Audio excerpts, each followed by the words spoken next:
Let's start, Mr. Hitchcock, by discussing this whole business of frightening audiences. Do you find that audiences are frightened by different things now from the things that frightened them when you started, 30 years ago, 35 years ago, making films? No, I wouldn't say so, because after all, they were frightened as children. You have to remember that it's all based on Red Riding Hood, you see. Nothing has changed since Red Riding Hood. So what they're frightened of today are exactly the same things they were frightened of yesterday. Yeah.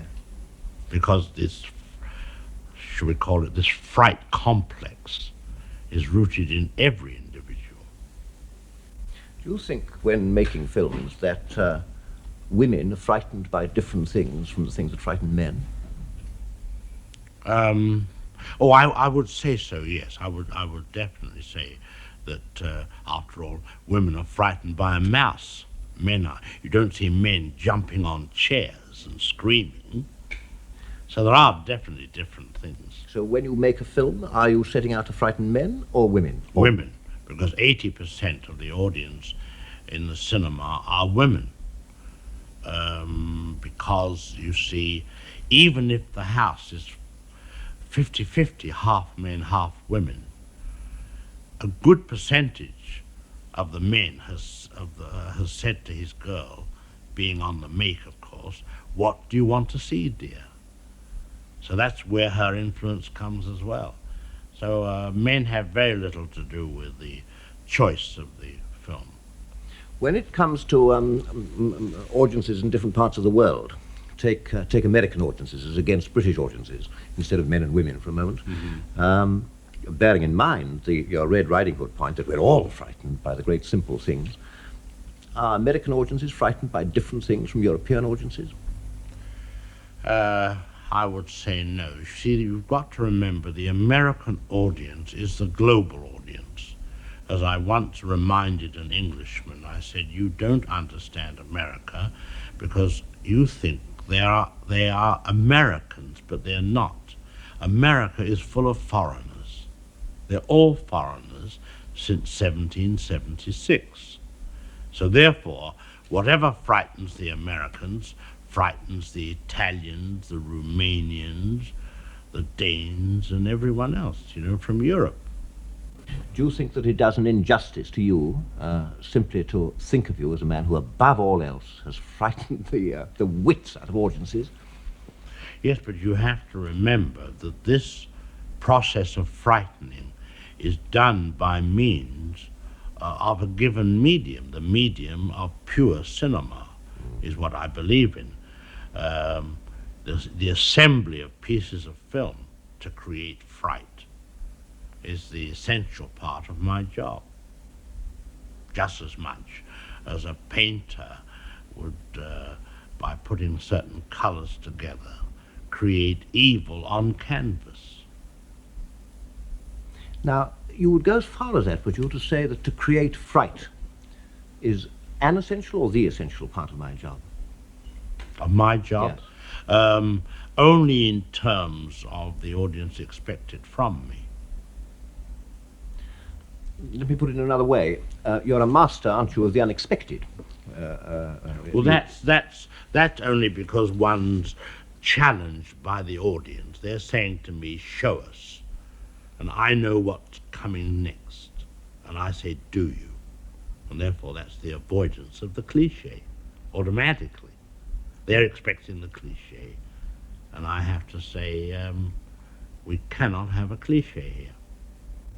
When you talk about putting bits of film together and then creating in terms of what you call pure cinema, the sequence that you're going for, I can imagine that it must have been a bit of a shock to you personally when talkies came, because in a sense you're talking almost about a classical technique, aren't you?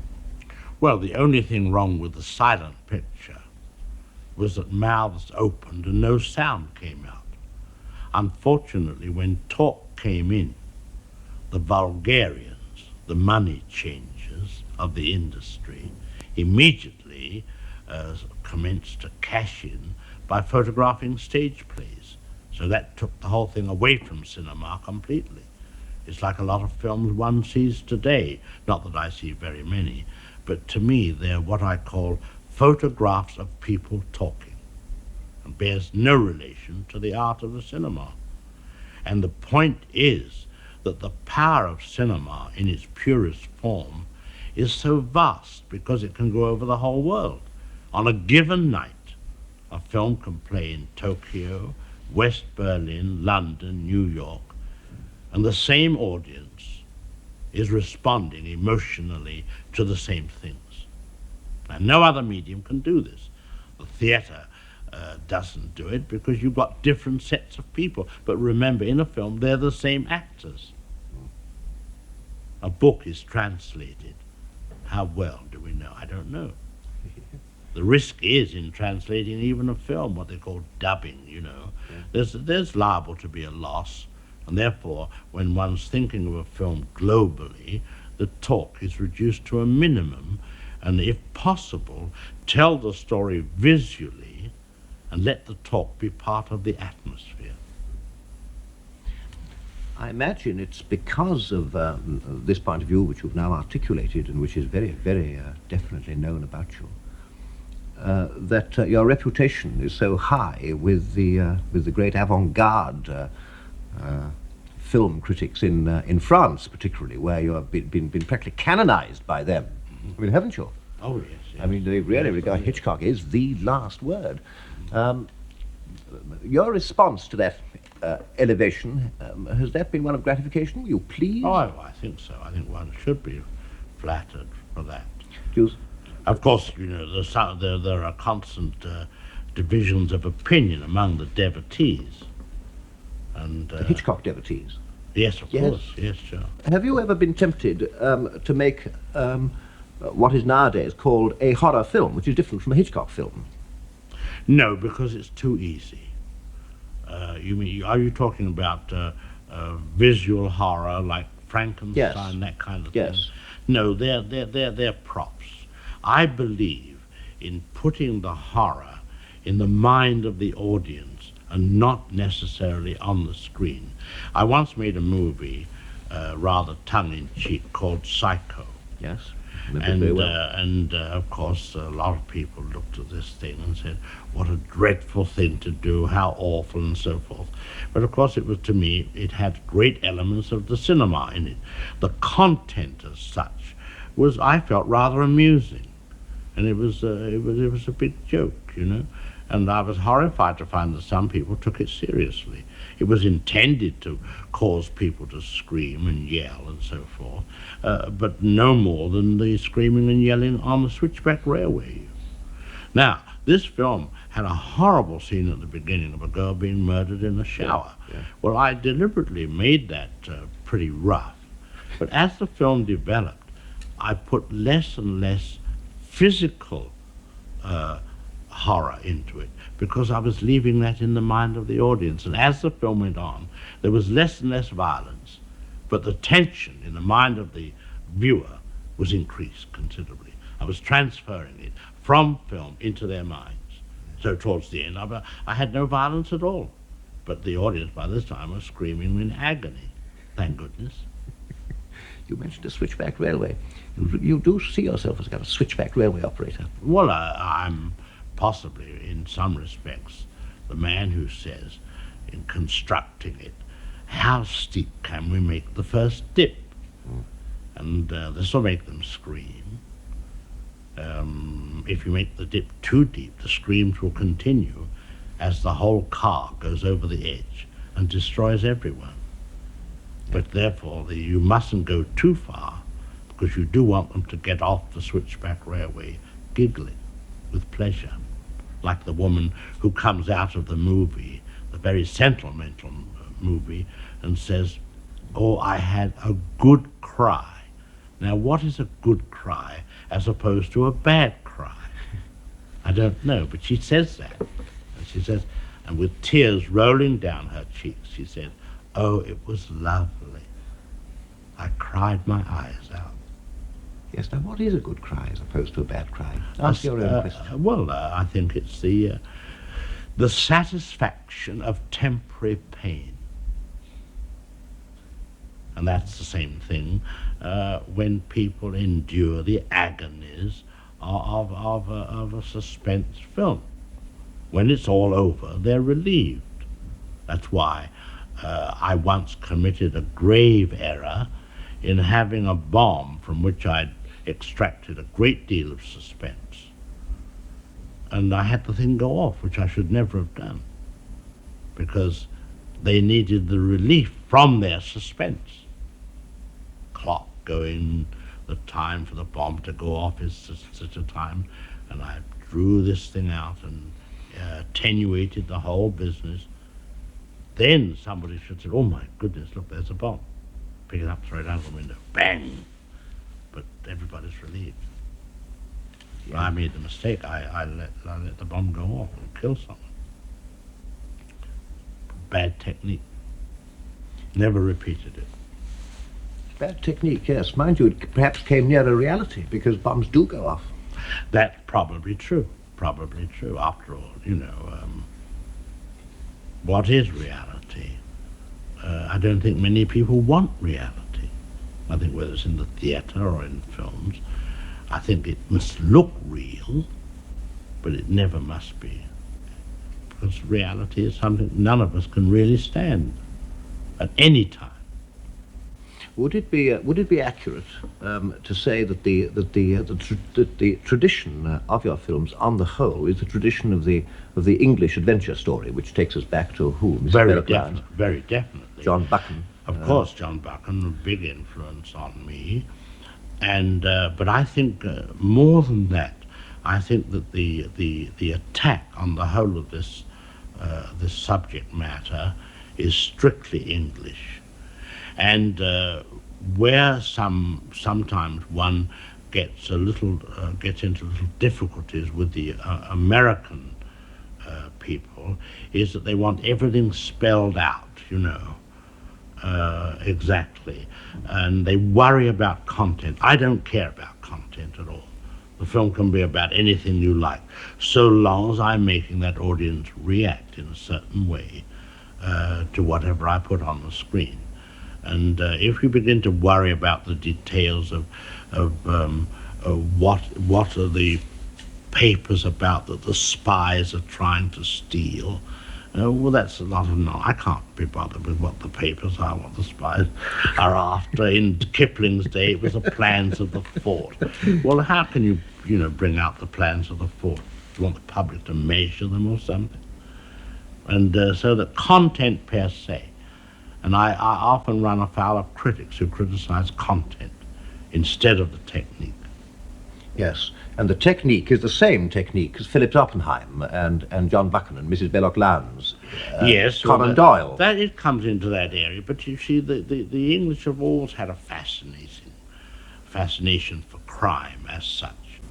Can I ask you about films that you made in this country and films that you subsequently made in America? Do you yourself see any distinction between these two? One's thinking of The Lady Vanishes and the 39 Steps and the and so on. Well, the early... The Man Who Knew Too Much, for example, which you made in yes, both. That's right. Well, as the French say, the early English period is quite different from the American period.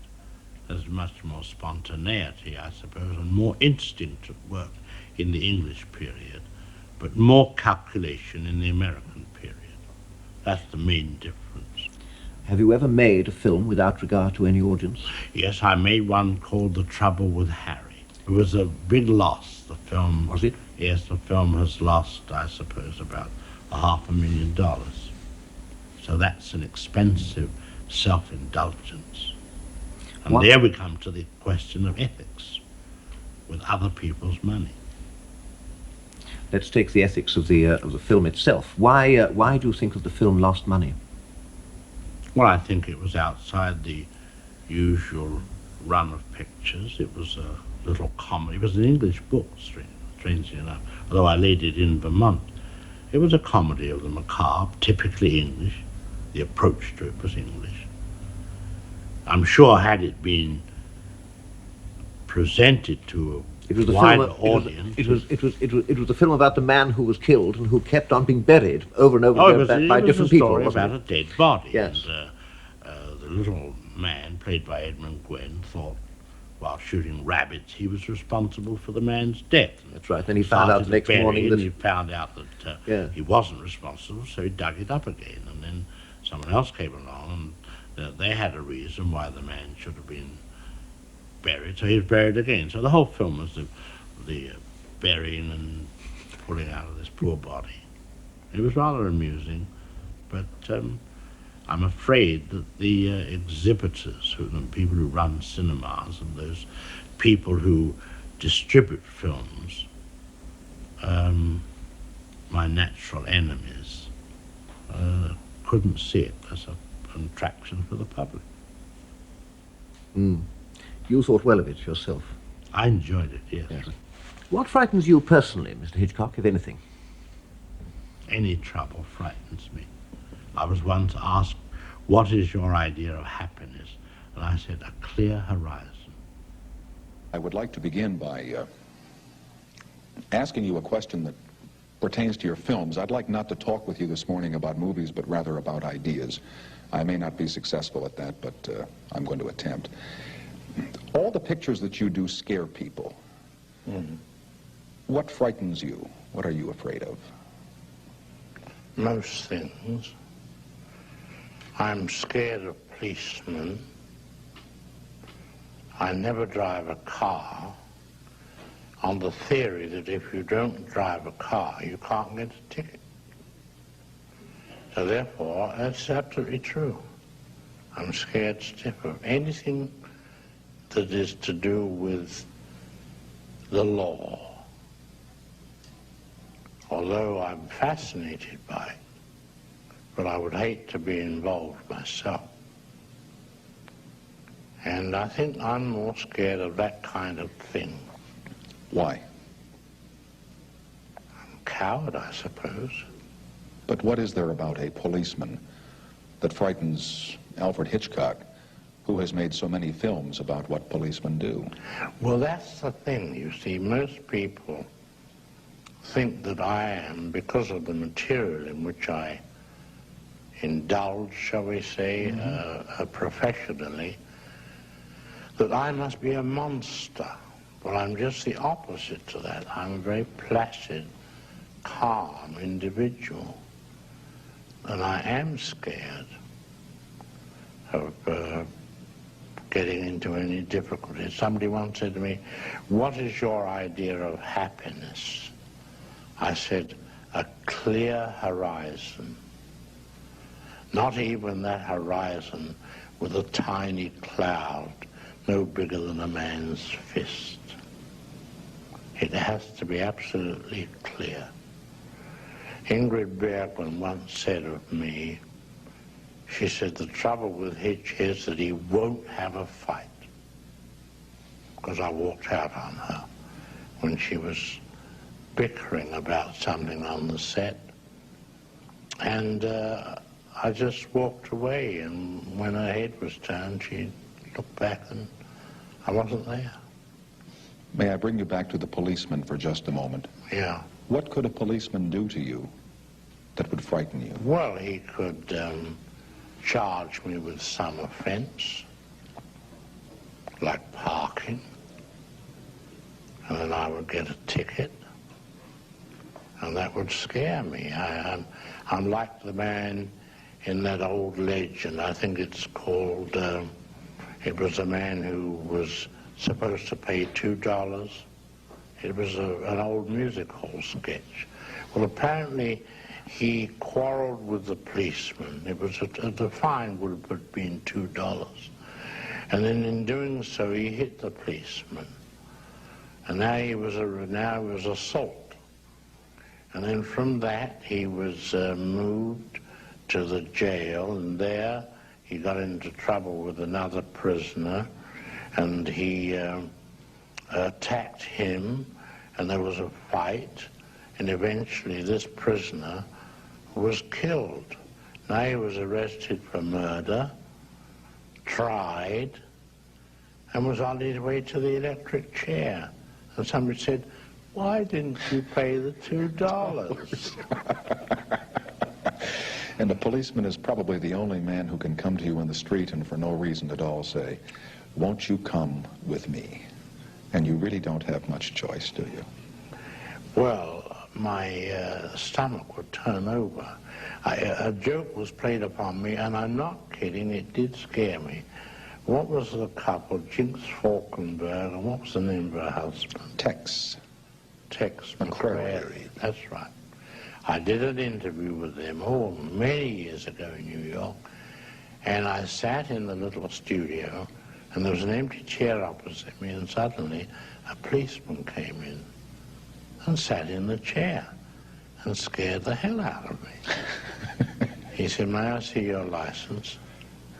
I said, I don't have one. And he did it as a gag, but it worked. Well, you'd best behave tonight or we're going to call the cops. We will continue with Alfred Hitchcock after this announcement.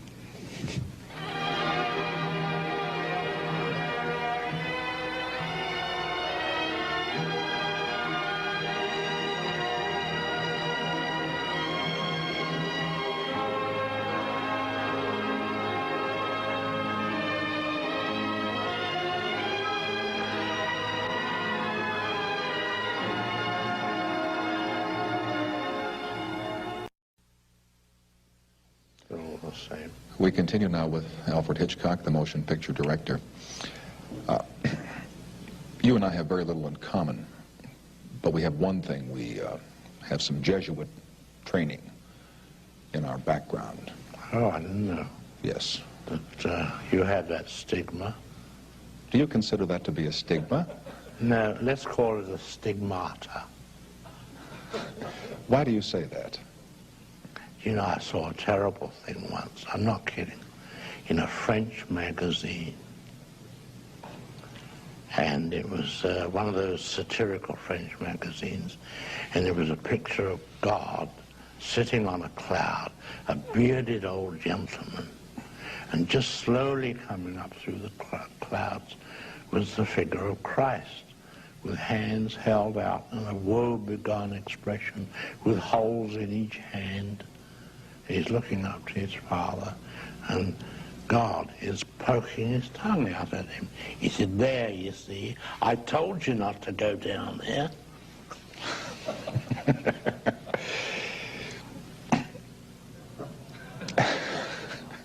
That's what he said. The only reason I brought to think about the Jesuits is I've never heard you, I've watched you on some of the other programs, I've never heard you talk about religion, what part it's played in your life, what part it's played in your producing or directing of motion pictures. Has it played any? I wouldn't say so, no. But I would say that the Jesuit training, I believe, gives you a sort of clarity of mind, a reasoning power, which you don't realize it while you're being taught as a young boy, but that's what they're doing to you. Did you have to take Latin? Oh, yes, sure. Me too. 8 years of it, and I could never understand why. Oh, you had to learn all Latin, the ablative absolute. Remember that. I don't go quite that far into Latin. I can do Arma verumque cano, Troie qui primus arborius oris, which are the first two lines from Virgil's Aeneid, and that's as much as I can remember. But Latin taught me English, and probably you too. Mm-hmm. Could be. Well, enough of the Jesuits. As John J. Schmitz, a candidate for the presidency, said in 1972, there is nothing wrong with the Jesuits that a good inquisition would not cure. That's what he said. Come rack, come rope. That's what they used to say in the days of the Inquisition. In the making of motion pictures, a director is often portrayed as a violent man who screams and yells at actors and says, ready on stage, and waves his arms around a lot. Mm-hmm. By your own admission, you are a placid man. Are you this placid when you're at work? Well, First of all, I'll tell you an interesting thing. I've only been on another set once in my whole career. And that was when I first came to Hollywood to sign up with Selznick, and I was given a lunch at Paramount Studios and shown around the studios. But I've never been on another set. I've never seen another director at work. Just saw this one director. I was astonished to find he was addressing everyone through a public address system. Now, I've heard about directors and how they behave in the manner in which you describe, you see. And the only thing I could say about it was, well, it seems to me, all the drama is on the set and none on the screen. They leave it right there. Yes. Now, it's been said of me that they don't know when I'm directing. Well, I don't direct, you see, because I discuss it with the actor or actress in their dressing room.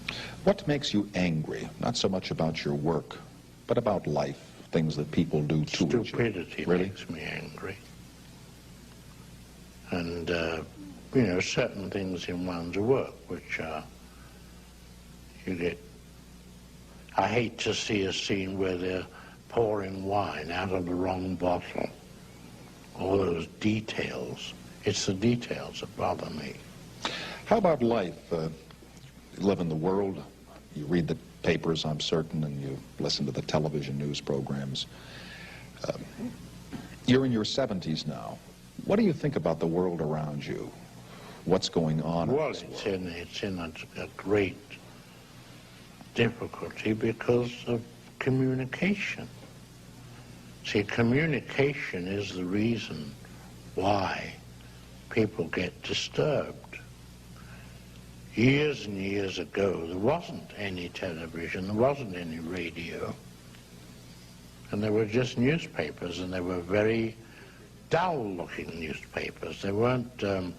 I had a friend, an editor of the London Daily Express, who invented the new front-page layouts with headlines all over it, you know. And pictures and things. Pictures and... but the main thing was to give a big headline to every piece, you know. Mm-hmm. And... but in those days, years ago, if you look at a paper, say, like the Kansas City Star, it has a little headline at the top and a long column of print. There wasn't the communication, you see, but today people have it thrown at them from all sides.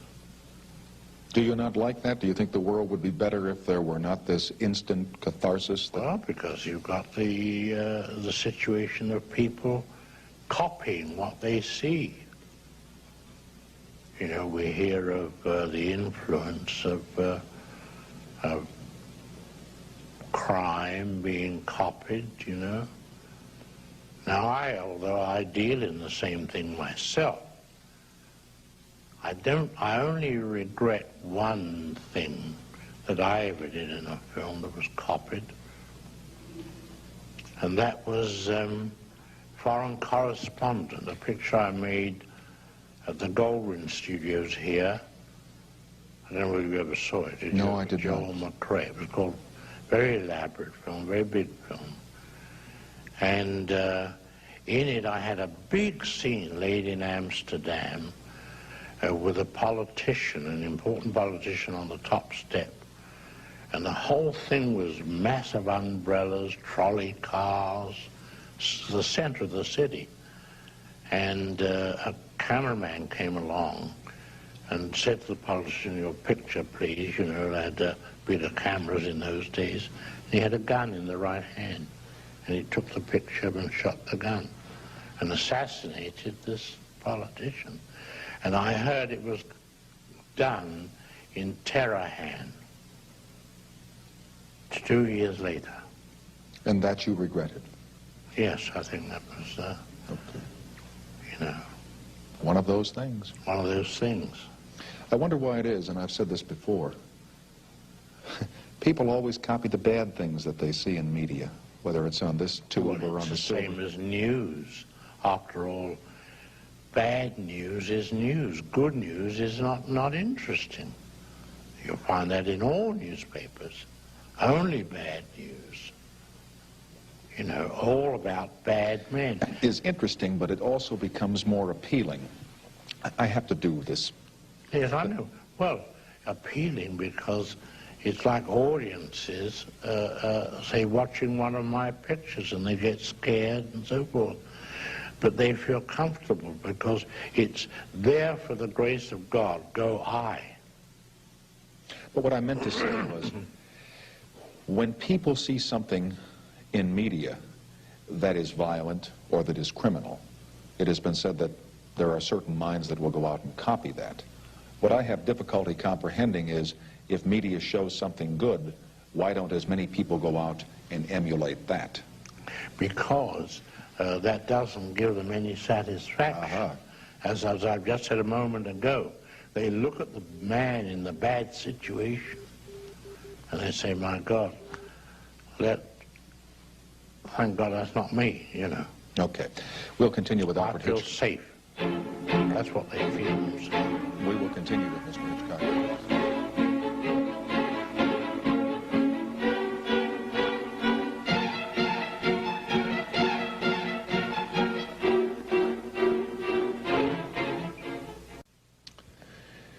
The image that you have contrived, and I'm certain you've done this carefully over the years, is one of dourness, of seriousness, of conveying an impression of mystery. Does Alfred Hitchcock ever tell jokes, or do you have a little sense of humor where you would...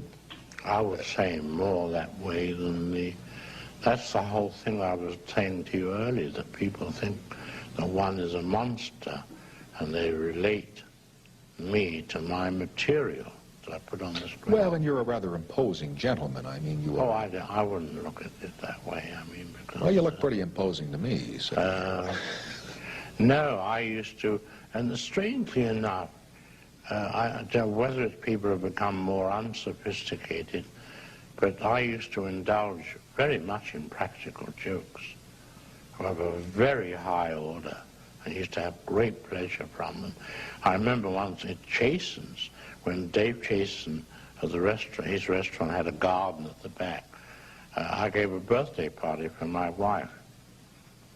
And just to liven it up, I engaged, from Central Casting, an aristocratic old lady.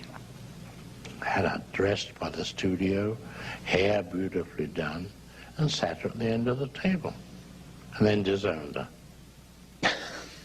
Guests arrived after this, said, who's the old lady? I said, I don't know, I'm trying to find out. The only person in the secret was my wife and Dave Jason. And every person arrived and said, and they looked around and said, out there. I said, yes. Said, who's the old lady? I said, I don't know. I went to find out from Dave Jason.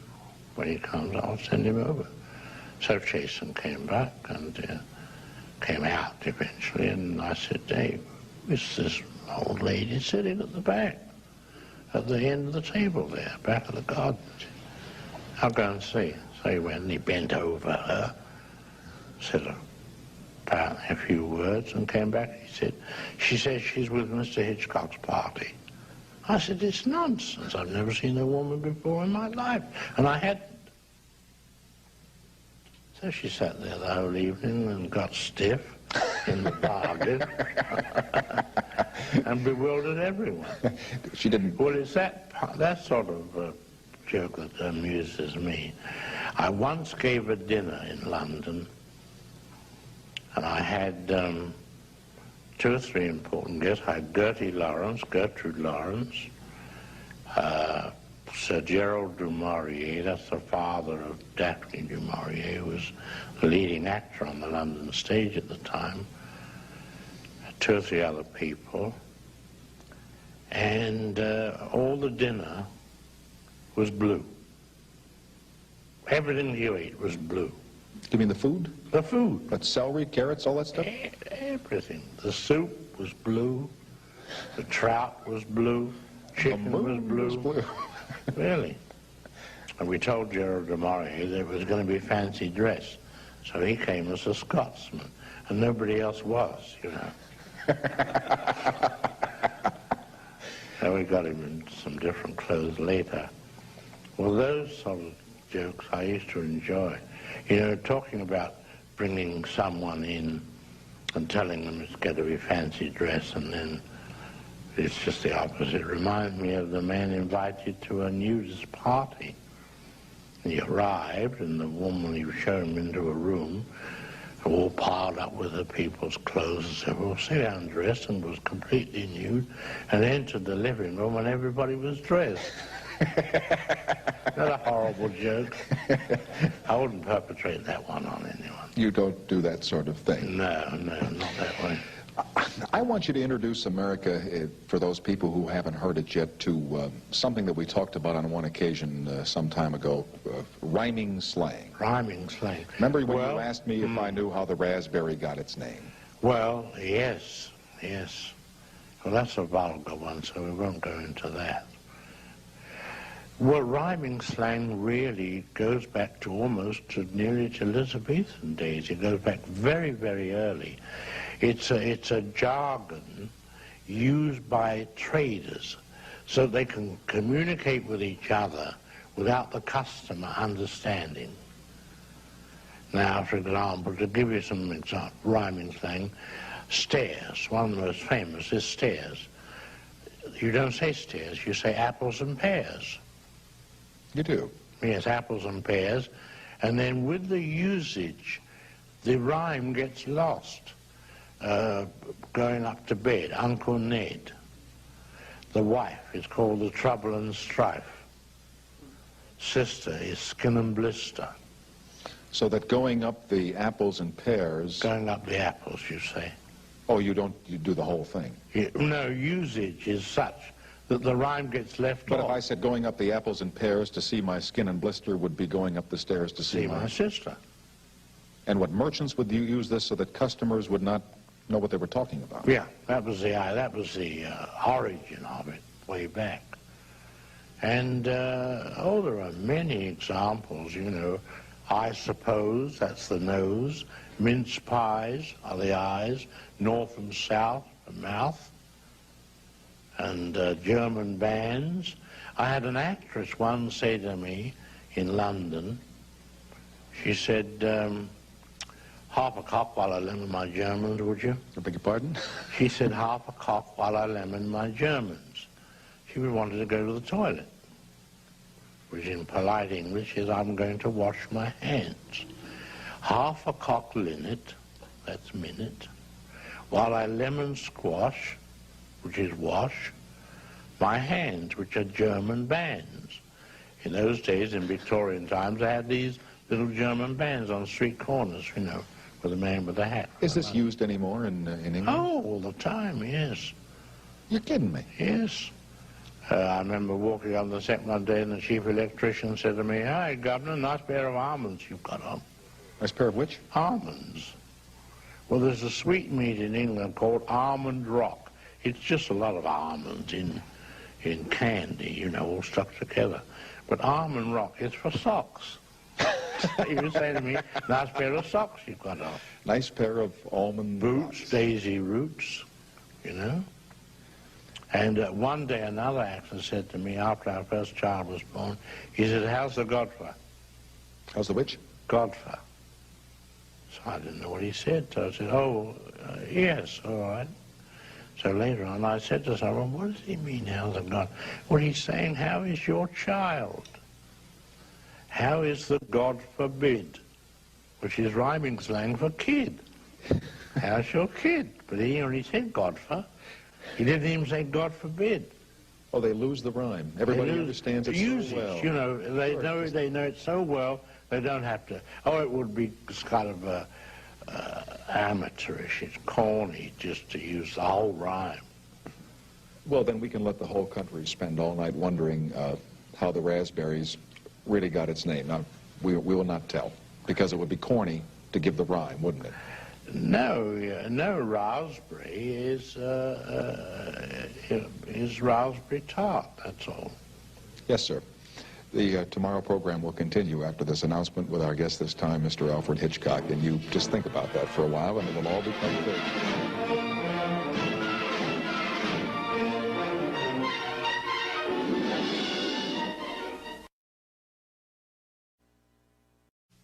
But that's said seriously. No humor about it at all. We're still on rhyming slang, and they... No, this is not rhyming. This is the use is the way things with the meaning get into the language. All right.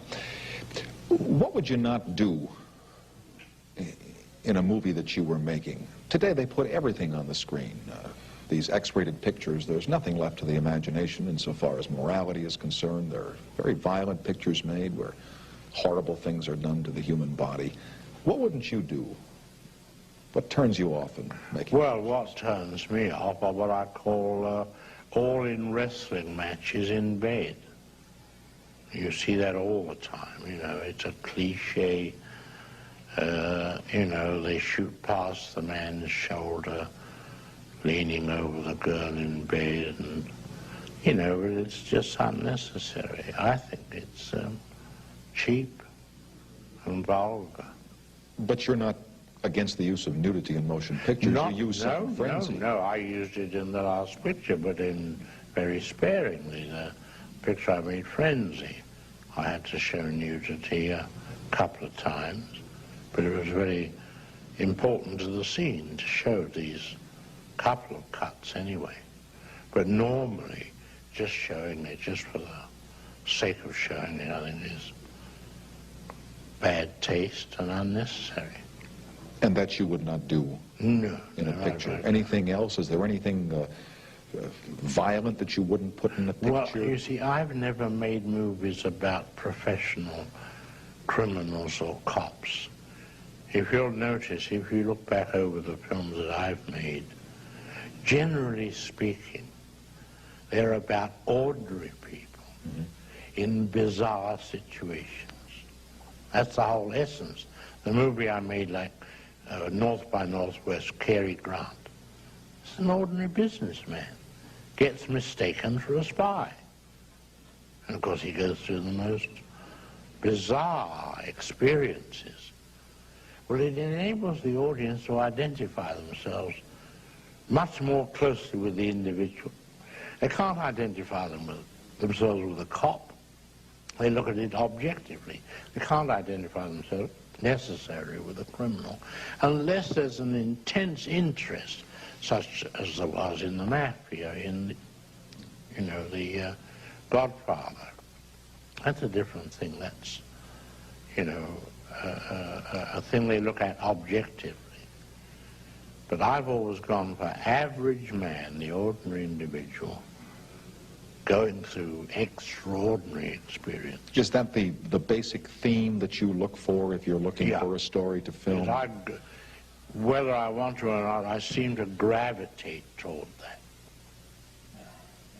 As a matter of fact, I'm doing preparing a script now with Mr. Ernie Lehman, and we're working on a story which shows an innocent couple getting involved in very important abductions of people, kidnapping. I know nothing about it. What is the name of that? I don't have a title. But these are ordinary people who get caught up in something. Yeah, get caught up in a very serious... When you're doing this, I don't mean to interrupt you, but when you're doing this, like putting together a scene, the one that everybody likes to talk about is the shower scene in Psycho, or that one especially. Can you feel what you think the audience is going to feel when they're watching that, when you're putting it together? I hope so. Except that a scene like that took me 7 days to shoot. Because although it was only on the screen for 45 seconds, there were 78 separate pieces of film joined together to get that stabbing and that effect. One hopes they will. You know, you can't predict. But I've been, around long enough to know what audiences, may I say something vulgar? to make the audience feel, you know, there's not a dry seat in the house. I mean, that's the aim. If you don't know how to do that, nobody knows how to do that. Huh? Well, it takes a lot of design. Knowing audiences, knowing what they feel. And it's like suspense.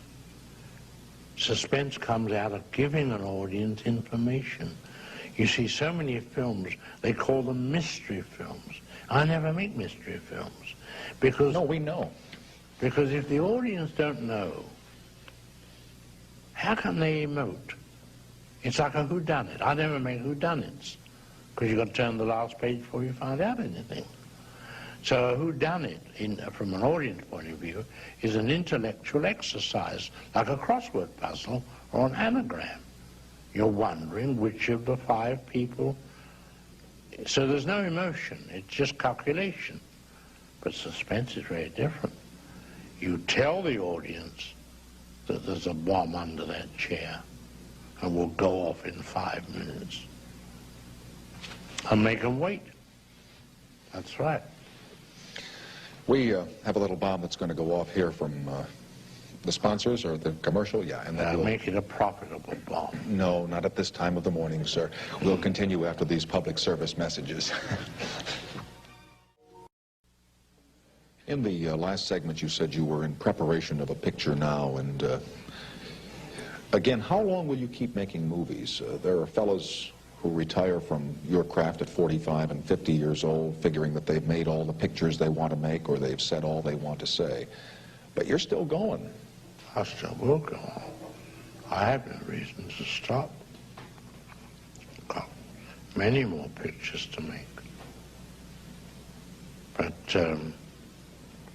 talking of stories one would like to make, we were talking about that earlier, while the commercial was amusing our audience.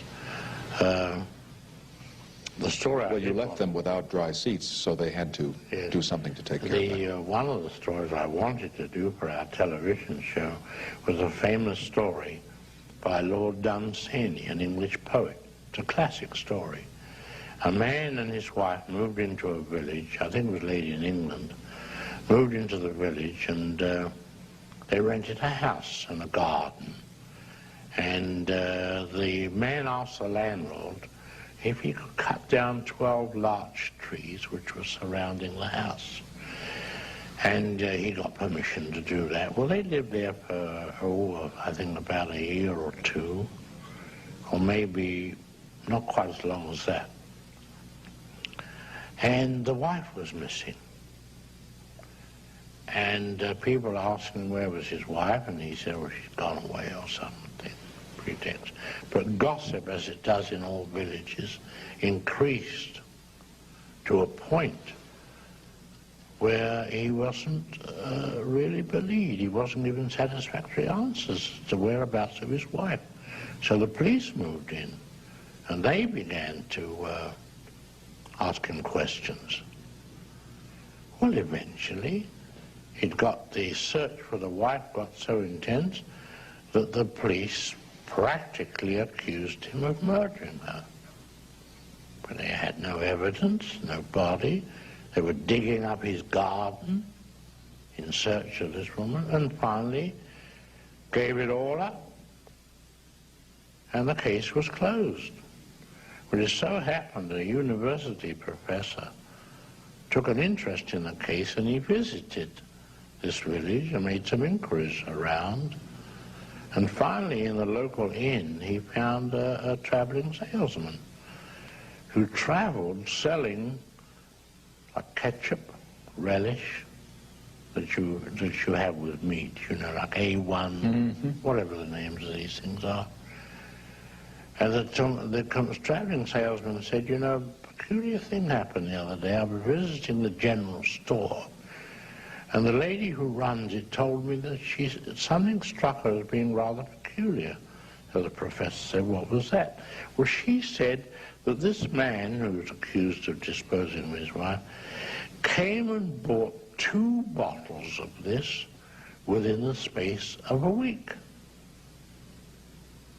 And she said, that's totally unusual, because one bottle usually lasts a person 2 or 3 weeks.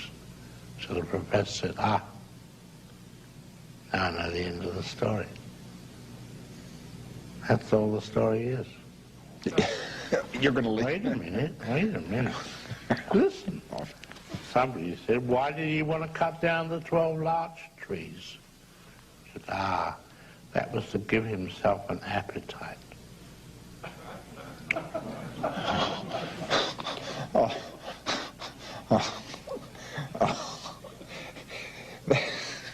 What a horrible story.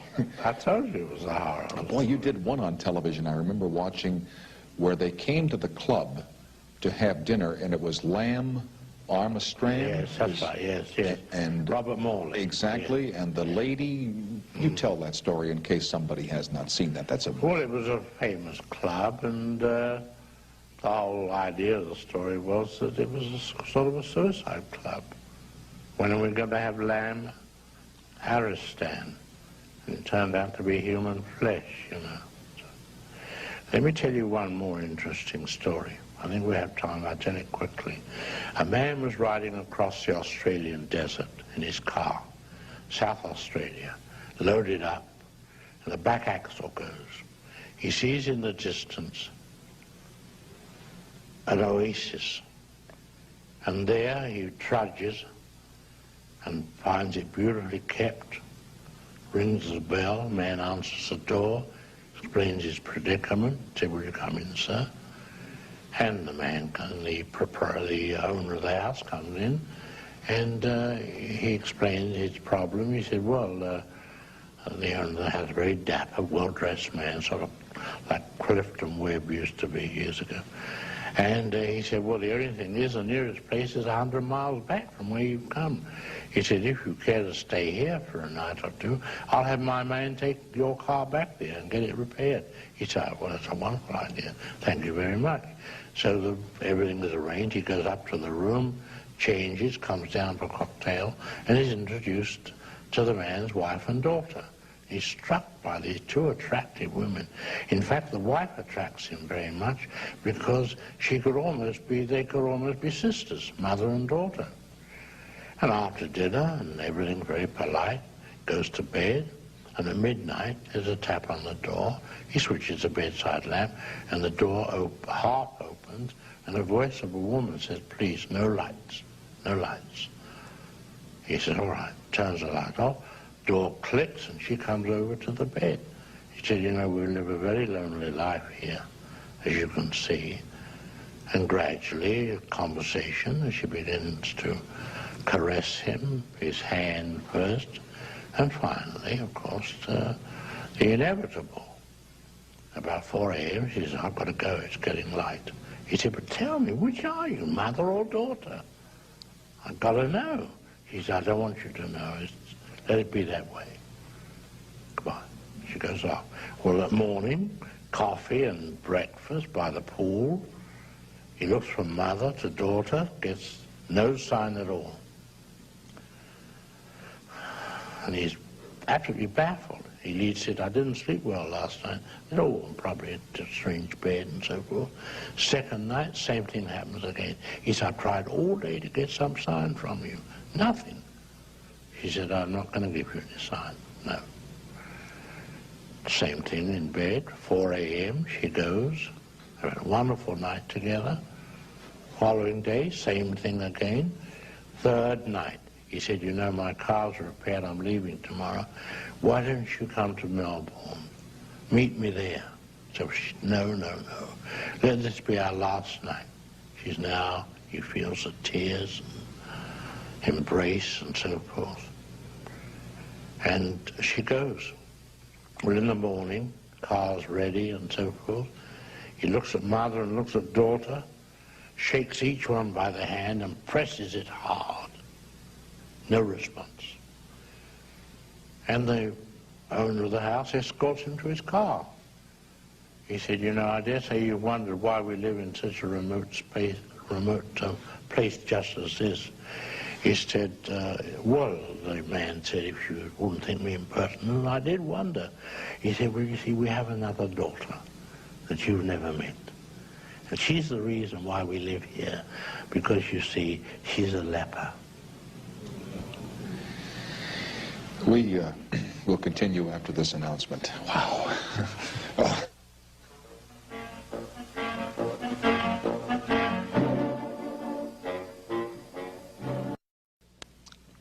I know from reading about Alfred Hitchcock that he is a man who loves grand food and good wines, and he's now on a diet. He's lost 14 pounds in the last 2 weeks. I would say, yes, oh yes, 14 in the last 10 days. I would say that in my lifetime, I must have lost altogether 500 pounds. Truly. Ever wonder where it goes? I lost 100 pounds when I was making a movie with Tallulah Bankhead, Lifeboat, 1943. I lost 100 pounds. What is the reason for this newest diet? I'd reached a plateau, and it was a decision one has to make. I got too heavy. I was having great difficulty in getting up and down the apples. Yes. And pears.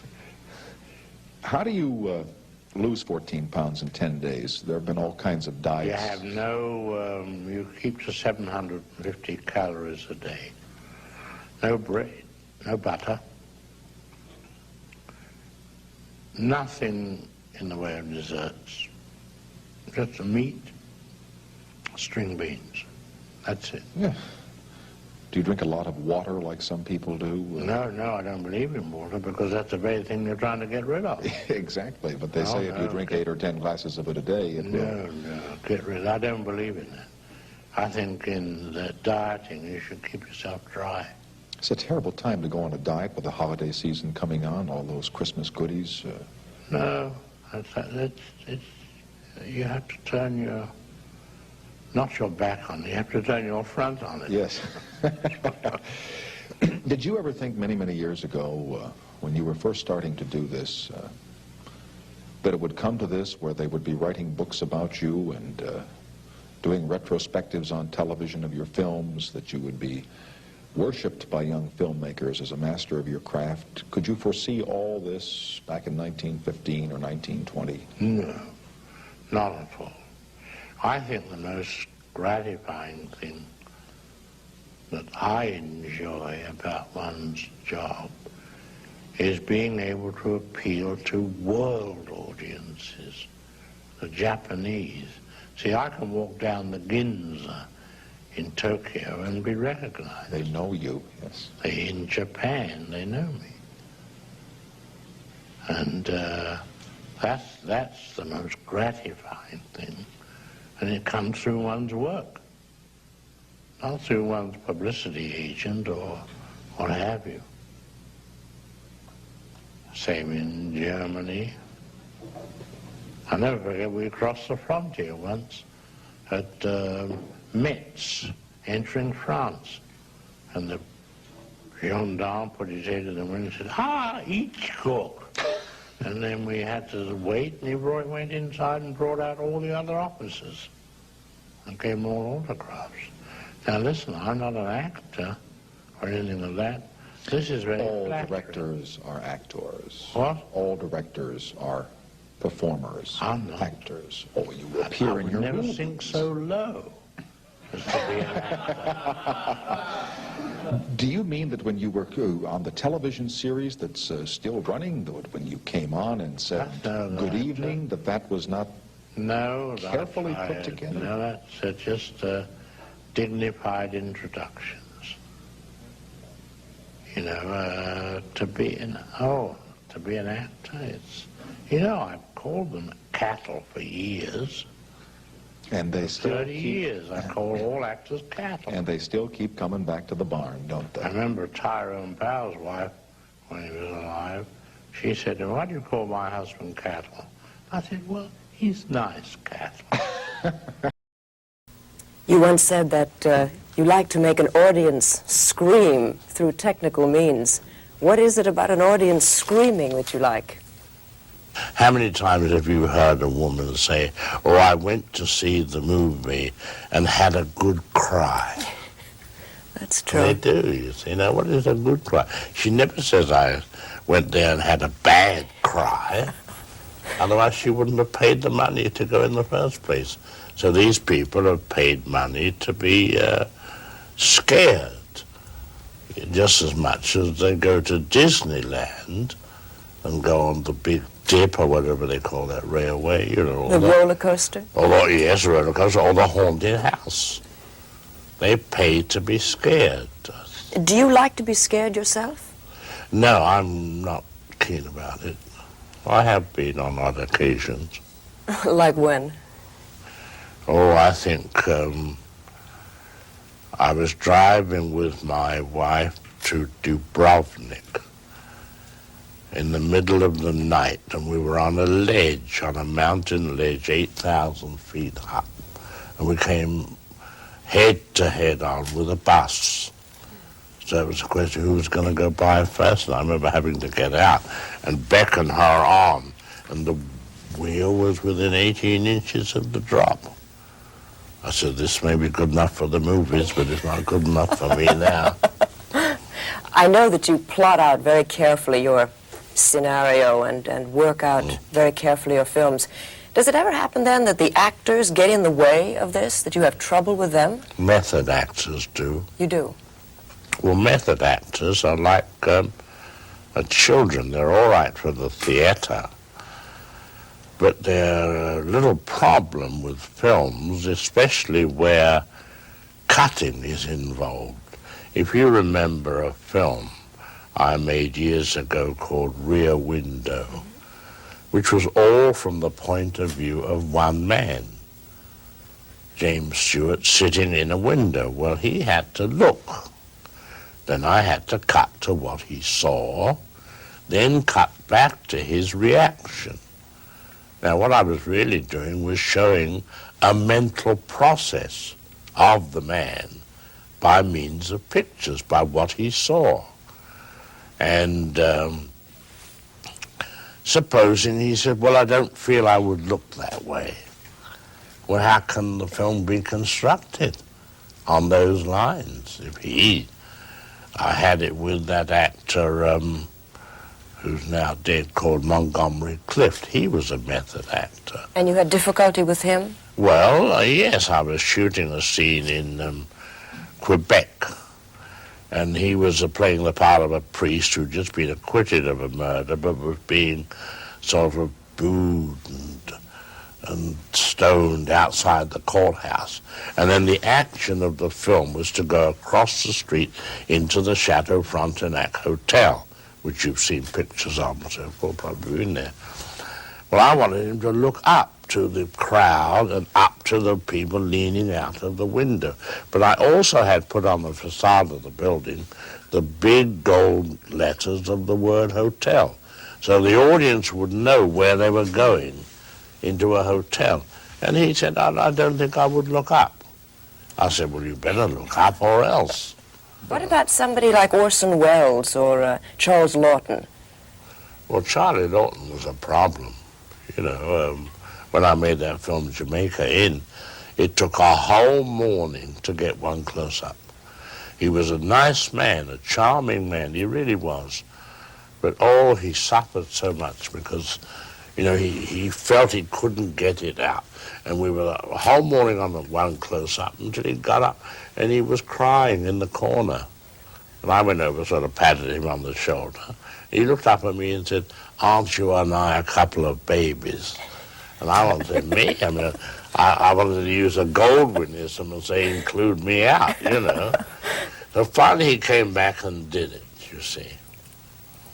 He said, all right. I said, yes, Charles, fine. It wasn't all that different from the other close-ups, you see. And then he took me aside and put his arm around my shoulder and said, you know how I got it, don't you? I said, no, Charles. How? He said, I thought of myself as a small boy of 10 wetting my knickers. Oh, really? Absolutely true, really. You'd be astonished. Do you think there's something like a Hitchcockian actor, if that's a word, a type that is perfect for your films? I don't really think so. There are many, many types in the film frenzy. There are all kinds of leading people from the London theatre. I used to say years ago, I don't today because he's gone, Charles has gone, but I used to say the hardest things to photograph are dogs, babies, motorboats, and Charlie Lawton. Motorboats because they never come back for take two. Everybody's gesticulating and so forth, and they the never boat's calmly going on out to sea somewhere. You've used, though, a series of, I guess, what could be described as cool blondes. Grace Kelly, Tippi Hedren, Madeline Kahn. That wasn't really by design. It was really to avoid the obvious, voluptuous, sexy blonde. Speaking of sexiness, you deal a lot with sexual aberrations and fetishes as subject matter. You feel this is a good subject matter for suspense? Well, suspense it doesn't relate really to that. Then why would you Suspense use these? relates entirely to causing an audience to go through emotions and can only be arrived at by giving them knowledge. Most people get confused between the mystery story and the thriller and the suspense story and the whodunit. See, Well, what is the the whodunit, difference? there's a big difference. The whodunit, you see, is a intellectual exercise like a crossword puzzle. When you buy a whodunit, you're terribly tempted to look at that last page, and you don't because you feel you've wasted your money or be disappointed. But the suspense story is giving the audience full information before you start. In other words, there is a bomb under these seats. Tell the audience that, and they will scream out and say, "Get out of there, get out of there." How about in Notorious? Could you describe the build-up of suspense there? Well, no, that wasn't really. The suspense there was, how soon will Claude Rains find out that the woman who was the daughter of an old friend is an American agent? We all know it. We were told at the beginning that she was working with Cary Grant. Then you had the added fact that Cary Grant was in love with her. And yet in the course of his job, he literally had to put this woman into the arms of another man. So that was your emotional story, but your suspense story, which built up to its climax, when they just then, in the process of which you come to the moment when it says, "Mother, I'm married to an American agent." Now they know they've got to get rid of her, but they've got to get rid of her surreptitiously. Can't just bump her off, because all the rest of his colleagues will know. So you get a case of arsenical poisoning, you see. Who is your idea of an ideal villain? I've heard you read somewhere that you thought that Claude Rains kind of personified Well, he was the a ideal. nice man in his way, you know. I think any man, as you know, as you've seen the film Frenzy, you've got a cheerful, lively man who is a psychotic. You see, unless they're pleasant and acceptable, their victims would never go near them. Most people misunderstand what a villain is. He's a charming man who kills women. But if he didn't have the charm, they'd run a mile from him. Well, that brings us back maybe to sexual aberrations again.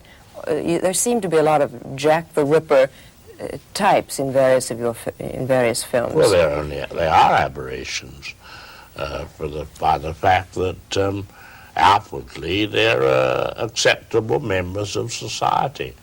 And in the picture Frenzy, I get to go to some extent in a scene between a doctor and a lawyer to explain that fact, that outwardly they're normal, apparently decent human beings. And then, quote, it comes over them, unquote. You do use humor. Do you think that that plays a kind of relief from the building up of suspense? You'll always need it. You know, you can't It's like just a bomb situation. If you have the bomb, you must never let it go off, because if you've created suspense with the audience, then you must relieve it. For instance, I think in the 39 Steps, when Madeleine Carroll is in the train compartment and she gives the hero away after you feel she's not going to. Oh, well, that's true. Wouldn't you if a man burst into the apartment? In the movies, of course, she'd return the embrace, you see. But then I don't believe what they do in movies is always correct. I'm a believer in humor. I mean, who wants to fill a film always with, heavy going? It's like the poor housewife, and those pictures that are heavy-handed, I call them sink-to-sink pictures, because here's the poor housewife washing dishes at the sink. The husband returns from work, looks at this slightly forlorn figure, and says, look, dear, why don't you dry your hands, go up and put on a nice, clean dress, we'll get a sitter, and we'll go out and have dinner and take in the movie. And she said, that'll be wonderful. Takes her apron off, goes upstairs, they get the babysitter, they go out, they have dinner, he parks the car, they go in the movie, and she sits and looks at the screen, and what does she see? A woman washing dishes at the sink. Yet they make those movies, I mean, the sink symbolizes the kind of heavy-handed movie that's made. Sometimes I made them myself under certain circumstances, but who wants to? What about in North by Northwest? That also Well, that's a fantasy, fantasy, And what about the humor that's in North by Northwest? Can you describe a little bit the various things that you use Well, there? I mean, there's the humor of Cary Grant being made drunk and goes on a wild ride in a car,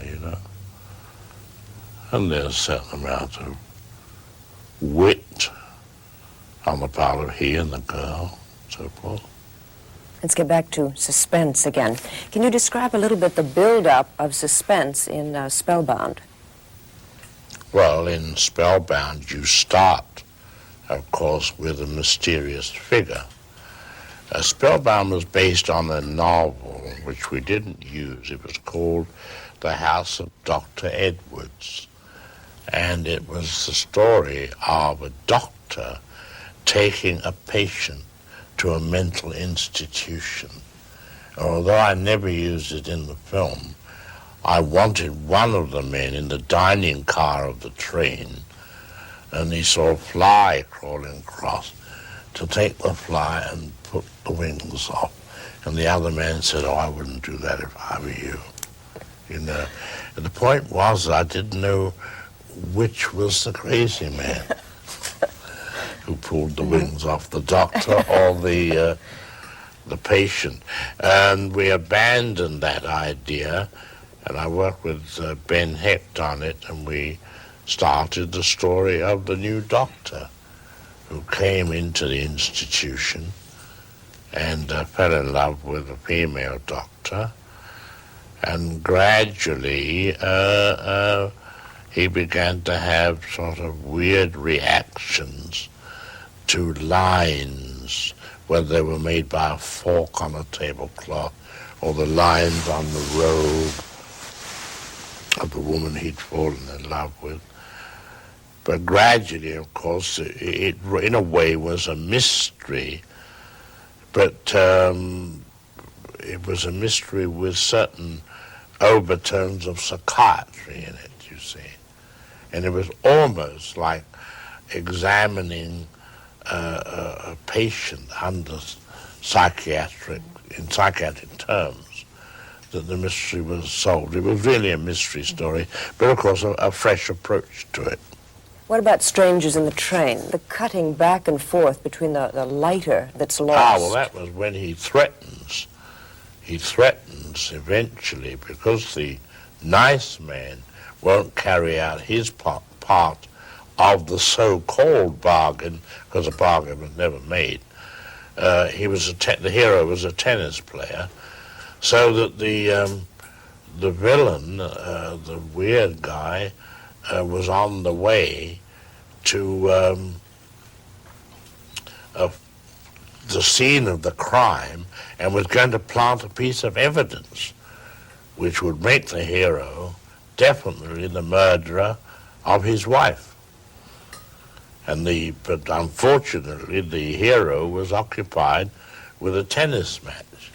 And I always remember when we shot the long shots at Forest Hills, and they were Davis Cup matches. And I said, would you mind having that thing removed, please? It's in the way, the Davis Cup. So they took it away for me, and then we did this whole tennis match. And of course, the moment the match was over, he dashed after the other man. Through the years, you've achieved a great deal of fame and success. Do you like your fame? Does it give you a certain amount of pride? Well, it enables me to sleep at night. You're making a joke of the question, but... No, I'm not making a joke. Does I it, don't I mean, know, really. Hard question to answer because... I mean, does it ever make you feel happy or proud to arrive at an airport and have cameramen and reporters and people there to greet you? Some little things like that are nice. I remember once arriving at Tel Aviv and coming down the steps and having the whole airport applaud. Well, that was very nice. And once I was standing in the middle of the square at Copenhagen, and it's a very large square, and the roadway, there's an intersection, and suddenly I heard the sound of an ambulance siren screaming. It came from the far corner of the square. I was just standing there, no camera or anything, with an assistant, and suddenly this ambulance stops at the intersection. A man jumped out, came rushing toward me, said, autograph, please. I gave him the autograph. He rushed back to the ambulance. They started the siren and he went on his way. Who was it? That's what I don't know. I don't even know whether the autograph was for the patient or the driver. Mr. Hitchcock, before we get down to serious business, I'd like first of all to sort of very personally thank you for 40 years for me of marvelous movie-going. It's been a great pleasure seeing them and meeting you today.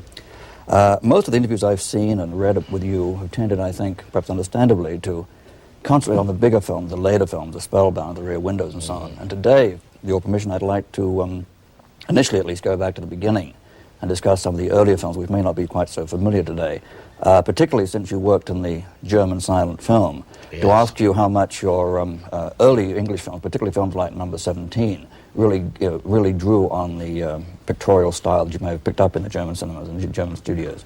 Well, in those days, this would be about 1924, when the UFA studios were at their zenith almost. Mm-hmm. They emerged from a company called Dekla Bioskop, and in those days I used to write the script and then become the art director.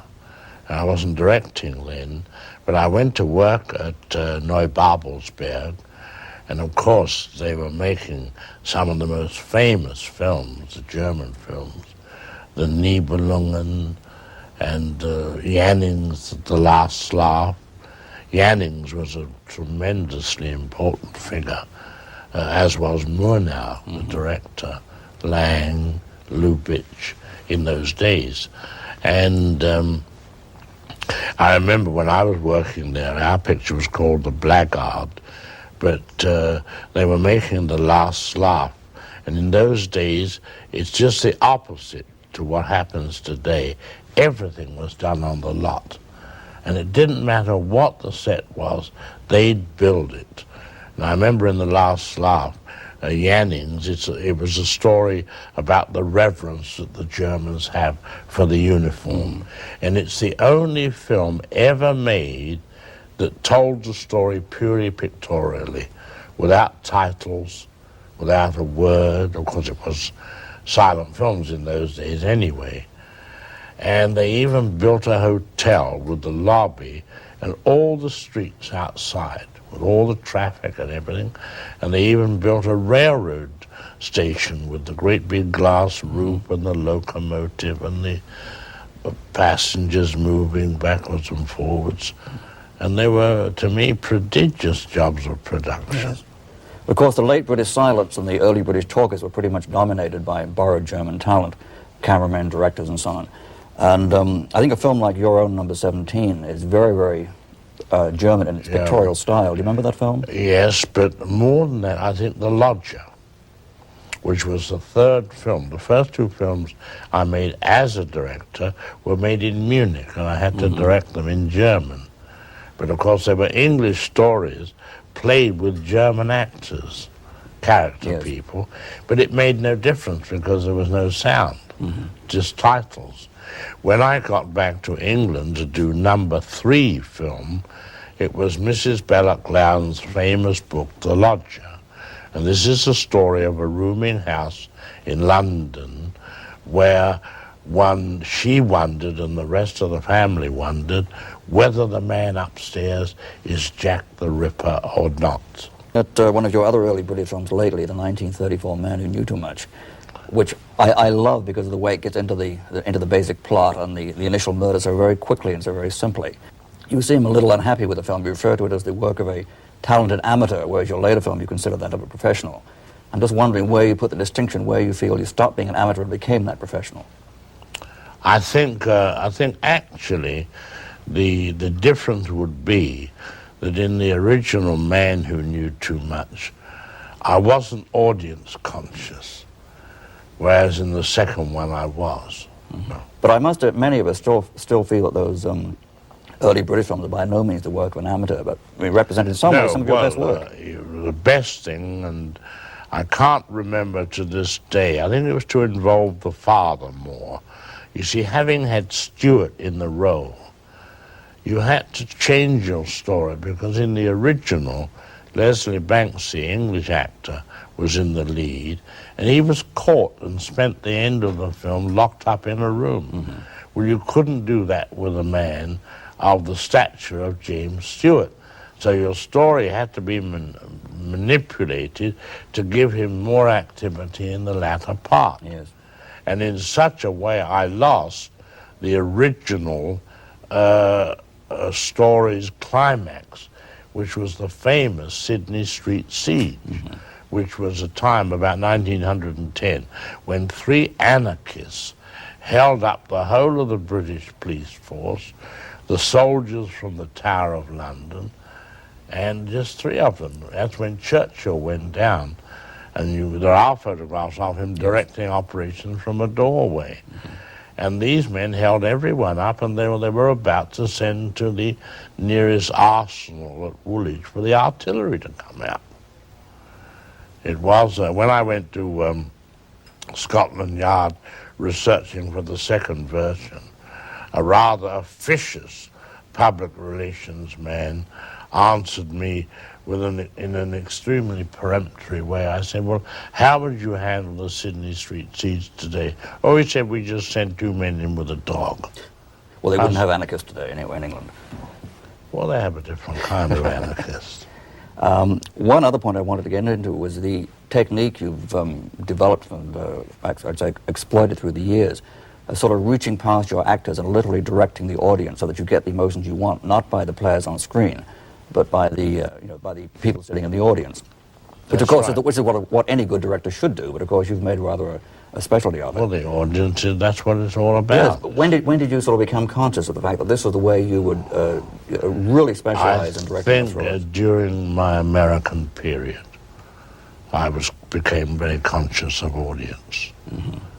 And although there are hints in the beginning, because the close-up example of the glass of drugged wine in The Lady Vanishes is a very good example of directing the audience to that and not to the players. That is true. Well, you see, that comes under the heading of avoiding the cliche. You see, the poisoned wine situation, or the drugged wine, the character usually picks it up and goes like that and says, oh, by the way, and you said this, and he does this about 6 times, which is such a cliche. So I decided to avoid that cliche and merely leave the wine there untouched until the last minute. But in order to keep the audience reminded of it, I photographed the scene, part of the scene, through the two glasses. So that will keep the audience saying, well, when are they going to pick up the drugged wine? I've heard you say in the past that, which is surprising for a director who makes so many thrillers and suspense films, that you don't basically like the device of the chase as part of your films. Is that because you are sort of limited to being on location, that you can't pre-plan that on the storyboard? No, I think the chase is very good. But I've never gone in for the purely physical chase. I know it's very effective, and you've had it in many, many films. I think where I've changed is the chase to rescue someone.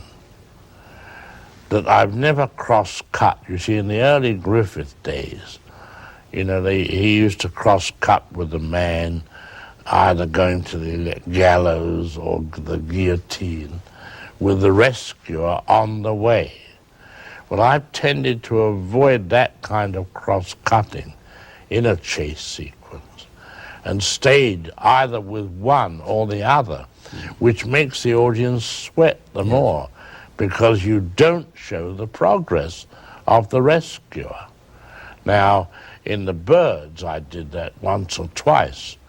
I had a girl seated in front of the schoolhouse smoking, and when she sits down, there's a child's play thing, I forget, jungle gym they call it. And there was one bird on it, you see.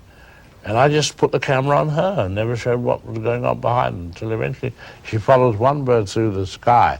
When she turns around, there's a mass of them. Now, you see, in the old technique, you would have cross-cut with the girl.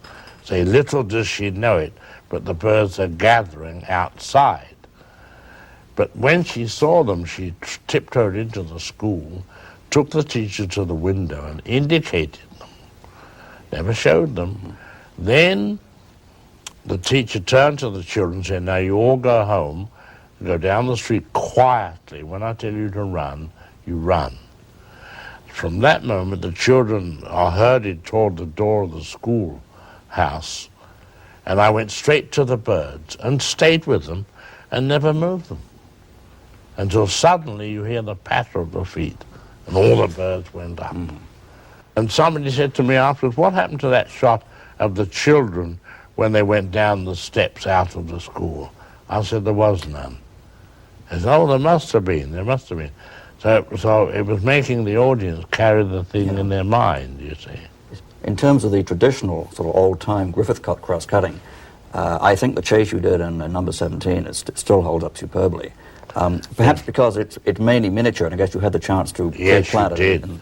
It was all made in miniature. Those fantastic traveling shots of the car going under the bridge and the train moving forward at the same time, just incredible. Yes, that was done by, you saw on the screen the rails and the roadway, and both train and Greyhound bus are coming toward you. Green Line bus, please. Green Line bus, yes. I was thinking of our American audience, you know.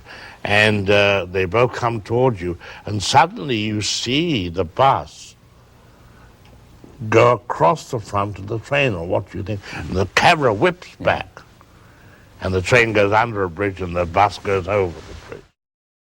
What made you finally make the move to Hollywood? Because you always wanted to be the big Hollywood director, or because you'd done as much as you could in British film in that time? Well, I was the #1 British director, but on the other hand, I noticed that Hollywood was, there was directors from all over Europe going there. So in a way, it was a challenge, actually, because there were no other British directors there. Except James Whale, I think, was the only one, but then he came from the theatre, you see. Did you sort of have the outsized size of films like Rebecca and Foreign Correspondent imposed on you, or did you intend to make them that big and pretentious? Well, the first picture intended was to be the Titanic. And I researched that considerably. In fact, the producer intended at the time to buy the Leviathan, which was awaiting the shipbreakers offer, and he was going to have it towed round through the canal and sink it off Santa Monica, which was a prodigious job. I often think, you know, he would say, well, gone there it is, make the most of it. What do? You know, do a close-up of a rivet dolly back, or put 8 cameras on it, and then the ship is sunk, and a white-faced electrician says, electricity wasn't on, no camera got it.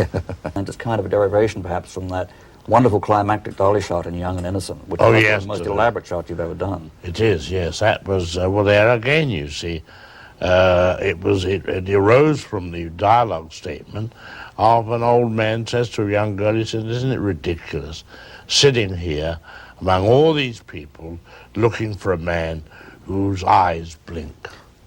Have you often felt that individual films of yours would be improved by your going back to them and working on them? I don't think I would care to do that. In fact, I'll go further. I wished I didn't have to make them. You see, having worked with the writer on the design of the film, really the whole creative work is finished. All you have now is to wait and see it diminish and find you only arrive with 60% of the original conception on the screen. Have you ever thought of working as Lubitsch did occasionally by preparing the film yourself, a film like Desire or Royal Scandal, literally making the film yourself on paper, on the storyboard, and then handing it over to another director like Otto Preminger just to carry out orders for you? I don't think I could You do wouldn't that. want to do that? No. So there is some fun. There is some fun for you in physically making it. Well, there's some fun and the need to get it right. I mean, you know, there's tempo involved, the size of image. Of course, storyboard will take care of that, providing that the other director adhered to the storyboard. This may not be of much concern to you commercially, since your films are always shown, you know, theaters and TV and make a lot of money still for you, I'm sure. But it's, I don't think there's any one director whose films are used more in film schools to teach film technique. You can literally build a whole course around Hitchcock films, whereas with the obvious people like Eisenstein and Griffith, I think with 1 or 2 films you've done it. But I do know of a whole course that had been built just around your films, and the students learn a tremendous amount from them. Well, and they're entertained at the same time. Yes, but the most important thing is that I am a Puritan and I am a believer in the visual. And that's what I think that schools should teach. And, you know, so often you hear of schools who send a pupil out with an 8mm camera and see what he comes back with. You know, how he observes. Well, that's only a part of the whole process. That's like being in an art school, and when you're sent out to sketch people sitting at a railroad terminal, that's the whole course, which it isn't at all. It's only a little tiny segment of the course. And I think that film schools should teach the history as much as anything from the beginning. Well, it's interesting, most of the first-year students come back with films that look like Ingmar Bergman films. But by the second year, when they've really absorbed technique and style and history, they come back with Hitchcock films, which is rather nice, I think. Yes, it is. Hitchcock, How do you do? very nice to see you. I thought that would make a very pleasant murder weapon. The mower, I mean. The mower, you mean we've given you an idea No, for your... you get the victim to lie on his back. Yes. And then mow the hair off his chest first. Then stamp on him. Oh, I see. How did you acquire this turn of mind? You look like such a pussycat. I think my mother scared me when I was 3 months old. You You remember? see, she said, boo. It gave me the hiccups, Yes.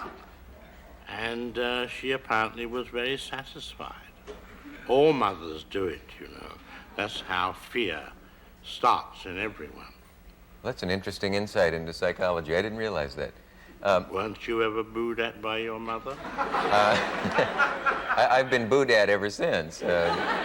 Not necessarily that way. You know, I was just looking over the incredible list of your films.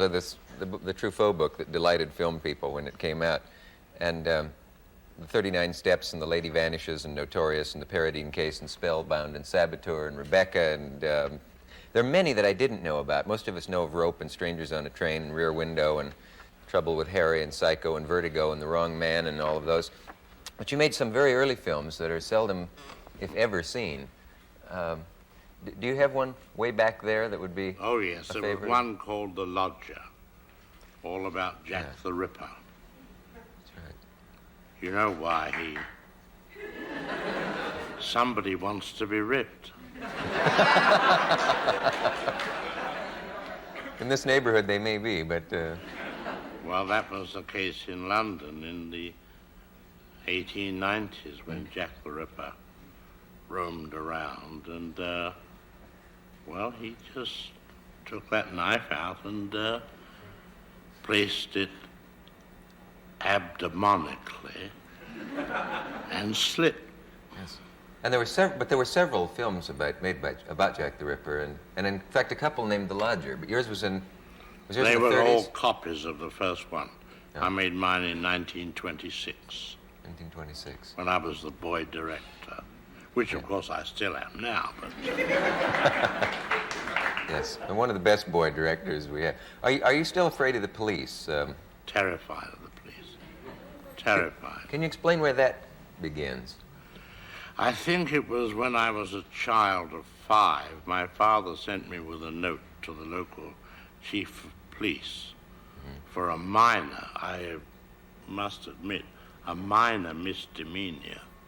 Yes. And I was placed in a cell for 5 minutes. Now, psychiatrists say that if you can trace the origin of your fear, it will disappear. The whole thing is a confounded lie, because I still have it. And it's never left you from that day? Never left me. What sensation do you get? Do you still, if you see a police car, get frightened? I would say mild apprehension. I see. Yeah. There are a couple of words that people need to know to understand all about you and your films, and one of them is a MacGuffin. Can you explain what a MacGuffin is? Yes, a MacGuffin you see in most films about spies. It is a thing that the spies are after.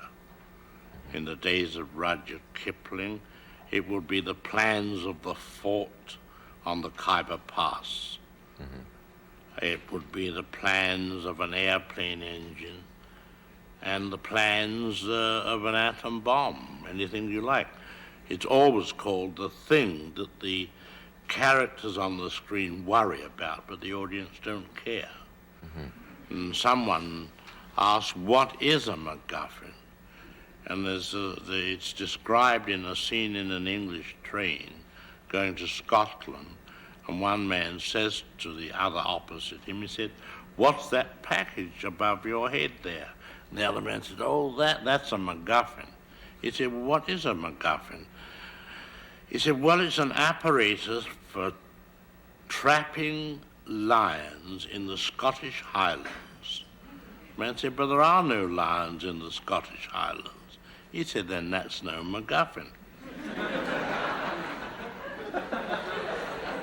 Thank you for clearing that up for us. Oh, yes. And you adopted that word as the thing, the letters, It's the a plans. thing that the spies are always after. You did a movie that would have seemed impossible because some of the actors had to be birds. In fact, a great deal of them. I often wonder if you had to spread newspapers everywhere in the making of that film. I mean, it seems like such an enormous problem to take on, to do a film where It you was, needed birds. rather, yes. Did you ever think you should turn back, that it was going to be too hard? No, because I purposely didn't advise the technical department what would be necessary. Otherwise, they would have said impossible. But I think about 3,200 birds were trained, and the ravens were the cleverest. They're very smart birds. Very smart birds indeed. What was the hardest thing to get the birds to do in that film? I don't think anything was really very difficult. You know, the seagulls were the most vicious. Were they? And To work yes, with? The hardest thing was to try and persuade them not to be so vicious. What psychology do you use on a seagull? Birdseed. Okay. And there was the one scene where the bird swooped down and took a piece of a forehead out of the girl? Out of one of your actresses. Well, yes. If I can give away a trade secret. Please do. That's what we call a double printing job. The girl was sat in a boat with a tube of compressed air run up her back into her hair, and at a crucial point, a jet of air was blown which blew her hair up.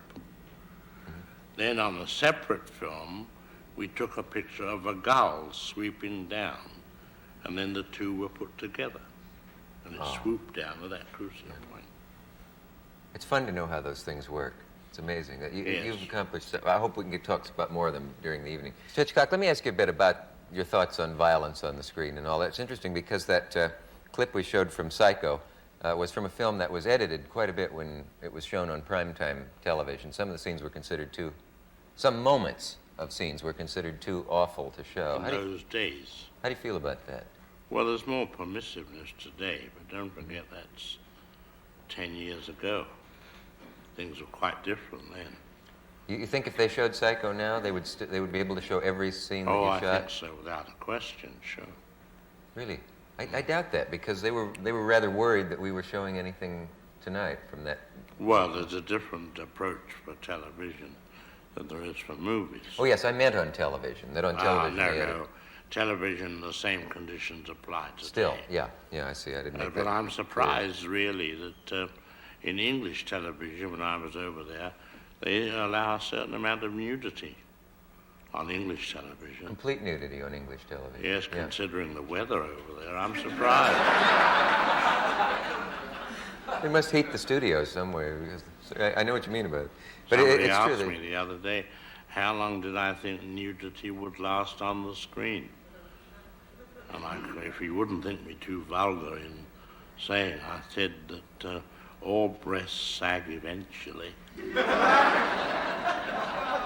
I expect. You have research to prove that? No, I'm afraid I don't. No. In that scene from Psycho, you had a curious effect that it seemed that Balsam seemed to be almost floating backwards, which added to the horror of it a bit. It was like a dream. He seemed to be almost in slow motion a bit as he fell backwards. And I realized the second time I saw it that was where part of the fright came from. Well, the point is that if a person falls, they are fighting the fall. Mm-hmm. I mean, they don't just drop back. You know, if you're falling back, there's an effort to prevent it. And I think you get that effect there. But didn't you do something special in the shooting of that, or did you have him suspended? Oh, well, it was a double printed thing. It was. He didn't fall down a single stair. He sat in a very comfortable chair and just lay there like that. Is that right? Yes, we made the background first of moving down. I'd love to know how you have done all of those things. Well, a lot of the answers that's are how in the actors Truffaut. earn their money, you see. Yeah. By not having to do the things they're supposed to do.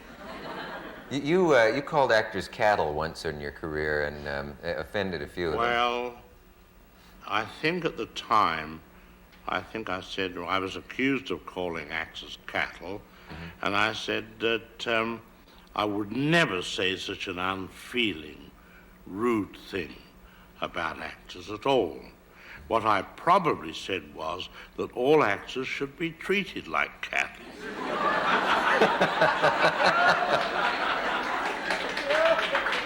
I see. And you went on to do that.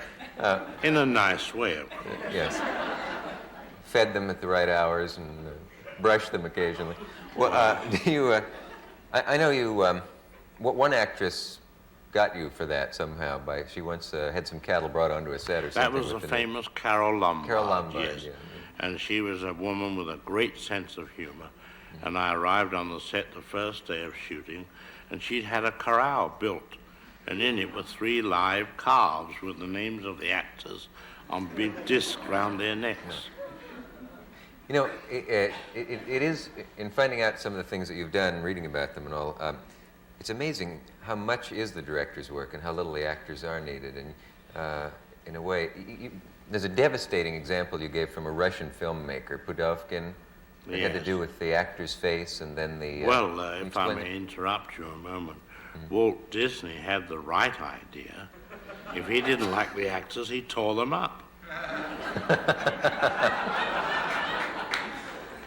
But you talked about the Russian filmmaker. The power of film. That's how strong film can be. Yeah. Well, I did the production section for Encyclopedia Britannica for the last edition, and in it I describe a scene such as in the picture Rear Window, Yes, where you that's have it. James Stewart, a close-up of him, and he looks, you see, and you cut, we'll say, for example, a woman nursing a baby. Now you go back to Mr. Stewart, and he smiles. So what have you demonstrated? That he's a nice, benevolent gentleman. Now take the middle piece of film away. He looks, he sees. Now cut to a girl in a bikini, and he smiles. Now he's a dirty old man. And it's the exact same smile. Exact same smile, the same look. The subject has changed. And you said that there's even a more dramatic example. That was the Russian filmmaker who showed an actor's face and then a dead baby, and then the actor's face, yes, and then a bowl of soup, and then the actor's face. And in each case, it was the same shot of the actor's face, but in the one seemed to be sorrow, and the other seemed to be hunger. Hunger, that's And you quite could- true, yes, yes. So you could get an Academy Award performance for an actor with only one shot of him, really. Well, I did it years ago with an actress, and I found her very difficult. And I did all her close-ups and said, look here, look there, look down, look across, move around. And go home. And then you may go home. And I brought in another actress, and I used all her hands, and she was cutting meat, and it was the prelude to a murder scene. And you just put everything around it. I then, used the hands only, yes. Gee. Is there a scene you wouldn't do over again? Are you sorry you did some? I'm thinking of one specifically, of the boy with the bomb. Well, that was because I made the terrible mistake of having a boy carry a bomb across the city. Mm-hmm. You, the audience, knew that it was a bomb. And I built it up and up until the various clocks and all the hold-ups. And you knew it was going to go off at 1 o'clock, but I let the clocks go 1 minute past 1, 2 minutes, and worked the audience up, and then I let the bomb go off.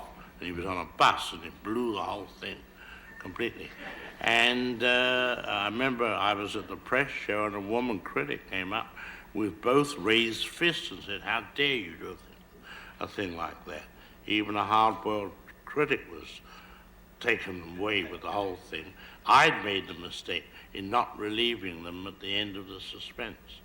In other words, if you put an audience through the mill like that, you must relieve it. The bomb must be found and quickly thrown out of the window. Then it goes off out there, and the audience are relieved.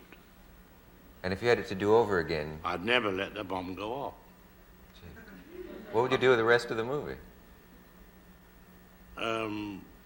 Well, you mean, well, that wouldn't be the last scene in the movie. No, that's true. But was it because was it also because a child was killed in the scene that they thought it was too brutal? No, I don't think that's the reason. I think the reason is that an audience gets worked up.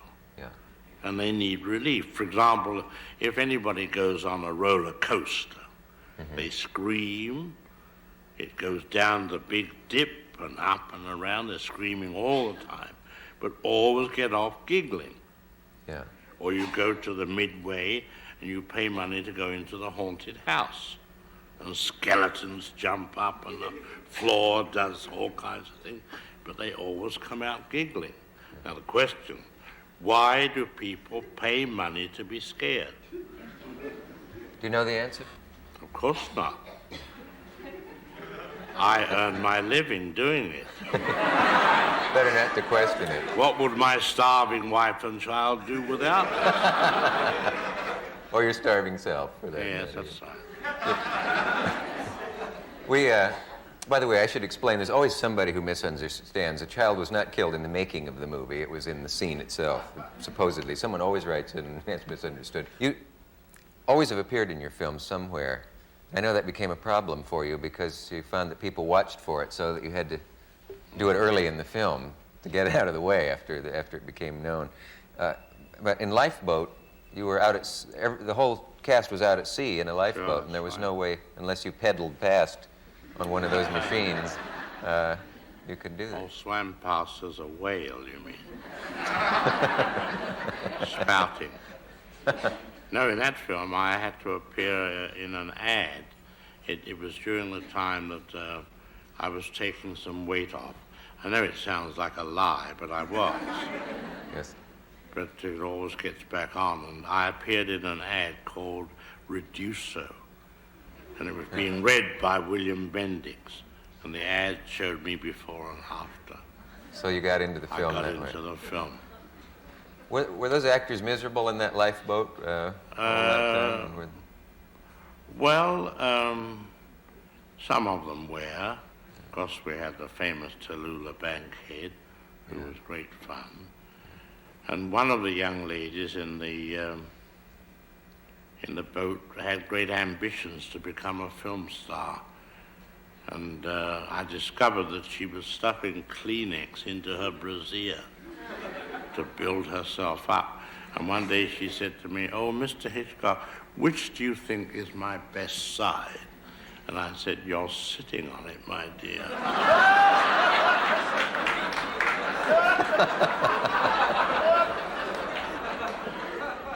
And that girl today, well, I guess we won't add. Probably still sitting on it.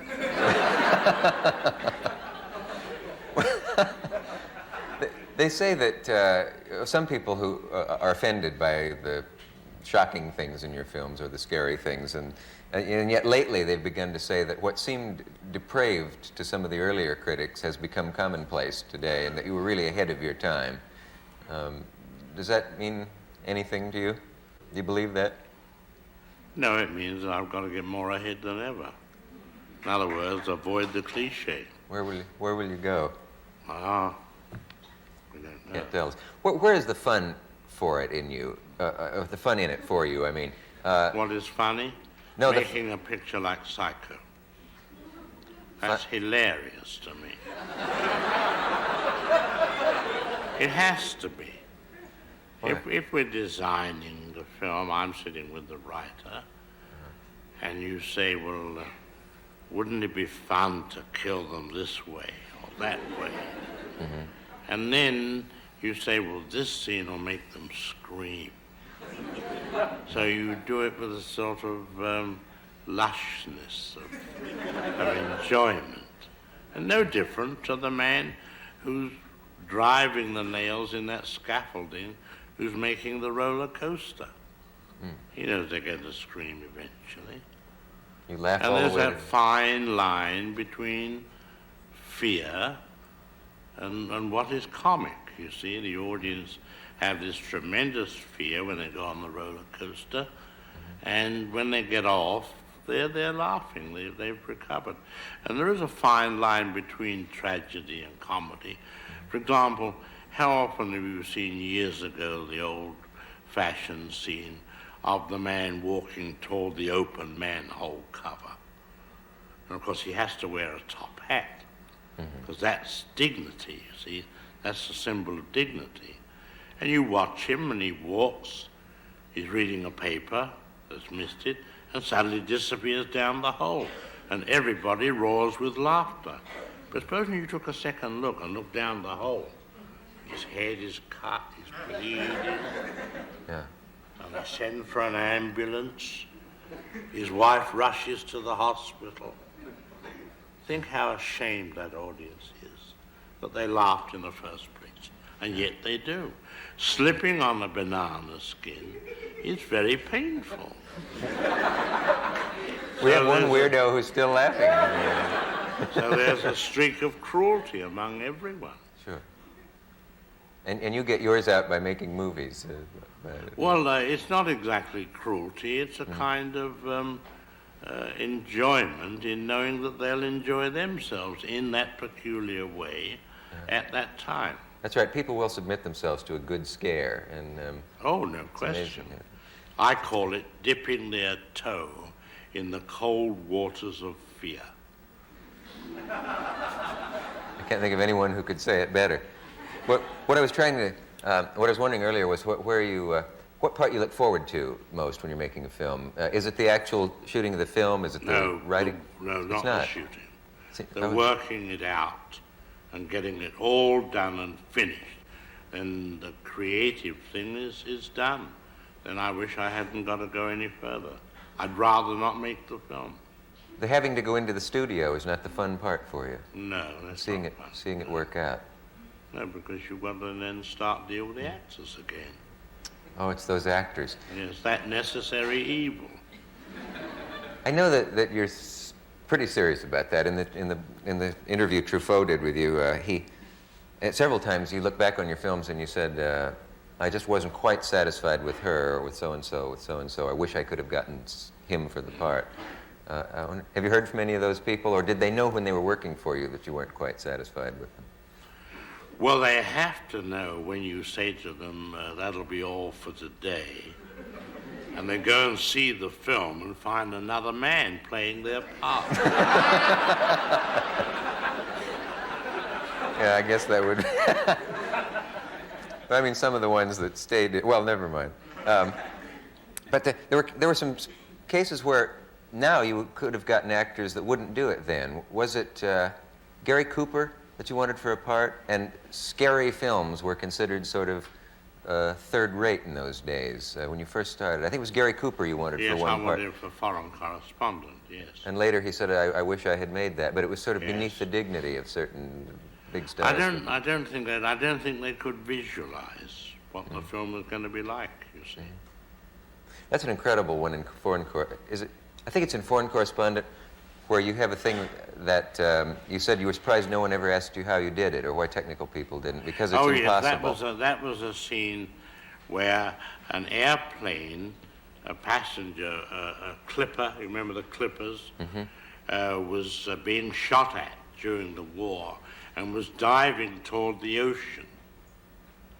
And we were in the cockpit with the pilot and co-pilot, and without any cuts at all, the plane dives right to the ocean, hits the water, and the water comes in from the ocean over the pilot and co-pilot, and possibly the camera, and not a soul questioned it.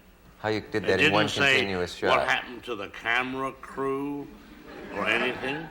Did they all drown and were never seen again? They just took it for granted. Maybe knowing you, they thought they probably did. And that, Maybe, yes. How did you manage to get a shot where the view inside the cockpit went all the way down to the ocean, into the ocean, and the water came in? Very simple. You heard of rear projection. Yeah, when they show the picture on the back of a Show screen. a picture on the back and you play the scene in front of the screen. Well, I had a test pilot go out off Santa Monica and dive with a camera on the front of the plane toward the ocean. Pull out at the last minute. Then I had 6 screens made, 8 feet wide, 6 feet high, built the cockpit, put the pilots in, and then the screen, made of rice paper.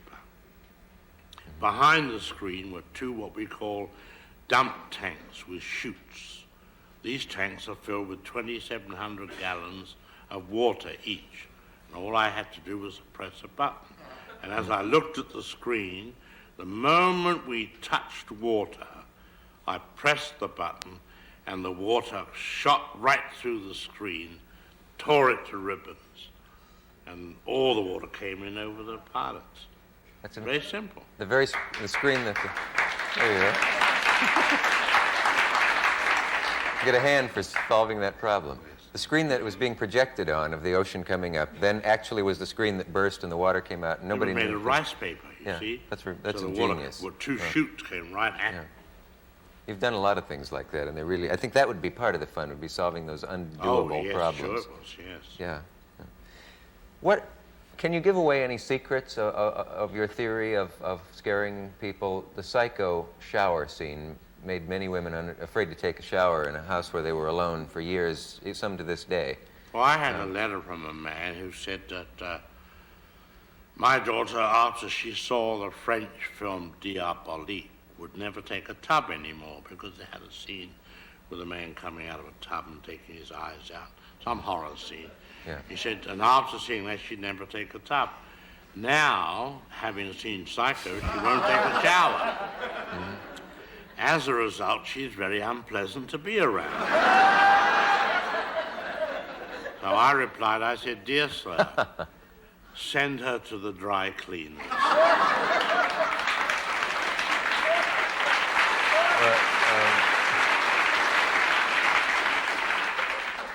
I was wondering what your theory is of how to make a scene as scary as you did that. Without getting too technical, but a lot of film students are watching, because there are a lot of them around the country and colleges. Yeah, the average movie, I think I've read, is made up of about 600 separate shots. Would that be true? Well, the shower scene in Psycho, the knife never touched the body at all. Mm-hmm. It was just this fast cutting from one thing to another, the knife coming at the camera and so forth. Actually, the property people at the studio made me a lovely torso with pink rubber, and it was all tubed inside with blood. Mm-hmm. So that if you took a knife and stabbed this rubber torso, blood would spurt out immediately. Mm-hmm. But I never used it. It was all unnecessary because the cutting of the knife, the girl's face and the feet and everything was so rapid that there were 78 separate pieces of film in 45 seconds. So the fear came from the putting together yes, later, sure. not anything. Well, anything that you can involve an audience so close is much better than seeing it from a distance. I think there's nothing more boring than a barroom brawl in a Western. What do? Break up a lot of furniture and a lot of bottles on the shelf. Right. But if you took the audience right in and got an impression of a face, a hand, an arm, and feet and everything, you'd involve the audience much closer with it. Yeah, there are stories of people who said to you, aren't you going to show the whole room when they built an elaborate set? And you said, I think the stripes on the policeman's arm are enough to show that we're in a police station. Well, you don't have to show the whole room. And it also, you need a long shot for certain effects. If you want to show, we'll say, loneliness, then you have one figure alone in a room. I remember in the film Rebecca, the young girl there was brought to a big house. She was very scared. So naturally, when she walked into this big room, you made her small, deliberately, you see. In fact, to make her feel afraid, I even had a fan blow her hair slightly, even though the windows weren't open. Gee, that is interesting. You wanted the effect even though it wouldn't be realistic. That's right. Totally yes, realistic. Sure. Mm. And I gather you would never shoot from, sometimes in a movie you'll see the cameras inside the fireplace behind the flames. Oh, that's charming, isn't it? Yeah. That putting the audience out of the frying pan into the fire. You'd never do that. Never. Why? What does that violate? Well, it's ridiculous. Yeah. Nobody can get inside the fire, they'll get burnt. It doesn't make sense. All those things are quite silly to me. Yeah. And yet some of them are still done, even though they haven't... Well, look at the movies you see today where they put flowers in the foreground, so blurred and out of focus, you don't know what it is. Mm-hmm. Quite unnecessary. I saw a Western like that, where about 9 scenes in a row started with a little cactus flower in the close-up and the rider in the distance. Well, was the story about a cactus flower? No, but that's the point, isn't it? Yes, it is. Yeah. Sure. Yeah. Frenzy is the name of your new film. Mm-hmm. And we have a short bit from that, which I haven't seen, and presumably neither has the audience. Should you tell us anything about it? Oh, before you see it, you mean? Or well... would you rather tell us after? I think after would be better. All right. As you will see, it's a body of a murdered girl that has fallen off a potato truck. Got rid of another actor, did you? She's just fallen out of a sack of potatoes in which the murderer stuffed her right in among the potatoes. Mm-hmm. And this is a scene after the murderer has escaped, leaving the body on the truck. And due to the braking of the truck, the body was shot out. Ah, I think the most significant thing about the whole scene is how it improved the taste of the potatoes. The movie for vegetarians. Definitely. I see. You do have the most odd sense of humor. How do you mean odd? You mean 1, 3, 5, 7, 9, 11? I don't know, some combination of numbers. You would think that things don't happen in life that happen in Hitchcock films, and that you've invented these ingenious things, but there are some pretty strange cases of things that seem to be right out of your films. One you describe in the book was a case in England where a man disposed of parts of a body except the head, and it gave you an inspiration for something in a film you did. But the story was that he put the head into the fireplace, I believe. This was an actual murder case. Oh, yes, that was a real murder case, yes. The man had killed a woman, and he had disposed of most of the body by cutting it up and throwing it out of the window of a railroad train between the south coast of England and London. But he still had the problem of what to do with the head. And the bungalow that he was living in was on a beach near the English Channel. And there was a thunderstorm that night. And he put the head into the fireplace and lit a fire under it. And the fire started, and the heat of the fire suddenly caused the eyes to open. And it scared the hell out of him. And he ran out onto the beach and never came back. And I remember talking to one of the big men at Scotland Yard, and he told me how he reenacted the scene to get the timing right when they were investigating the case.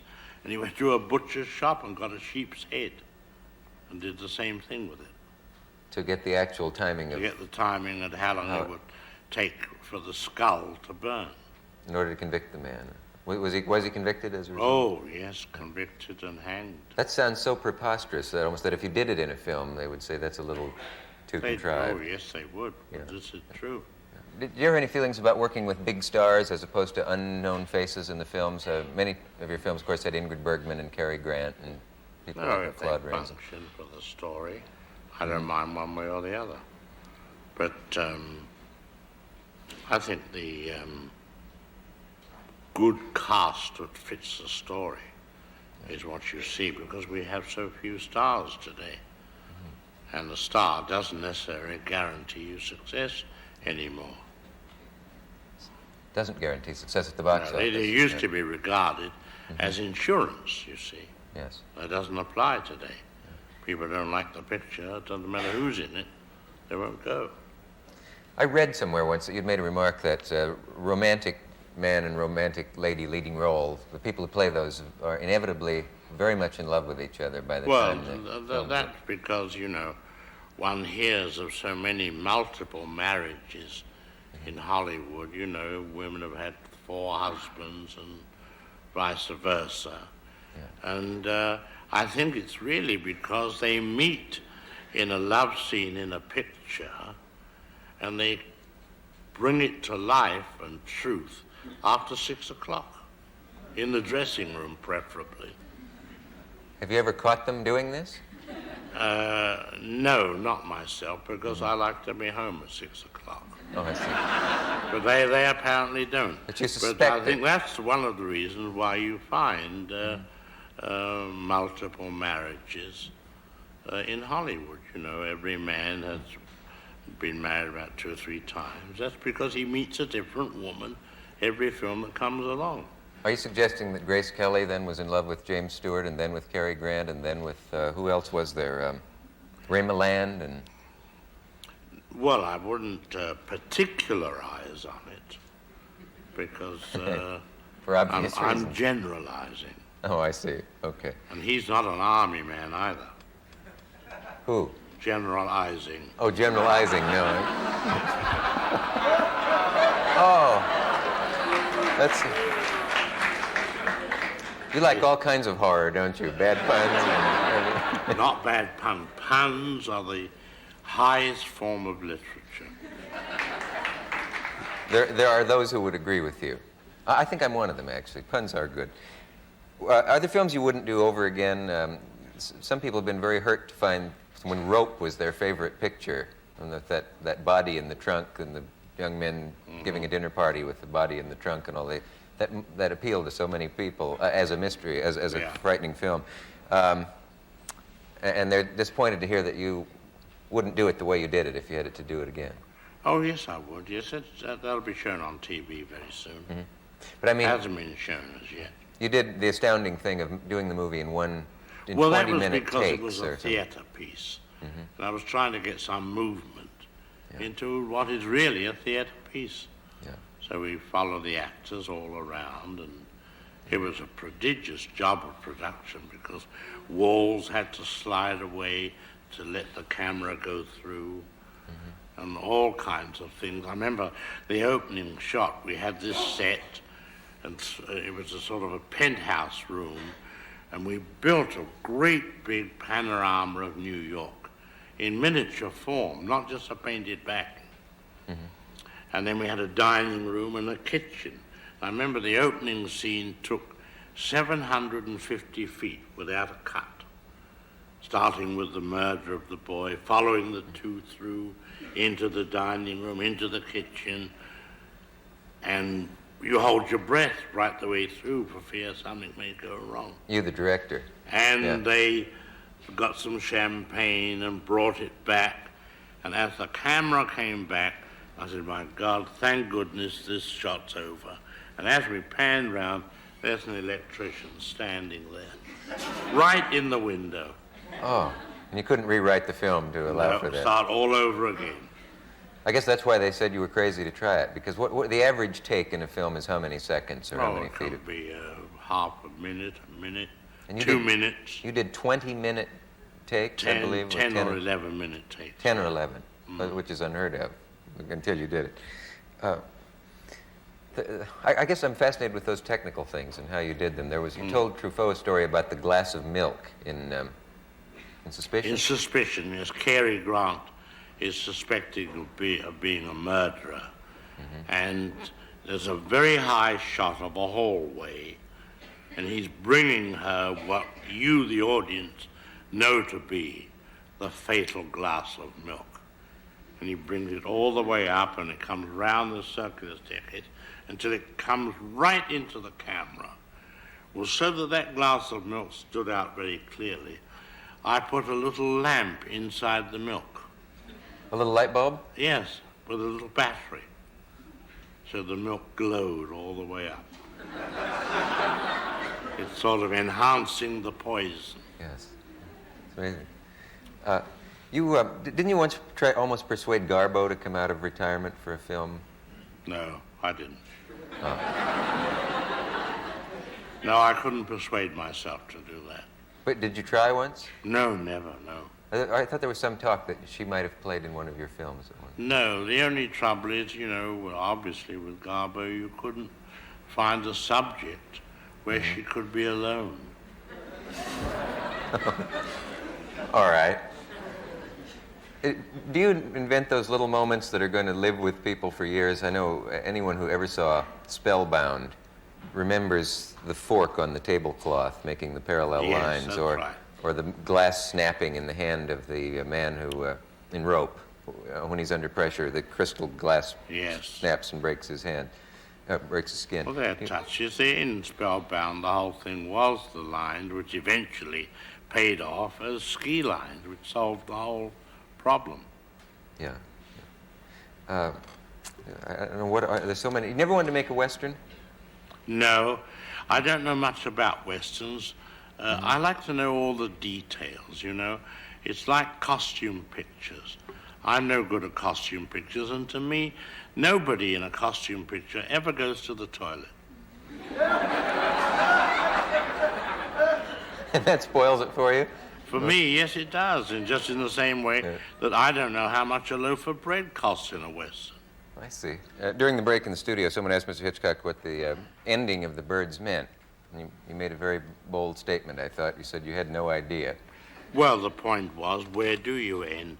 Had I gone further with it, then the next shot would have been the Golden Gate Bridge in San Francisco, covered in birds. And I fought shy of doing that because I thought, wherever are we going to get that number of birds from? Yes. And then the residuals would have been enormous to all those birds. For each bird, of That's course. right. Yeah. Has there been anything that they told you you just couldn't do, that you wanted to do, and they wouldn't let you, either for censorship purposes in a film? No, I'm much too respectable I see. to be involved in anything so sordid as that. Of course, I should have known before asking. Is there anything, though, that you haven't done that you really want to get yet? Is there anything that you'd like to experiment with the camera, with suspense, or something that you've No, never gotten to try? I wait till the subject comes along and then tackle it from there on, you know. 'Cause every subject brings new challenges. Yeah. If you had to take one of your films, if they said, I'm sorry, there are too many films in the world and we're going to have to select one from each director and destroy the rest, could you instantly go to one of your films? That I prefer, you mean? Well, of course, it's always the last one, but that's too conventional an answer. Now, a film I made years ago called Shadow of a Doubt, I liked very much. Because it was true, it was a character picture, and it was a family in a northern Californian town, and beloved Uncle Charlie comes to stay with them.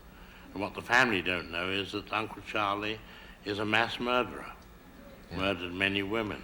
So the suspense is, how long will it be before the family find out the truth? It's a good one. They never do. I think Notorious is one that I can watch every time it's on television, and there doesn't seem to be anything wrong with that film, and it was made quite a number of years ago. 1944, and that's where I put in uranium as the MacGuffin. Yes? We all remember that word, boys and girls? A year before Hiroshima. Yeah, and no one could figure out later how you did that, because when you see the film now, you take the atom bomb for granted, but there was not an atom bomb, and no one knew it was uranium. in the course of manufacture. And I went with the writer, Ben Hecht, because one had read of the Germans experimenting with heavy water in Norway and that sort of thing. And I went with Ben Hecht, the writer, to Caltech, and we walked into the office of Dr. Millikan, a famous professor there, and said, how big would an atom bomb be? And there was silence, and then he spent an hour telling us how impossible the whole thing was. And I understand I was watched by the FBI for 3 months afterwards. Then how did you know to use uranium if they denied Well, everything? I knew that uranium, Lord Rutherford split the atom in 1920, and I knew that would be the way in which the atom bomb would be made. Then I heard of a place in New Mexico where men went in and never came out again. Where is that? Alamogordo, of course, yeah. where the first bomb was shot off. And you knew that did you know that within a year there would be an atom bomb? Just by the Well, I surmise? didn't know when, but I knew it was possibly coming. And the producer didn't believe in it. He said, I think that's a lot of nonsense. I said, you're worrying about the MacGuffin. I said, this is a love story between Ingrid Bergman and Cary Grant. Don't worry about it. If you don't like uranium, we'll make it industrial diamonds. And years afterwards, when the film was shown in Germany, he said to me, he said, you know, those Germans are very clever. Now that uranium is out of date, they've changed it to narcotics. Really? Gee. When you were a kid, what were you like? Were you... Nice. Were you? Were you a sweet boy? Were you popular? Very quiet. Did you have a lot of very friends? dignified. Kept to myself. Didn't have a lot of little friends? No, never fought other boys. No? Was very diligent. And which reminds me, may I tell you a story? Yes. About a nice little boy. His father managed to get him into the best school in England, Eton College. You've heard of that. Father went to visit him after a week, and the boy was scratched and bruised. Terrible state. He said, what happened? He said, they don't like me here, Father. They call me a dirty little Jew. He said, don't you fight back. They'll throw you out of the school. Keep away from them. He waits a week, visits the boy again, and he's still badly cut up. He said, they still calling you that? He said, yes, Father. He said, you tell them that Jesus Christ was a Jew, and that'll stop them. So, all right, Father, goes away. Third week, he got 2 black eyes. He said, what, they're still calling you that? He said, didn't you tell them what I told you to tell them? He said, I tried to, Father, but I forgot the gentleman's name.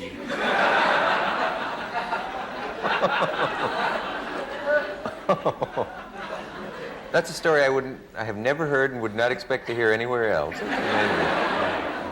I think it's a charming story myself. Yeah, it's a nice story. It pulls in several directions.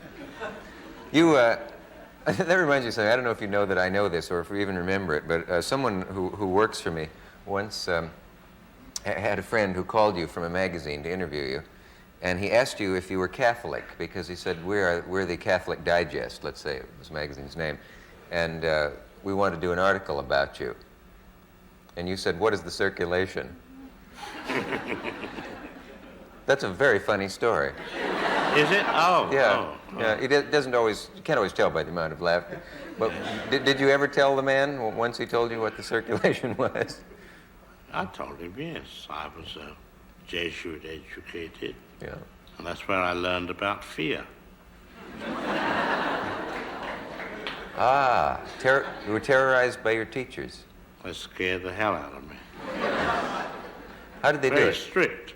Did they threaten physical violence on you? Oh, no. But it's just the way you're brought up. And how would they frighten you? If you didn't do your lessons properly, if you were not obedient, what bothered them? Well, there were certain punitive measures, may I call them, taken. Physical? Physical. Yeah.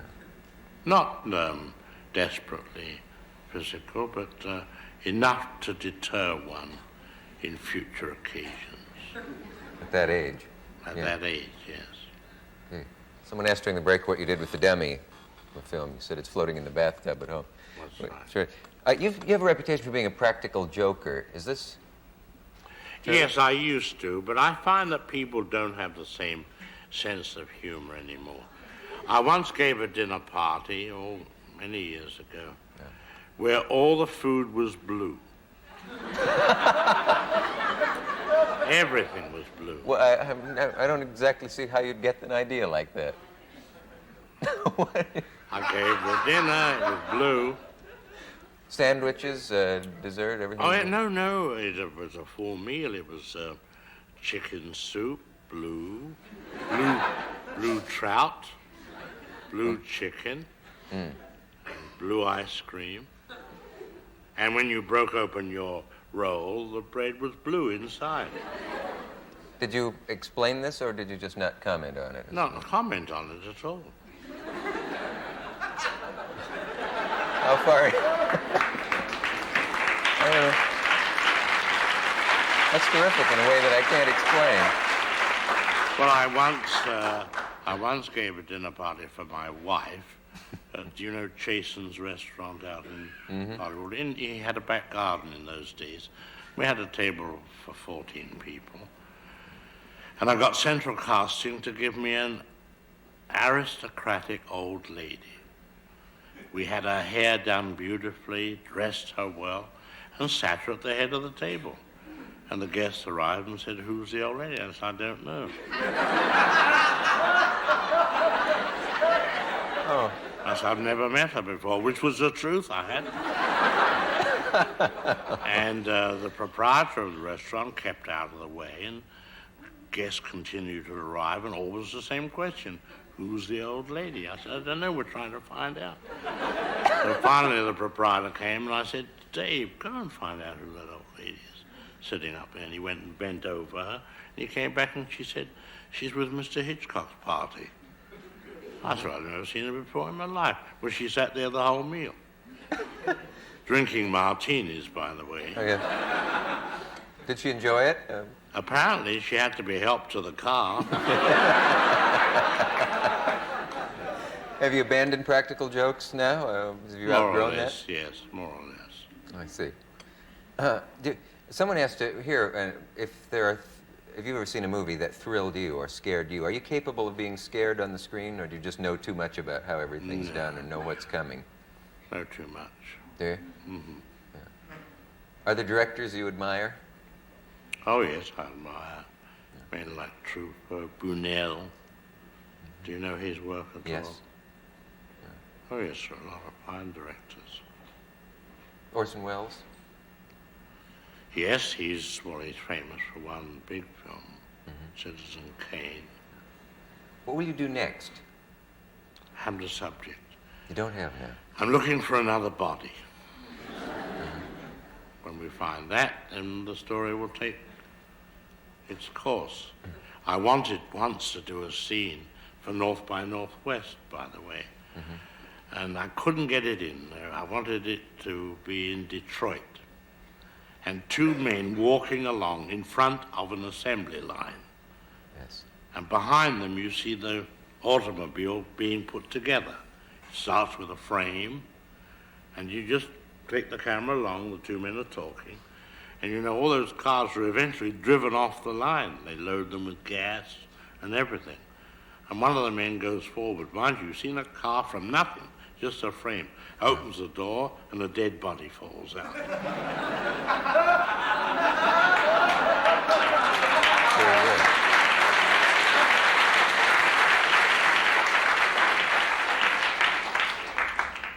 Stole my idea for a movie. Not a coincidence, the two of us. Somebody will hear it on the air and steal it from me. That's right. Do people constantly send you ideas, and do you welcome them, or are you... Not ideas, no, not really, no. What do you read for fun, pleasure? Biography. Never read fiction. You don't? No. No. Biographies of whose have you read? Oh, I've read all the famous generals and politicians, that sort of thing. Can you be happy when you're not working on a film? We are always working on a film somewhere or other. I see. Yeah. What frightens you? What are you afraid of? Most things. I'm scared of policemen. I never drive a car on the theory that if you don't drive a car, you can't get a ticket. So therefore, that's absolutely true. I'm scared stiff of anything that is to do with the law. Although I'm fascinated by it, but I would hate to be involved myself. And I think I'm more scared of that kind of thing. Why?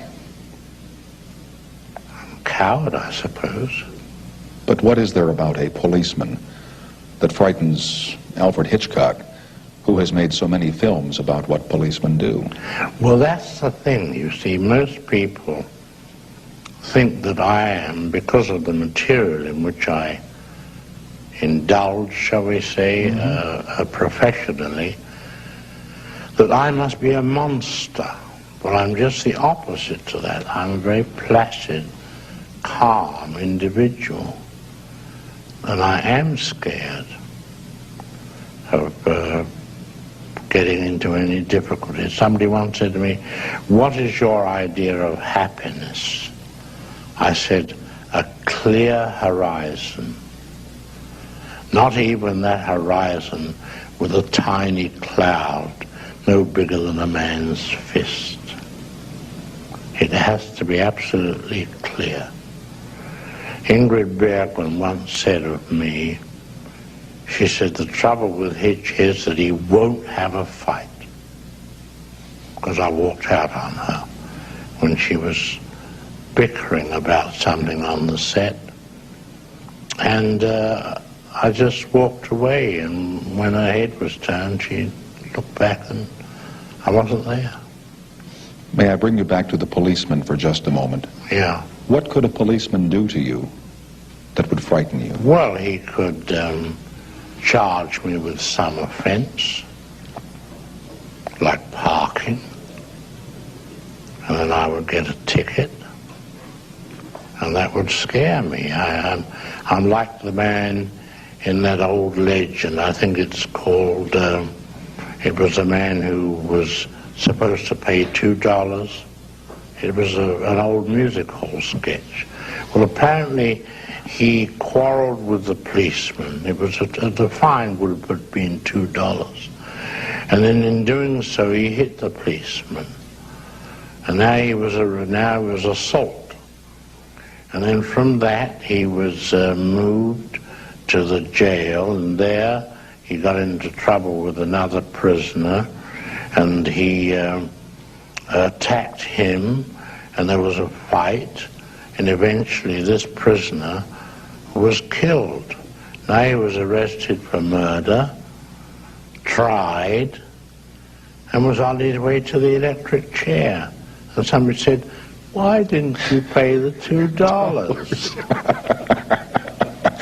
And a policeman is probably the only man who can come to you in the street and for no reason at all say, won't you come with me? And you really don't have much choice, do you? Well, my stomach would turn over. A joke was played upon me, and I'm not kidding, it did scare me.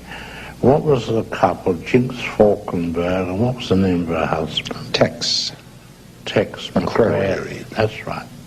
I did an interview with them, many years ago in New York, and I sat in the little studio, and there was an empty chair opposite me, and suddenly a policeman came in and sat in the chair and scared the hell out of me. He said, may I see your license? I said, I don't have one. And he did it as a gag, but it worked. Well, you'd best behave tonight or we're going to call the cops. We will continue with Alfred Hitchcock after this announcement.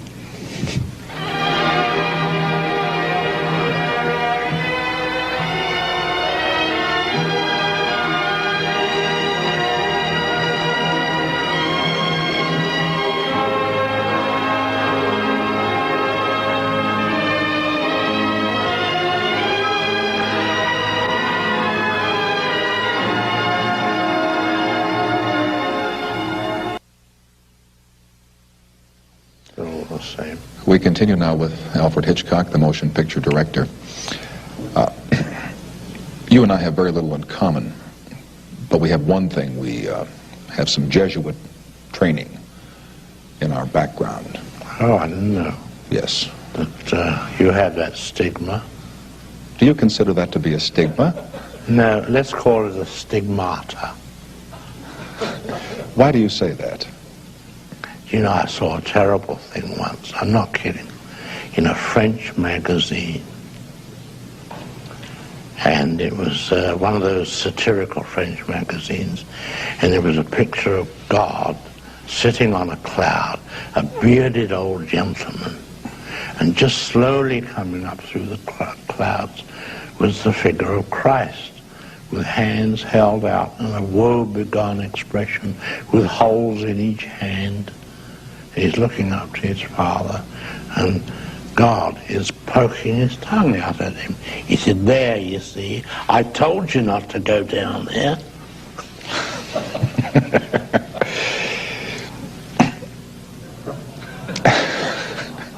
That's what he said. The only reason I brought up to think about the Jesuits is I've never heard you, I've watched you on some of the other programs, I've never heard you talk about religion, what part it's played in your life, what part it's played in your producing or directing of motion pictures. Has it played any? I wouldn't say so, no. But I would say that the Jesuit training, I believe, gives you a sort of clarity of mind, a reasoning power, which you don't realize it while you're being taught as a young boy, but that's what they're doing to you. Did you have to take Latin? Oh, yes. Sure. Me too. 8 years of it, and I could never understand why. Oh, you had to learn all Latin, the ablative absolute. Remember that. I don't go quite that far into Latin. I can do really? arma verumque cano, troie qui primus arborius oris, which are the first two lines from Virgil's Aeneid, and that's as much as I can remember. But Latin taught me English, and probably you too. Mm-hmm. Could be. Well, enough of the Jesuits. As John J. Schmitz, a candidate for the presidency, said in 1972, there is nothing wrong with the Jesuits that a good inquisition would not cure. That's what he said. Come rack, come rope. That's what they used to say in the days of the Inquisition. In the making of motion pictures, a director is often portrayed as a violent man who screams and yells at actors and says, ready on stage, and waves his arms around a lot. Mm-hmm. By your own admission, you are a placid man. Are you this placid when you're at work? Well, first of all, I'll tell you an interesting thing. I've only been on another set once in my whole career. And that was when I first came to Hollywood to sign up with Selznick, and I was given a lunch at Paramount Studios and shown around the studios. But I've never been on another set. I've never seen another director at work. Just saw this one director. I was astonished to find he was addressing everyone through a public address system. Now, I've heard about directors and how they behave in the manner in which you describe, you see.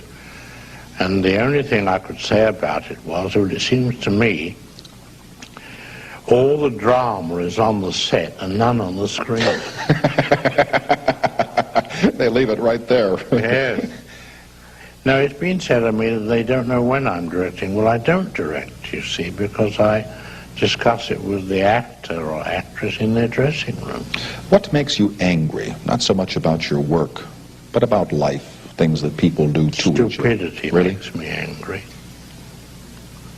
And, you know, certain things in one's work, which you get... I hate to see a scene where they're pouring wine out of the wrong bottle.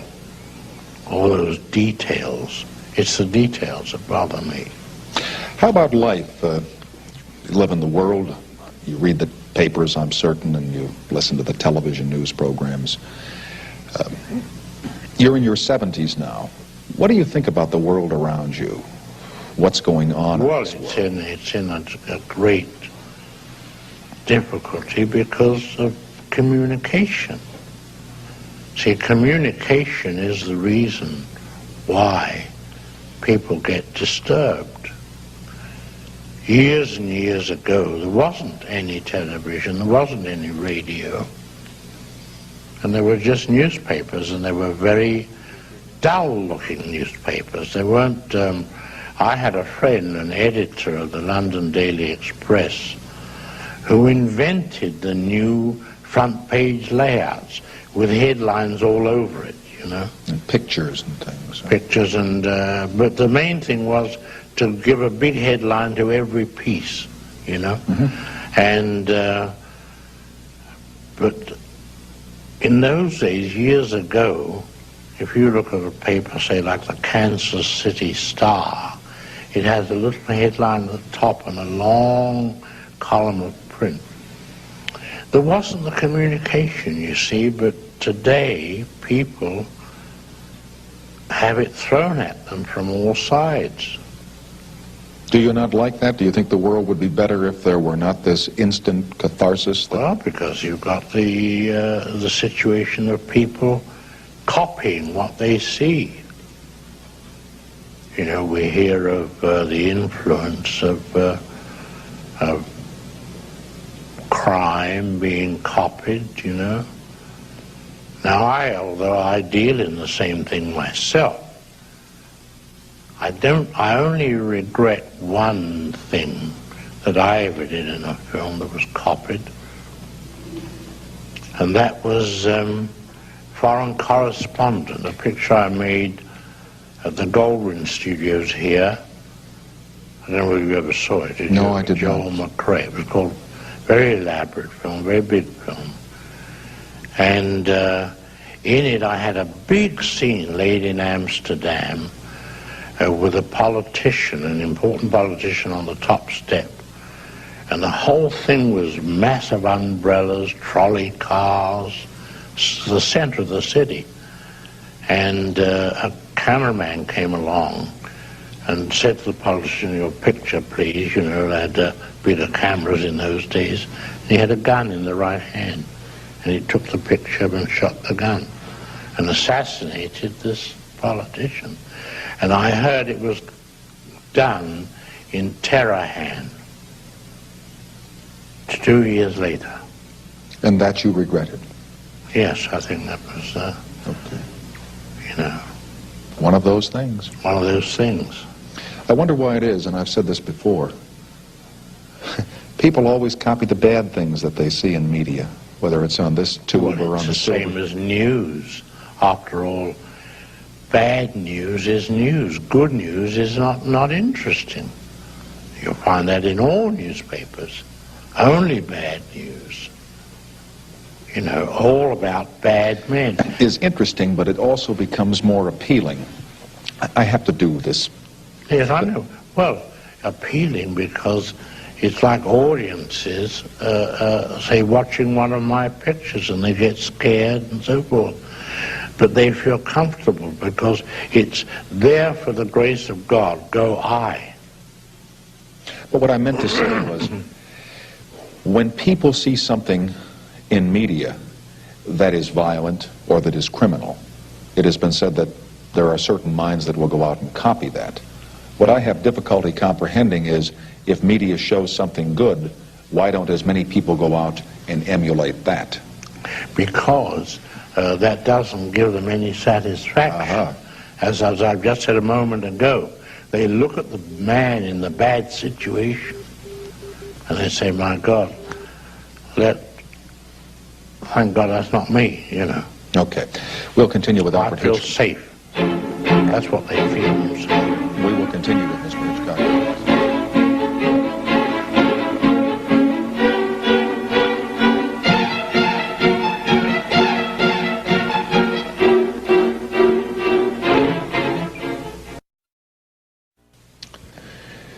The image that you have contrived, and I'm certain you've done this carefully over the years, is one of dourness, of seriousness, of conveying an impression of mystery. Does Alfred Hitchcock ever tell jokes, or do you have a little sense of humor where you would... I would say more that way than that's the whole thing I was saying to you earlier, that people think that one is a monster and they relate me to my material that I put on the screen. Well, and you're a rather imposing gentleman. I mean, you are... Oh, I wouldn't look at it that way. I mean, because... Well, you look pretty imposing to me, so... No, I used to, and strangely enough, I don't know whether it's people have become more unsophisticated, but I used to indulge very much in practical jokes of a very high order. I used to have great pleasure from them. I remember once at Chasen's, when Dave Chasen, at the restaurant, his restaurant had a garden at the back. I gave a birthday party for my wife. And just to liven it up, I engaged, from Central Casting, an aristocratic old lady. Had her dressed by the studio, hair beautifully done, and sat her at the end of the table. And then disowned her. Guests arrived after this, said, "Who's the old lady?" I said, "I don't know, I'm trying to find out." The only person in the secret was my wife and Dave Jason. And every person arrived and said, and they looked around and said, "Out there?" I said, "Yes." Said, "Who's the old lady?" I said, "I don't know." I went to find out from Dave Jason. When he comes, I'll send him over.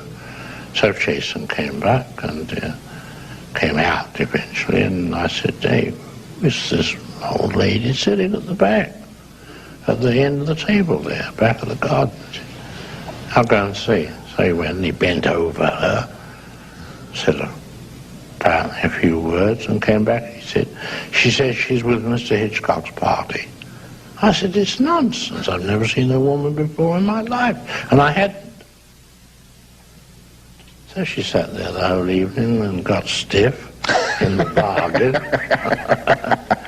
and bewildered everyone. She didn't... Well, it's that sort of joke that amuses me. I once gave a dinner in London, and I had 2 or 3 important guests. I had Gertrude Lawrence, Sir Gerald du Maurier, that's the father of Daphne du Maurier, who was the leading actor on the London stage at the time, 2 or 3 other people, and all the dinner was blue. Everything you ate was blue. You mean the food? The food. But celery, carrots, all that stuff? Everything. The soup was blue, the trout was blue, chicken was blue. Really. And we told Gerald du Maurier that it was going to be fancy dress. So he came as a Scotsman, and nobody else was, you know. So we got him in some different clothes later. Well, those sort of jokes I used to enjoy. You know, talking about bringing someone in and telling them it's got to be fancy dress, and then it's just the opposite. It reminds me of the man invited to a nudist party. He arrived, and the woman, he showed him into a room, all piled up with the people's clothes, and said, well, sit down dressed, and was completely nude, and entered the living room, and everybody was dressed. Not a horrible joke. I wouldn't perpetrate that one on anyone. You don't do that sort of thing. No, not that way. I want you to introduce America, for those people who haven't heard it yet, to something that we talked about on one occasion some time ago, rhyming slang. Rhyming slang. Remember when you asked me if I knew how the raspberry got its name? Well, yes. Well, that's a vulgar one, so we won't go into that. Well, rhyming slang really goes back to almost nearly to Elizabethan days. It goes back very, very early. It's a jargon used by traders so they can communicate with each other without the customer understanding. Now, for example, to give you some rhyming slang, stairs. One of the most famous is stairs. You don't say stairs, you say apples and pears. You do? Yes, apples and pears. And then with the usage, the rhyme gets lost. Going up to bed, Uncle Ned. The wife is called the trouble and strife. Sister is skin and blister. So that going up the apples and pears... Going up the apples, you say. Oh, you do the whole thing?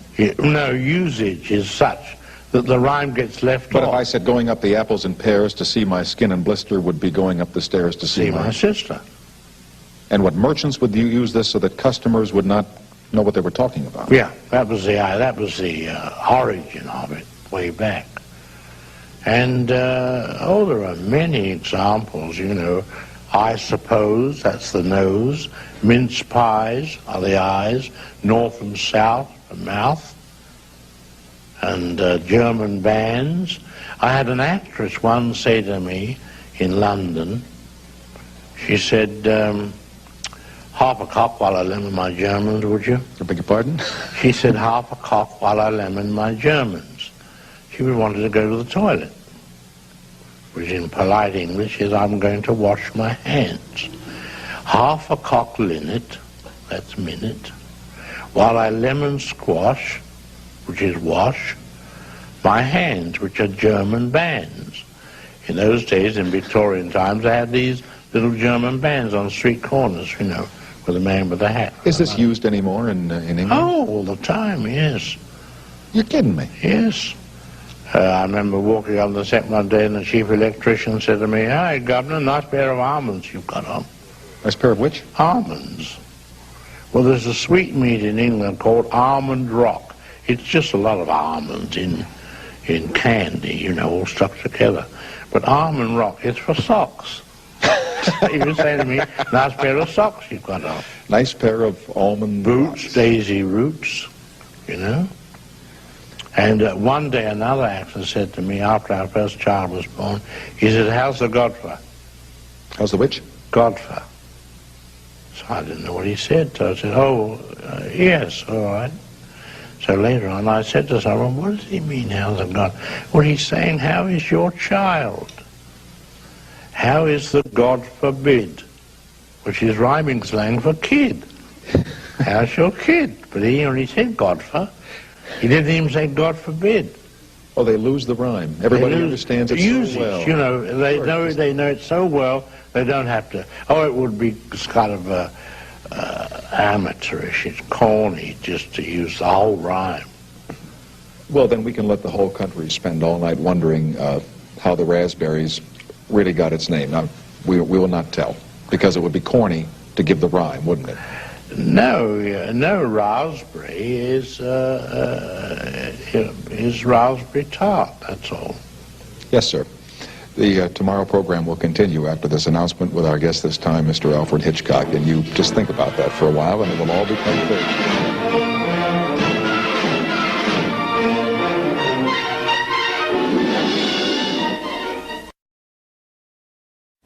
But that's said seriously. No humor about it at all. We're still on rhyming slang, and No, this is not rhyming. This is the use is the way things with the meaning get into the language. all right. What would you not do in a movie that you were making? Today they put everything on the screen. These X-rated pictures, there's nothing left to the imagination insofar as morality is concerned. There are very violent pictures made where horrible things are done to the human body. What wouldn't you do? What turns you off in making? Well, what turns me off are what I call all-in wrestling matches in bed. You see that all the time, you know, it's a cliche.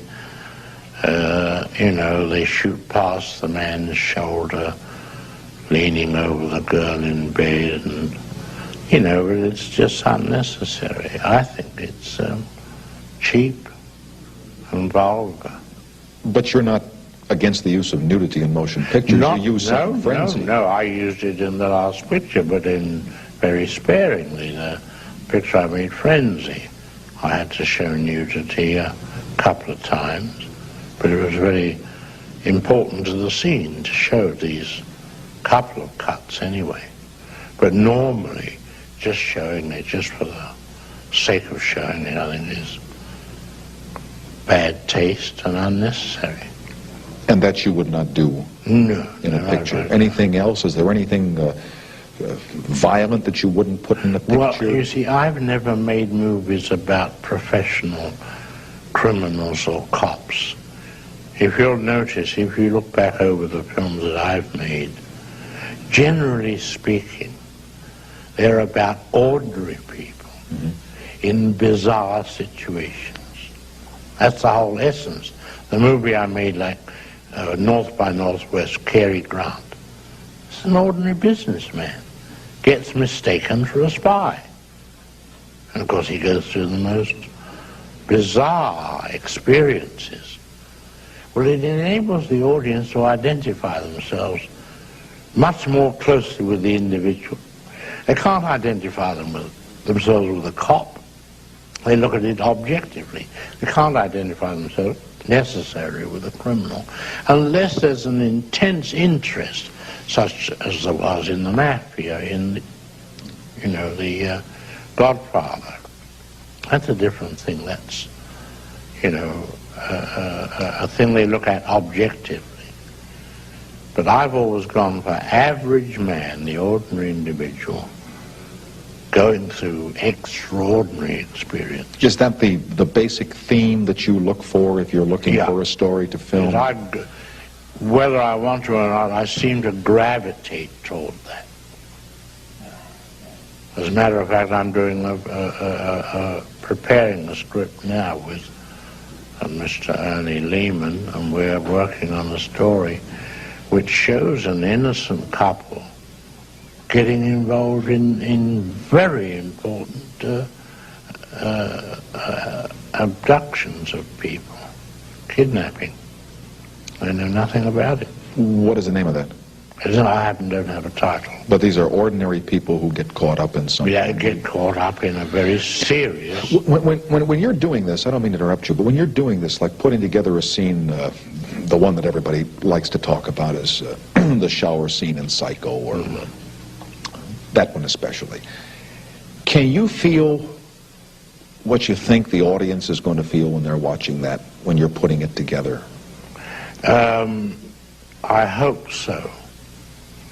Except that a scene like that took me 7 days to shoot, because although it was only on the screen for 45 seconds, there were 78 separate pieces of film joined together to get that stabbing and that effect.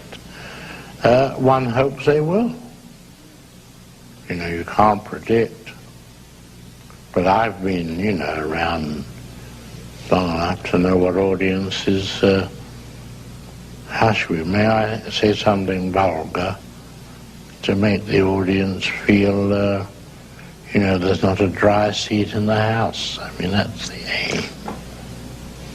If you don't know how to do that, nobody knows how to do that. Huh? Well, it takes a lot of design.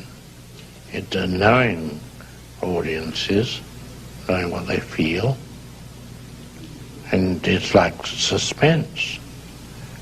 Suspense comes out of giving an audience information. You see so many films, they call them mystery films. I never make mystery films. Because no, we know. Because if the audience don't know, how can they emote? It's like a whodunit. I never make whodunits, because you've got to turn the last page before you find out anything. So a whodunit, from an audience point of view, is an intellectual exercise, like a crossword puzzle or an anagram. You're wondering which of the 5 people... So there's no emotion, it's just calculation. But suspense is very different. You tell the audience that there's a bomb under that chair and will go off in 5 minutes. And make them wait.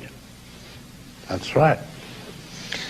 We have a little bomb that's going to go off here from the sponsors or the commercial, yeah. And then we'll make it a profitable bomb. No, not at this time of the morning, sir. We'll continue after these public service messages.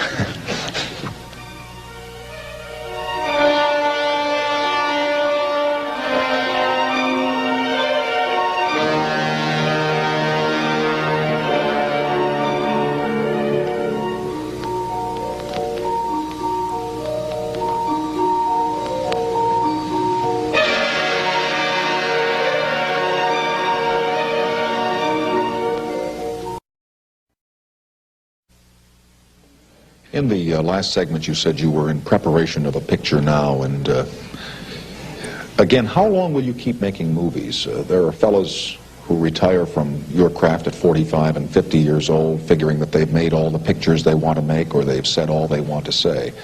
But you're still going. I still will go on. I have no reason to stop. Got many more pictures to make. But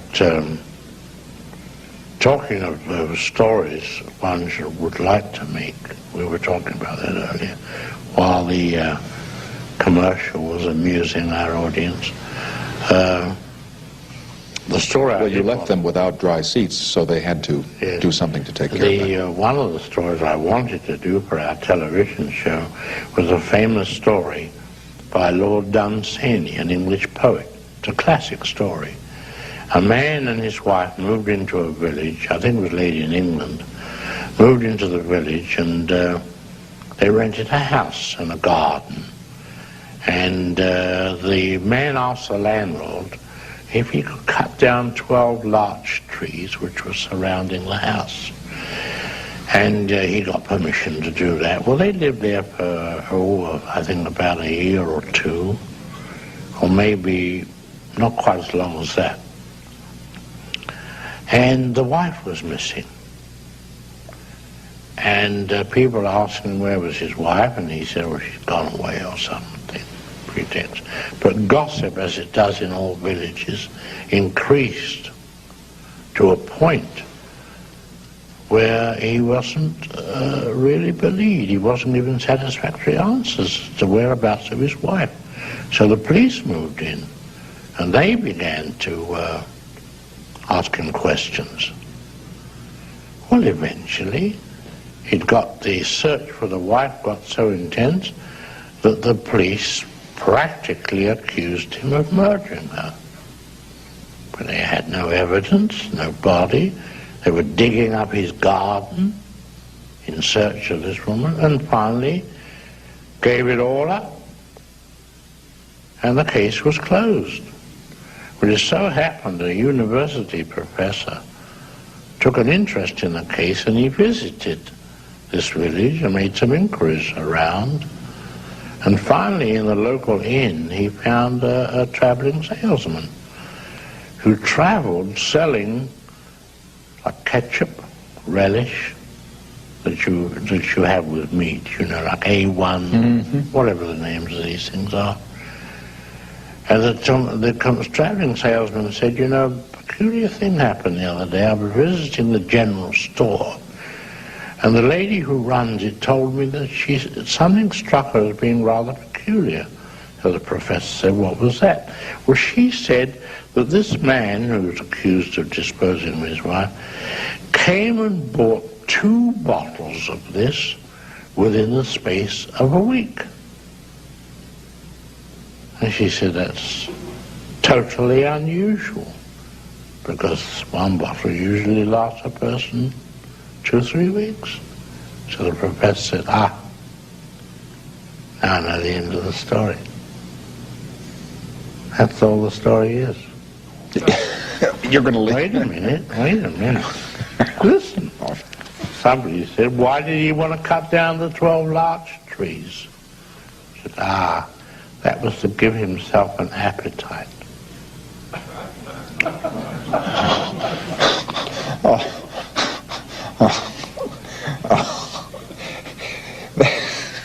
What a horrible story. I told you it was a horrible Boy, you did one on television. I remember watching where they came to the club to have dinner, and it was lamb, arm a strain. Yes, that's right, yes. And Robert Morley. Exactly, yes. And the lady, you tell that story in case somebody has not seen that. Well, it was a famous club, and the whole idea of the story was that it was sort of a suicide club. When are we going to have lamb Aristan? And it turned out to be human flesh, you know. So, let me tell you one more interesting story. I think we have time. I'll tell it quickly. A man was riding across the Australian desert in his car, South Australia, loaded up, and the back axle goes. He sees in the distance an oasis, and there he trudges and finds it beautifully kept, rings the bell, man answers the door, explains his predicament, said, will you come in, sir? And the man, the owner of the house comes in, and he explained his problem. He said, well, the owner of the house, a very dapper, well-dressed man, sort of like Clifton Webb used to be years ago.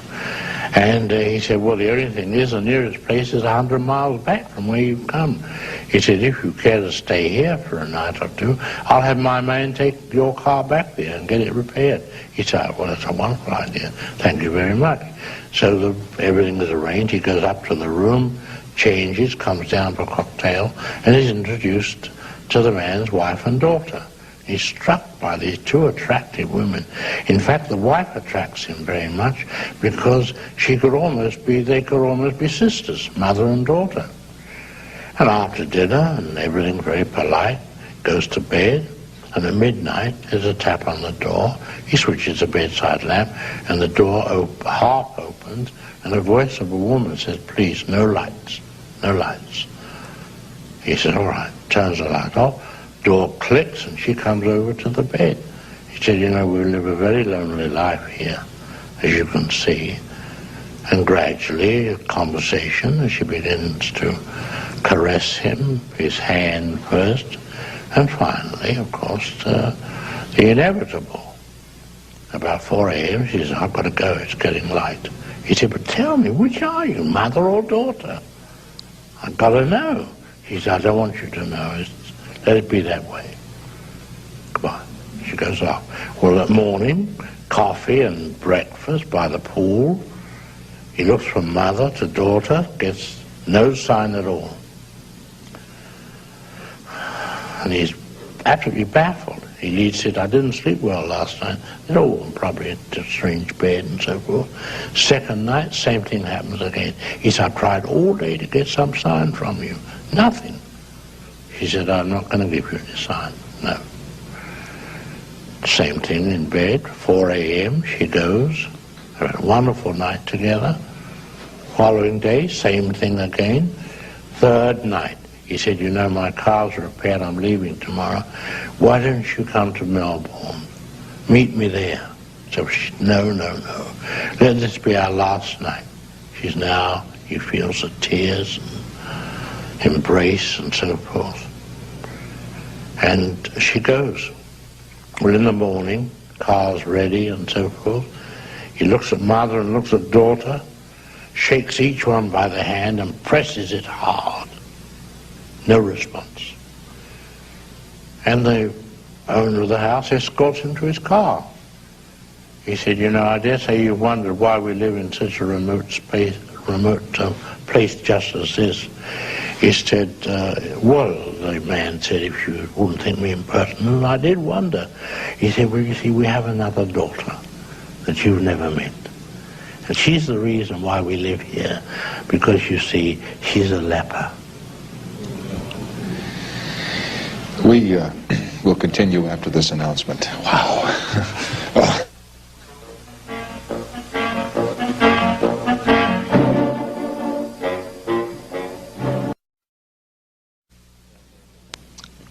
I know from reading about Alfred Hitchcock that he is a man who loves grand food and good wines, and he's now on a diet. He's lost 14 pounds in the last 2 weeks.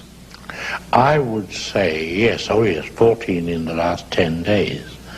I would say that in my lifetime, I must have lost altogether 500 pounds.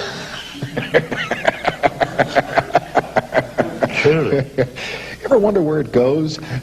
I lost 100 pounds when I was making a movie with Tallulah Bankhead, Lifeboat, 1943. I lost 100 pounds. What is the reason for this newest diet? I'd reached a plateau, and it was a decision one has to make. I got too heavy. I was having great difficulty in getting up and down the apples. Yes. And pears.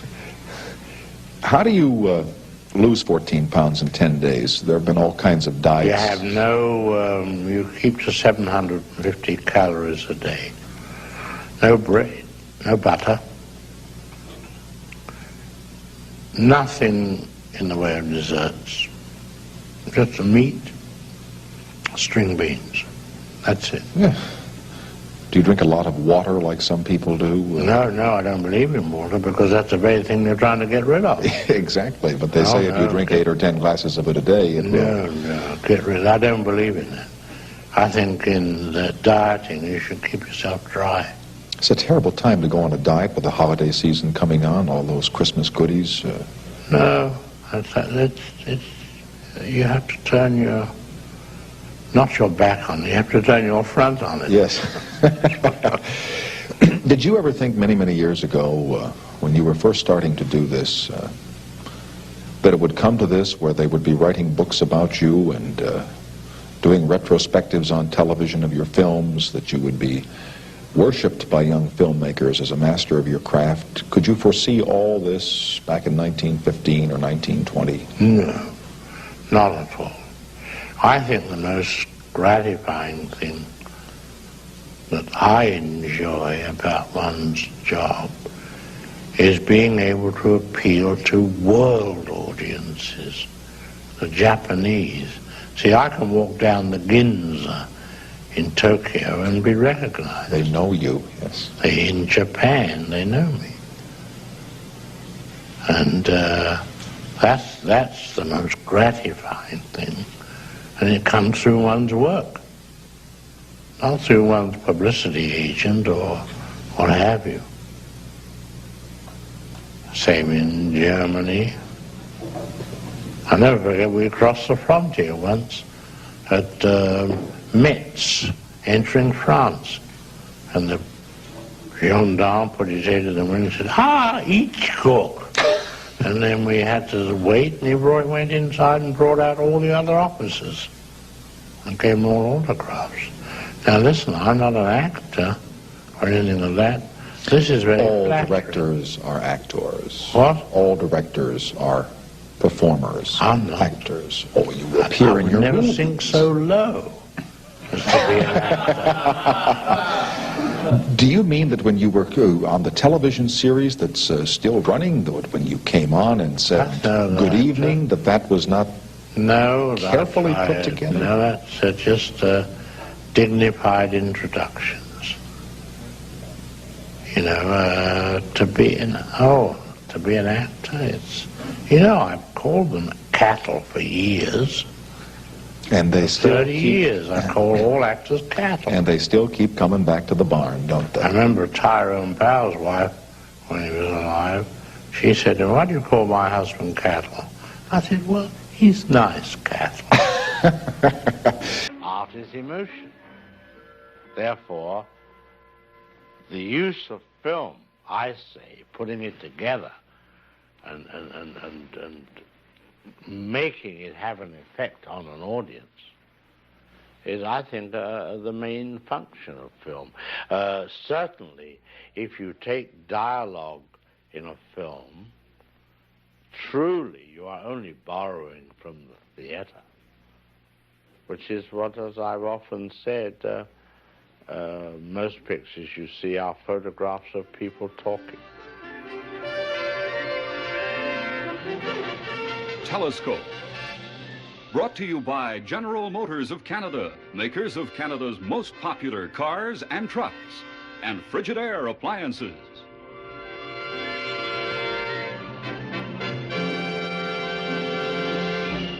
Tonight's Telescope, quite frankly, is an occasion for photographs of people talking. Happily, however, the man who does most of the talking is a man who long ago learned virtually everything there is to know about making motion pictures, silent and talking, and totally terrifying. In place of the introduction Mr. Alfred Hitchcock does not need, here's this message. Mr. Hitchcock, most Anglo-American film critics have always thought of you principally as an entertainer. For the French, however, you're considered a Catholic moralist. Do you think of your recent films as melodramas and thrillers, or as fables and even allegories? Well, if you look at it from the point of view of melodrama, we know traditionally that that right must win over wrong. In other words, evil must lose. Yes. So that you could apply that to the basic melodrama, or you could apply it to, how should we say, a religious precept. And you've said that you're more interested in the technique of storytelling by means of film than in the content of the film itself. That's true. Could you explain that a little more? Yes, I can clarify it. Please don't think me presumptuous if I give you, say, the analogy of, say, a painter who paints a tree, a landscape, or even a bowl of fruit. I'm sure that the painter is not a bit interested in the apples for themselves alone, but in the technique of his work, which stimulates the emotion of the viewer of his picture. After all art is experience. People look at an abstract, and say, I hate it. Well, the mere fact that they're using the word hate means that they're going through an experience, you see, and or they like it.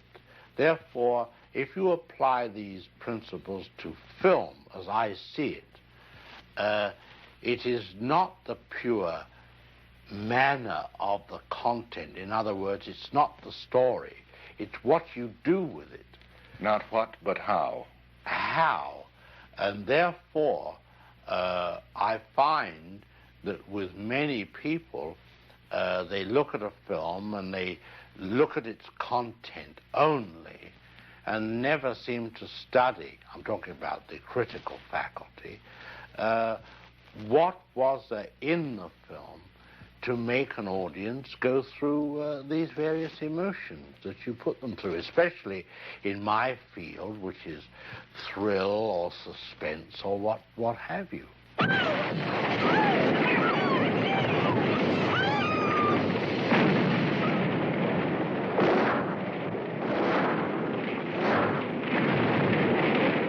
Sometimes one can almost say that the man who builds a roller coaster is an artist, because the grades and dives that he puts into it create the crudest and broadest emotions in the rider.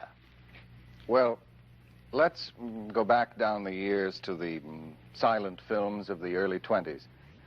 Since you were born in 1899, that period finds you in your early 20s also. Were you particularly interested in films before you actually became involved with them? Yes, deeply. They'd been a passion from your boyhood? Oh, no question. Well, as a writer and designer of titles for silent films, which was your first job in the film world, did you hope to become a director one day, or did that happen by chance? Happened by chance. My earliest job, after being in the editorial department, designing the titles, was being assistant director, and then I practiced my hand at writing a script. I did it on my own. I took a story, a novel, and eventually a job came up where I was going to be the assistant director, and they said, well, we've got to find somebody to write a script. Who's going to do the script? So I said, I'll do it. They read it and were impressed, and then I got the job. I was 23 then. And then my friend, who was going to be the art director on the same picture, found he couldn't come on this particular picture. It was a big, important picture. It wasn't a small picture. I said, I'll do the art direction, design the sets and so forth, which I did. And therefore, for about 2 or 3 years after that, I carried out the same routine. And then finally, I believe, I'm not sure, but I was told that the director of all these pictures was very jealous because I was getting credit for all this amount of work, and then he said he didn't want me anymore. So the producer said, would I like to direct? And I said, well, it never occurred to me. I was very happy doing what I was doing. What was the first film you yourself chose to do? My first choice was The Lodger. This is a book by Mrs. Belloc Lowndes about Jack the Ripper.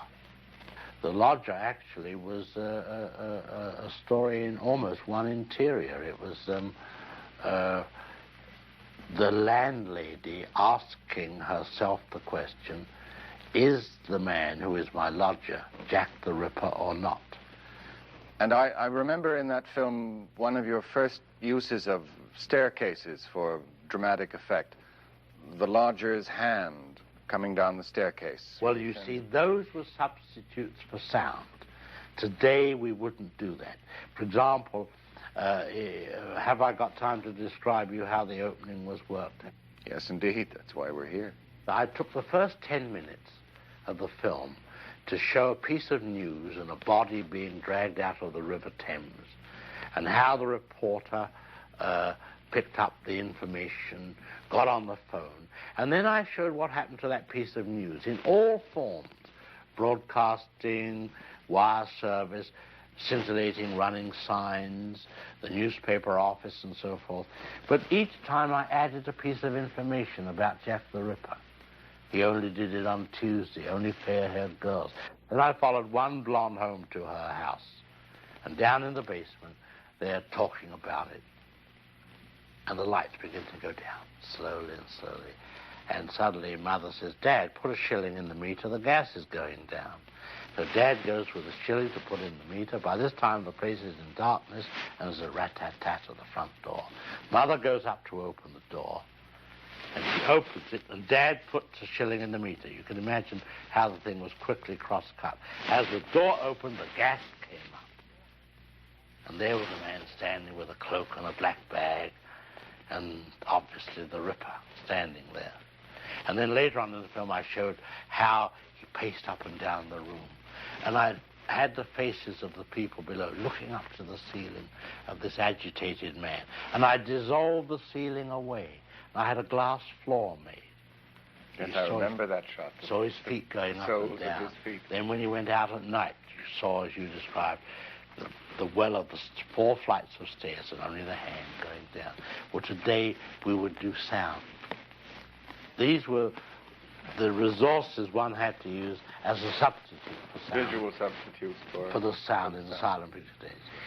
And The Lodger was the first film, wasn't it, in which you made a personal appearance? It was in The Lodger, yes. And that was simply because there wasn't an actor available at the time? Yes, oh yes. We used to be able to hop in and do a bit if necessary.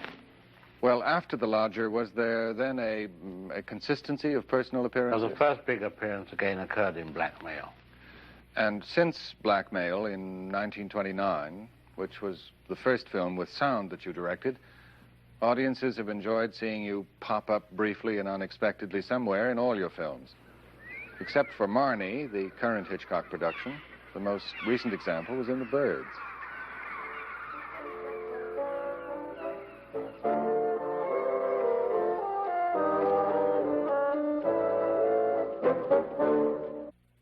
Mr. Hitchcock, most critics have always considered Shadow of a Doubt, which you made in 1943, as your finest film. Me too. That is your opinion of it still? Oh, no question. In Shadow of a Doubt, of course, as in all Hitchcock films, your use of the camera has always been unique. The whole technical side of filmmaking, especially editing, has been a principal concern of yours. Would you be good enough to explain some of the basic methods in the cinematic approach to storytelling? Well, you have 2 kinds of what we might call montage. I think we call it cutting. It isn't exactly that. Cutting implies severing something. It really should be called assembly. Mosaic is assembling something to create a whole. Montage means the assembly of pieces of film which, moved in rapid succession before the eye, create an idea. Of course, the most elementary form is the juxtaposition of imagery in various sizes. You know, a lot of people think that cutting is, or we'll say montage or assembly, is taking a man from one place to another and jumping into a close-up of him, which Griffith invented, it's true.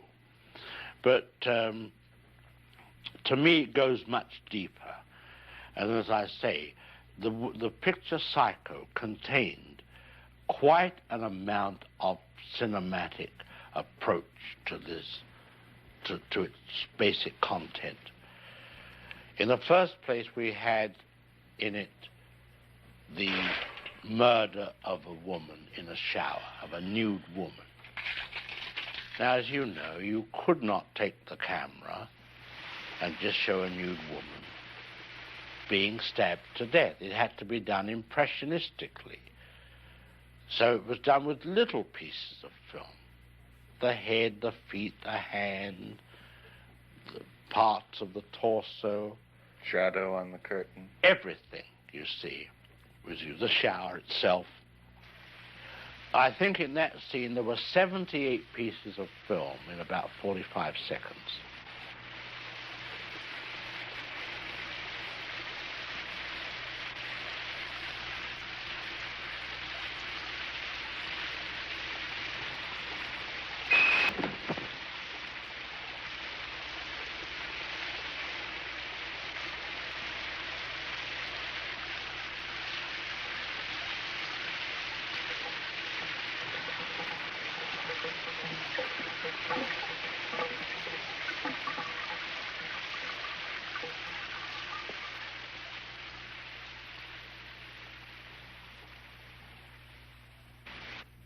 Now, that's one kind. Now we'll take another kind, which I would prefer to call, say, the orchestration. Loud notes, soft notes, and so forth. The second murder in Psycho was treated quite differently. It showed a detective coming up the stairs, the audience already aware that a monster was around. So they were apprehensive for him, but they didn't know when it was going to happen. So I have this man mounting the stairs in what we would call a medium shot, a waist shot. And he gets to the top of the stairs. Then I take the camera and put it very, very high. Way, way high. Above the ceiling, almost. As though we're looking down on the whole thing. And a little figure runs out with a raised knife. And the hand goes up with the knife into the air and starts to bring it down. Now remember, these are two tiny figures. Then the next cut is a big head of the man as the knife goes across his face. Now, this is size of image put together to create shock. In other words, if it were music, it would be tremolos on the violin and suddenly a brass instrument, which is the big close-up. And from that he fell and went back. So there's an illustration of using the size of the image to create shock, or whatever you will. Now the third way is what one might call pure cinematics, the assembly of film, and how it can be changed to create a different idea. Now we have a close-up. Let me show what he sees. Let's assume he saw a woman holding a baby in her arms. Now we cut back to his reaction to what he sees, and he smiles. Now what is he as a character? He's a kindly man. He's sympathetic. Now, let's take the middle piece of film away, the woman with the child, but leave his two pieces of film as they were. Now we'll put in a piece of film of a girl in a bikini. He looks, girl in a bikini, he smiles. What is he now? The dirty old man. He's no longer the benign gentleman who loves babies. That's the difference. That's what film can do for you. Or you for it, as it were. Now, let's talk about some of the writers who've worked with you on the screenplays of your films. Among them, Thornton Wilder, Arthur Lawrence, Dorothy Parker, Robert Sherwood, Maxwell Anderson. Which kind of writer do you find best suited for creating a film script, the playwright or the novelist? I would say the playwright rather than the novelist is more important, because you need scenes, playing scenes. There's people who are from the theater who can write playing scenes for you. They've learned that compression and essential compression flow is very, very, very, very important. After all, who was it once said that drama is life with the dull bits cut out? So compression and economy belongs to the playwright. It doesn't belong to the novelist. You know, he can go on for 1,000 pages. Quite so. Well, let us go on to further pictorial aspects of filmmaking. You first used color in Rope, I believe, and 10 of the 15 films you've made since then have been in color, though many producers seem to believe that a thriller should always be filmed in black and white. Which do you prefer? I prefer color because there's plenty to dramatize in the color. By not using color until you need it dramatically. In the same way, music is often valuable. Sure, I think music's very good, especially when it's needed for silence. The absence of it. Yes, of course. Obviously, you think very highly of the work of Bernard Herrmann. I certainly do. He's been involved as composer and conductor of the music in so many of your recent films. How do you and Mr. Herrmann go about examining the contribution of music to a film? Well, I don't know. As far as I'm concerned, he does as he likes. I'm brought in at the very beginning of the idea of the film. And by the time it has gone through all its stages of being written and rewritten and the final process of photographing it, I'm so much part of the whole thing that we've all begun to think one way. But I've always found with musicians that you're in their hands anyway. What can you do? So very often I've been asked, not necessarily by Mr. Herrmann, but other musicians, they say, come down, I want you to know what you think of this. And you go down and you say, well, I don't care. If I say, well, we can't change it, it's all scored. So the next time you take good care to say, well, can you play me some and let me hear some of it before you go to the expense of an orchestra? Oh, no, you can't. You can't play it on a piano. It's not possible. So that there is no way to find out. So you are in the hands of a musician. Well, Psycho is a very good example of the,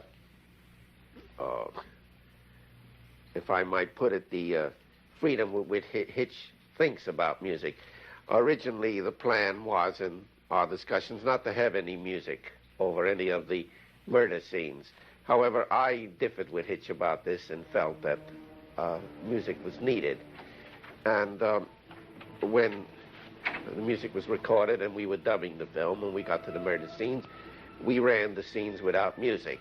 And then I suggested to Hitch that I would like to show him the same scenes with music. And he said, I thought that we had agreed not to have any. And I said, well, we can have it that way, but at least listen to the way I feel about it and the way I've written it. So we ran it with the music, and he said immediately, we must have the music, of course. And I said, but you were against it. He said, oh, no, all I made was a poor suggestion.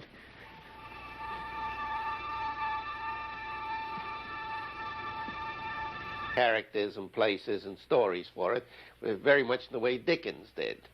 It's not a question of whether it is a real world or an actual world, but it's a world that has been imagined and realized. Dickens was able to do it through the page, and Hitch does it through this film. And although many of the stories that he has told are stories of our time, I believe the way of presentation and the motivating psychology is essentially of the period of Dickens and the great Victorian writers. Psycho is very much, for example, like a Wilkie Collins story. I think this is part of Hitch's great heritage as an Englishman, and one that he's been able to transmute and to carry forward in the world of the cinema.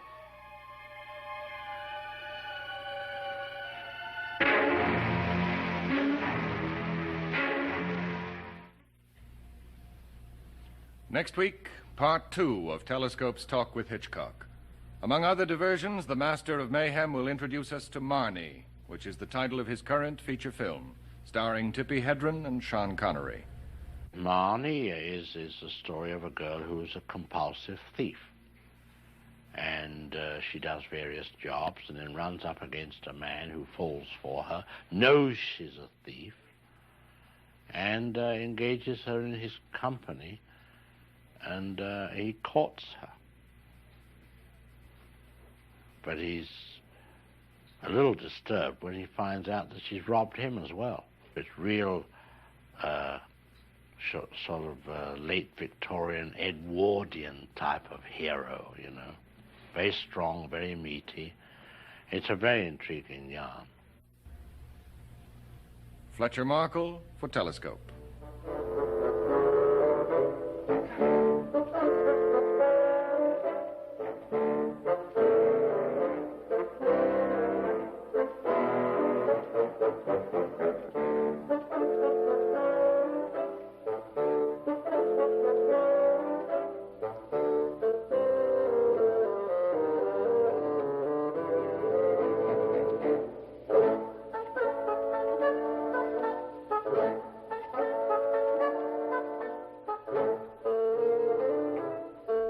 Telescope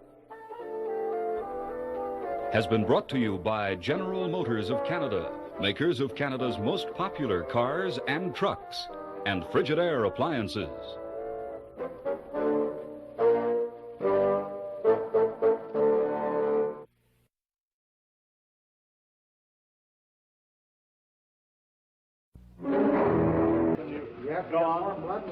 We've got to go much more down there. We're cutting. That's out of the picture. All that's out of the picture. Do you want to start from scratch? No, no. Just go with this. Put another t-shirt. Put another t-shirt. Put another t-shirt on. But you must go the lower part. We ought to get rid of those folds. Blood. Keep going.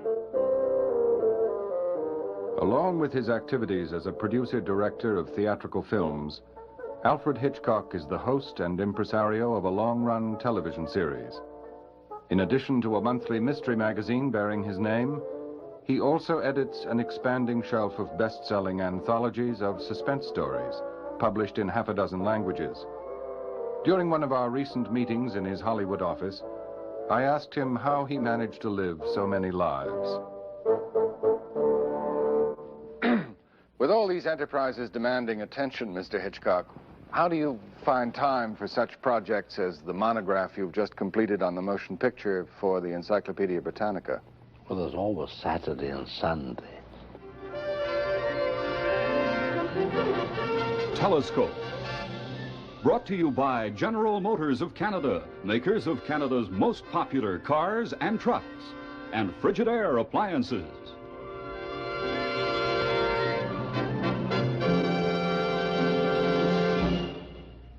Continuing our talk with Alfred Hitchcock tonight, we're going to find out why such labels as the Merchant of Menace, the Pied Piper of Peril, and the Panjandrum of Panic have been pinned on his conservative lapel. Also, it pleases us to promise you you'll be hearing the Hitchcock theory about the theater in the year 3000. A startling revelation from the man whose successful manipulation of evil in the movies would seem to indicate that evil is the root of all money. Mr. Hitchcock, there's been a lot of comment over the years about the social impact of films on audiences, their influence for good or evil. Do you think that films have much real influence, or is it merely a momentary thing? I think in the main it's a momentary thing. I suppose if one stood outside any movie house, most of the faces are either giggling or smiling, even when they come out of a horror picture. You don't see them coming out pondering deeply. I think the immediate reaction to a film is quite different from a later reaction. I'm sure that there are certain things in films which affect fashions. You know, the famous occasion when Clark Gable left a T-shirt off or something, and the sales fell off enormous. It happened one night. That's right, yeah. So you don't really feel that sociologists have much of a foundation for saying that films that record the criminal impulse or television shows that concentrate on crime have a lasting influence on the viewer? I would say it had an influence on sick minds, but not on healthy minds. It reminds me of when I made Psycho. A man was arrested in Los Angeles for murdering 3 women. And he is alleged to have said that he murdered the 3rd woman after seeing Psycho. So I was called by the newspapers for a comment. And my only question was, what film did he see before he murdered the 2nd woman? And perhaps before he murdered the 1st woman, maybe he'd just drunk a glass of milk. Fair enough. And a little boy came up to me once in the street, about a 7-year-old boy, and said, Mr. Hitchcock, in that murder scene in Psycho, what did you use for blood? Chicken blood? I said, no, chocolate sauce. Okay, and he went on his way. Well, see, the operative phrase was, what did you use for blood? He didn't believe it. And yet, even though audiences are increasingly familiar with the machinery of filmmaking, special effects, process photography, and so forth, they're still completely entranced by the finished film. Oh, I'm sure they are. I'm sure they are. Well, you often employ technical stunts in your films that audiences never notice. It's like in Marnie, you know. Marnie is my... This is the new film. New film, where the girl is a compulsive thief. But after every job she does, she always goes down to a farm in Maryland and I suppose using some of the proceeds, goes riding on a horse. Loves to ride on a horse. In the open air, let her hair blow free, almost as though she were cleansing herself of the crime she's just committed.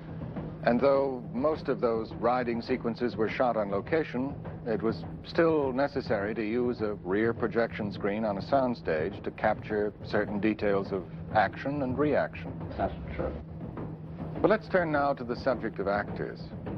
I imagine that you sometimes have problems when you're working with an important star in that he or she mustn't turn out to be the real villain of a story. Audiences don't like that sort of thing. They won't be the villain for their own sake of their own career. And very often, after all, the idol which you put up there must do no wrong. Yes. I was thinking of the ending of Suspicion. Yes, well, that was a complete mistake, you see, to make that story with Cary Grant. Unless you could have a cynical ending. You know, Suspicion deals with the subject of a man whose wife thinks he's a murderer. Yes. And finally, even to the extent when she brings him up, when he brings her up a glass of milk at the end of the picture, she knows he's going to murder her. Well, in our film, we had to make it that it was an innocuous glass of milk. In truth, the ending of the picture should be, yes, this is it, and this is the murder. And I had an idea for an ending that she knows of all this. She writes a letter to her mother and says, "Dear mother, I'm in terrible straits. I want to die. He's going to kill me, but I love him so much I can't live anymore. But I do think society should be protected from him." And she seals the letter and leaves it beside the bed. When he brings up the fatal glass of milk, she said, "Would you mind mailing that for me, dear?" She drinks the milk, literally commits suicide. And you fade out on her death. And you have one shot, a cheerful, whistling Cary Grant popping a letter into the mailbox. That's the way I wanted to end the picture. Well, speaking of endings, let's turn now to the subject of The Birds, one of your recent pictures with a somewhat controversial ending. Did you intend The Birds to be a fantasy? Well, I think most of the films I make are fantasies. They're not slices of life. They're all larger than life. North by Northwest was a nightmare. If I'd had my own way and was not considering the global audience, I would have jumped that man all over America, like a nightmare, from one dreadful experience to another. But I had to smooth it out for audiences. So that was a real fantasy. Sure, The Birds was a fantasy. But it had a tremendous air of reality to it, nevertheless. So do nightmares. What was it that appealed to you in the Daphne du Maurier short story on which the film was based? Oh, I think it was an example of an extremely unusual occurrence. I think the unusual nature of the occurrence appealed to me. And how did you go about casting a writer for the screenplay? I presume you cast writers to work with you as you would cast actors. I remember one writer I had in, I think he was an English writer, who said to me, "Well, I see this film done only in one way. You should never see a bird."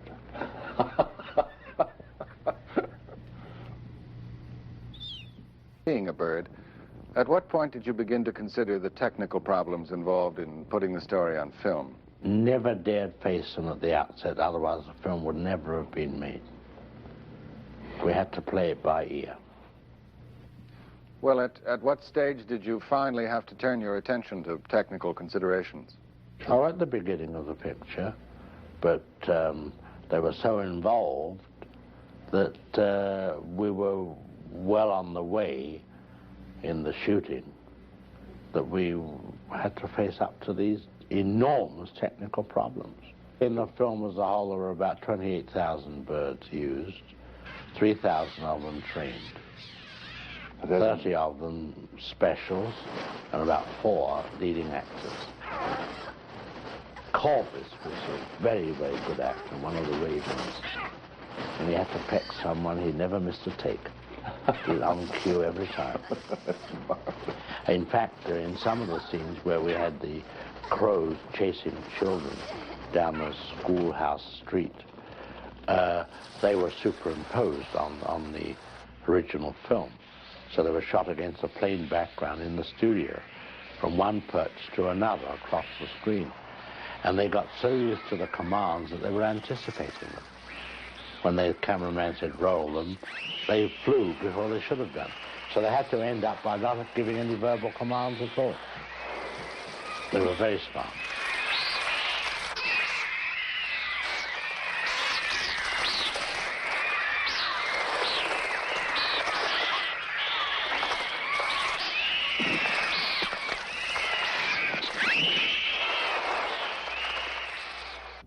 Well, the birds may have been a fantasy, but it had a tremendous air of reality to it nevertheless. Well, don't you see, a nightmare is very vivid. And I've always taken great care to be accurate in all detail, no matter how fantastic the situation might be. Now, people have said to me, and this is where the accuracy bothers me, people say to me, Mr. Hitchcock, why don't you make more costume pictures? I say for a very simple reason. Nobody in a costume picture ever goes to the toilet. Now that means that there's not possible to get any detail into it, just as much as people say, why don't you make a Western? And my answer is, well, I don't know how much a loaf of bread costs in a Western. I've never seen anybody buying chaps in a Western, or being measured, or buying a 10-gallon hat. And this is sometimes where the drama comes from for me. A moment of melodrama happening suddenly in a commonplace setting. And that is the most important moment, when the man is buying a hat in the store in Bond Street, when the gun is thrust into his ribs. You see, it's the juxtaposition of the norm, of the accurate average, against the fantasy. And it is fantasy. The ordinary and the extraordinary. Yes, of course. Side by each. Well, that's the point. That's what makes the thing interesting. But tell us, Mr. Hitchcock, how do you envision the theater of the future?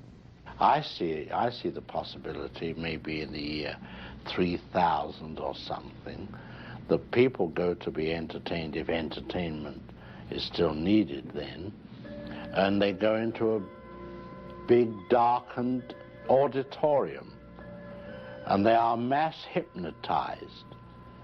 And instead of identifying themselves with somebody on the screen, they are that person. And when they buy their ticket, they choose which character they want to be.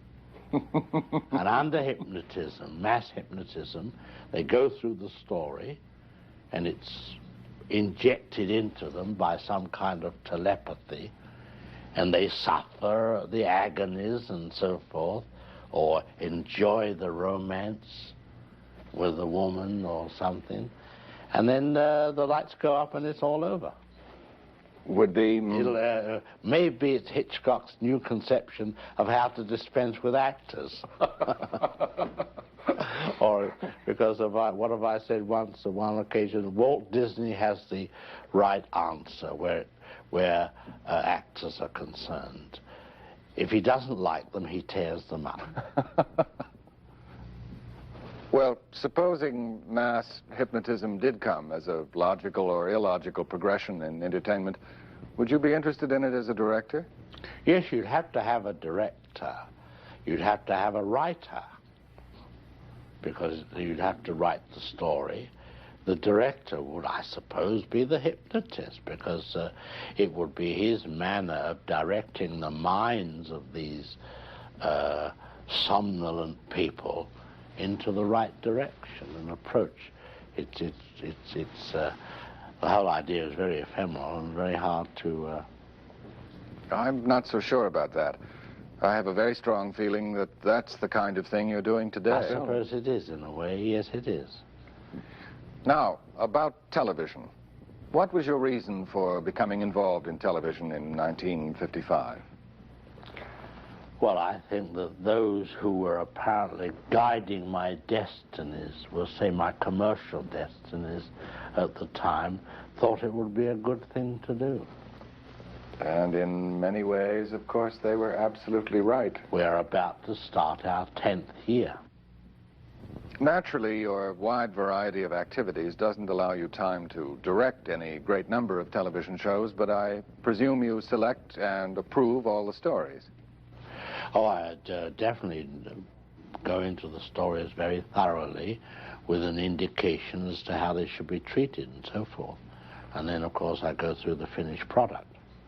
And Miss Joan Harrison, of course, who's your associate in the making of the television series, has a pretty good idea of what you like and don't like anyway. And Mr. Lloyd, who is also an associate, Norman Lloyd, producer, he's been with me a long time. And shall we say, they know what I'm talking about. Hitch, a wonderful thing about a man with so definite a point of view and so definite a personality, at the same time, he is most respectful of other points of view within that orbit, so to speak. And consequently, he may make an observation about a film, but he certainly entertains a discussion about it, and at times says, well, if you really believe that, and we've had this happen, go ahead and do it. Our particular kind of television film is not as easy to make as people would sometimes think, because it's not just a simple crime thing. It also has to be a study in character. And the kind of story that Hitch most likes to make, which is a story in which innocent people get involved in something terrible, very often which they themselves have not brought about, but which just happens to them, requires character building. Yes. As well as keeping the suspense going. A Hitchcock film usually happens, the story is usually about very sort of normal people, seemingly, in rather usual circumstances. And the exterior of the situation is usually rather sort of plain and steady world, you know. It isn't an extreme world. And into this, something very unusual begins to creep. And as it begins to happen in a most, almost simple sense, actually, Hitch, who has a wonderful eye, actually has the most simple use of the camera, but it's always has what we call camera logic. It's always always the right place. Into this world, danger begins to creep. And with it a kind of humor that this danger brings along with it. So that at times you're fairly certain that you're going to laugh, but then you're frightened. Or you're frightened or horror-struck, and then you laugh. You must have a basic sense of humor about it, because that's what you're doing. You're doing it deliberately to scare people. And after all, there's no difference between my making Psycho to scare people, with tongue-in-cheek, shall we say, than a mother who says boo to scare her 3-month-old baby. What's the difference? I've never known any man who enjoys making films more than Hitch. It's just, it's so much part of him. It's so, the enjoyment of it is an example of how life should be. And I can't think of him doing anything else. I really can't imagine us doing anything else. Hitch has always been very tactful about directors. I'm sure that many times he must have felt that he would rather like to direct a certain sequence all over again himself, but he's never said so. Just as much, you know, as he'll never come on the stage, you know, when one of the television directors is directing a show. He feels it's embarrassing for them, and he's perfectly right. I have a strong impression that the real Alfred Hitchcock is not at all like the macabre and mischievous gentleman on the TV screen. No, of course not. You've said that you're a very shy person, Mr. Hitchcock, which is not at all the public's impression of you. Would you care to comment on that? Well, I am shy, you know. I'm not very gregarious. I don't mix with a lot of people. I don't think I'm very good in the company of a lot of men. Or, I don't know what it would be like among a lot of women. I don't know.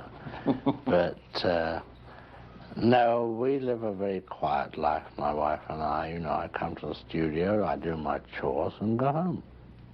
And what do you do for relaxation and diversion? Make pictures. You read a great deal, I would imagine? Yes, but I don't read fiction. I read biographical material or historical or travel. But I don't never read fiction. You've also done a great deal of travel yourself, you and Mrs. Hitchcock. Oh, yes, we get around, yes, sure. Tell me, if you were not a filmmaker by trade, whose films would you be likely to enjoy and admire as a moviegoer? Well, I'm not a moviegoer, so I wouldn't know. Sorry to say. Well, let me rephrase I say that's a bad advertisement for our business. But let's say, who am I? I'm only one among so many. Well, if you hadn't become a filmmaker, what would you like to have been? I don't know, but I think with one's touch of hamminess, you know, that degrading side of me, the actor, I think perhaps it might have been amusing to have been a criminal lawyer. Mr. Hitchcock? These steps were terribly awkward coming down. One had to step them one by one, and reminded me of the old lady who was walking with one foot on the curb and one foot in the road. And they said to her, "Why are you walking like that?" She said, "Oh, I thought I was lame."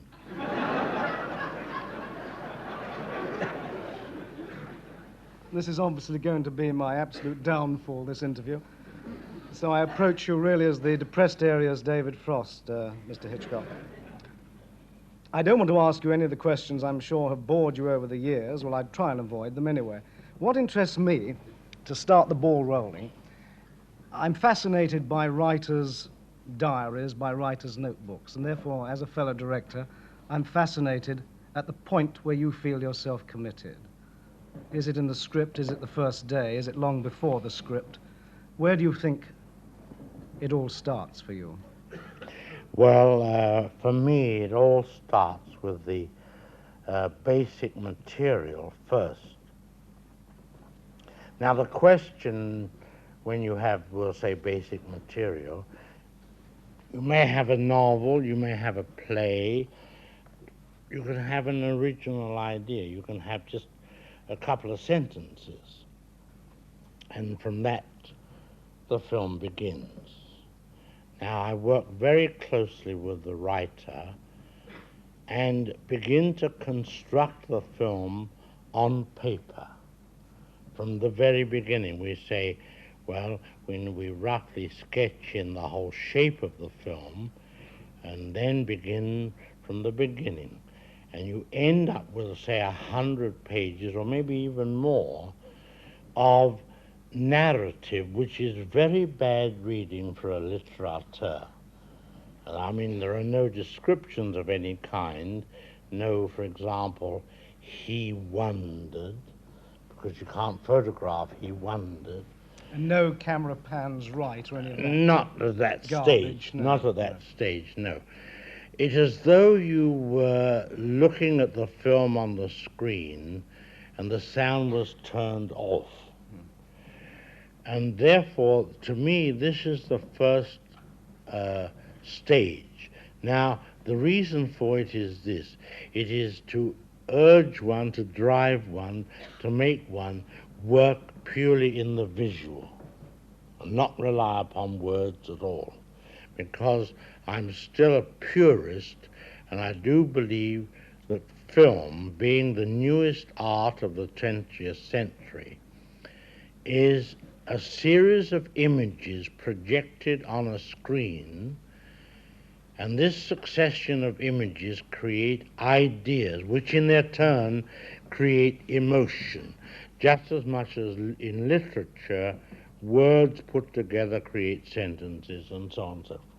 Do you think at that stage, do you think in black and white, or is your preference for colour? I mean, do you find yourself thinking in terms of black and white images? Not at all, no. The colour is part of the structure. In other words, you restrain colour, bring it in when it's necessary, but don't orchestrate it so loudly that later on you may use it in a word, to mix metaphors a moment, you've exploded your gunpowder. Yes, I mean, there was something behind that question, because if I may be so bold, I thought there was only one of your films which leaps to mind, which I thought would have been better in black and white, and that was The Birds. I don't know why, this is only a personal preference. I would have preferred to have seen that film in black and white. I wondered why you opted for colour. Well, strange enough you should ask that. I opted for colour because The Birds were black and white. Yes. So that the faces of the people involved would be separated from the birds.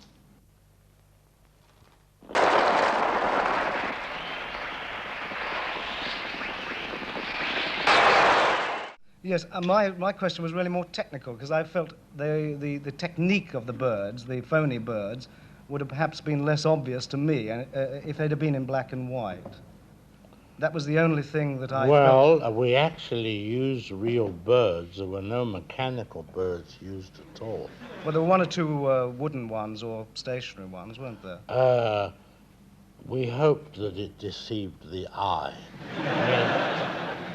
But that was purely a matter of quantity rather than quality. When you say you start with a script, how many, I mean, I know in my own case, the amount of, as it were, stillborn children one has. How many times do you think in your career have you started off with what hopefully you thought was something that was going to excite you, and alas have had to abandon it? Oh, many times. In the last 2 years, I've abandoned 2 projects. And the point is, you get so far and you realize it's not going to work out. So it's better to lose $150,000 or $200,000 than $2 million. Yes. So just dump it and let it go. I've often found myself, and perhaps you have had the same experience, that although we dump things, certain things, part of the egg remains and continues to gestate, and we pull them out of a drawer, out of our subconscious in years later and use them again in a different context. Does that happen to you? No, it doesn't happen to me. The only thing that I pigeonhole are certain ideas that belong to a certain genre picture. The adventure film, for example. You store up an idea and you put it away, and one day it will come out. For example, in a picture like North by Northwest, I've waited about 15 years to put Mount Rushmore on the screen. Yes. So you keep it back in your mind. Unfortunately, it doesn't always work out, because storing this thing up and having the pleasure of anticipating the use of it, the Department of Interior step in.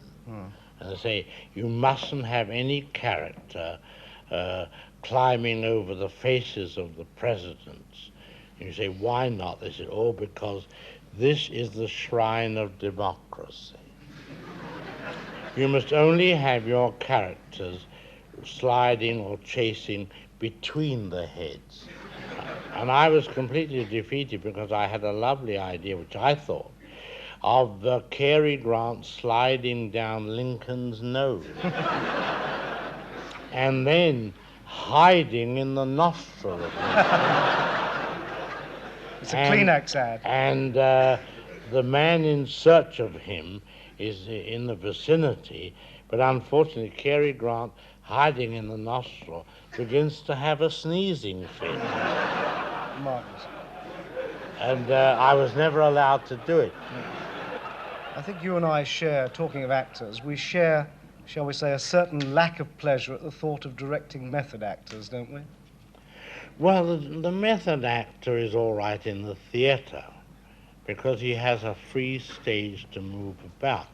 But when it comes to cutting and the face and what he sees and so forth, there must be some discipline. And I remember discussing with a method actor how he was taught and so forth. And he said, oh, we're taught improvisation. We're given an idea, and then we're turned loose to interpret it the way we want to. I said, well, that's not acting, that's writing. And that's why your method actor today always arrives on the set with a new script. I believe we're going to see one of your own acting performances on another clip which is coming up, which must be the despair of method and non-method actors.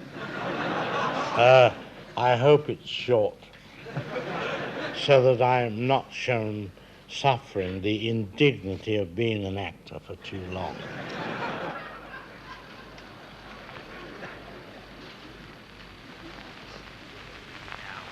Andra, you asked me to let you hear your voice on the talking picture. But Hitch, you mustn't do that. Why not? Well, because I can speak well. Do you realize the squad van will be here any moment? No, really. Oh, my God, I'm terribly frightened. Why? Have you been a bad woman or something? Well, not just bad, but... But you slept with men. Oh, no! You have not. Come here. Stand in your place. Otherwise, it will not come out right, as the girl said to the soldier. That's enough. How many years ago was that?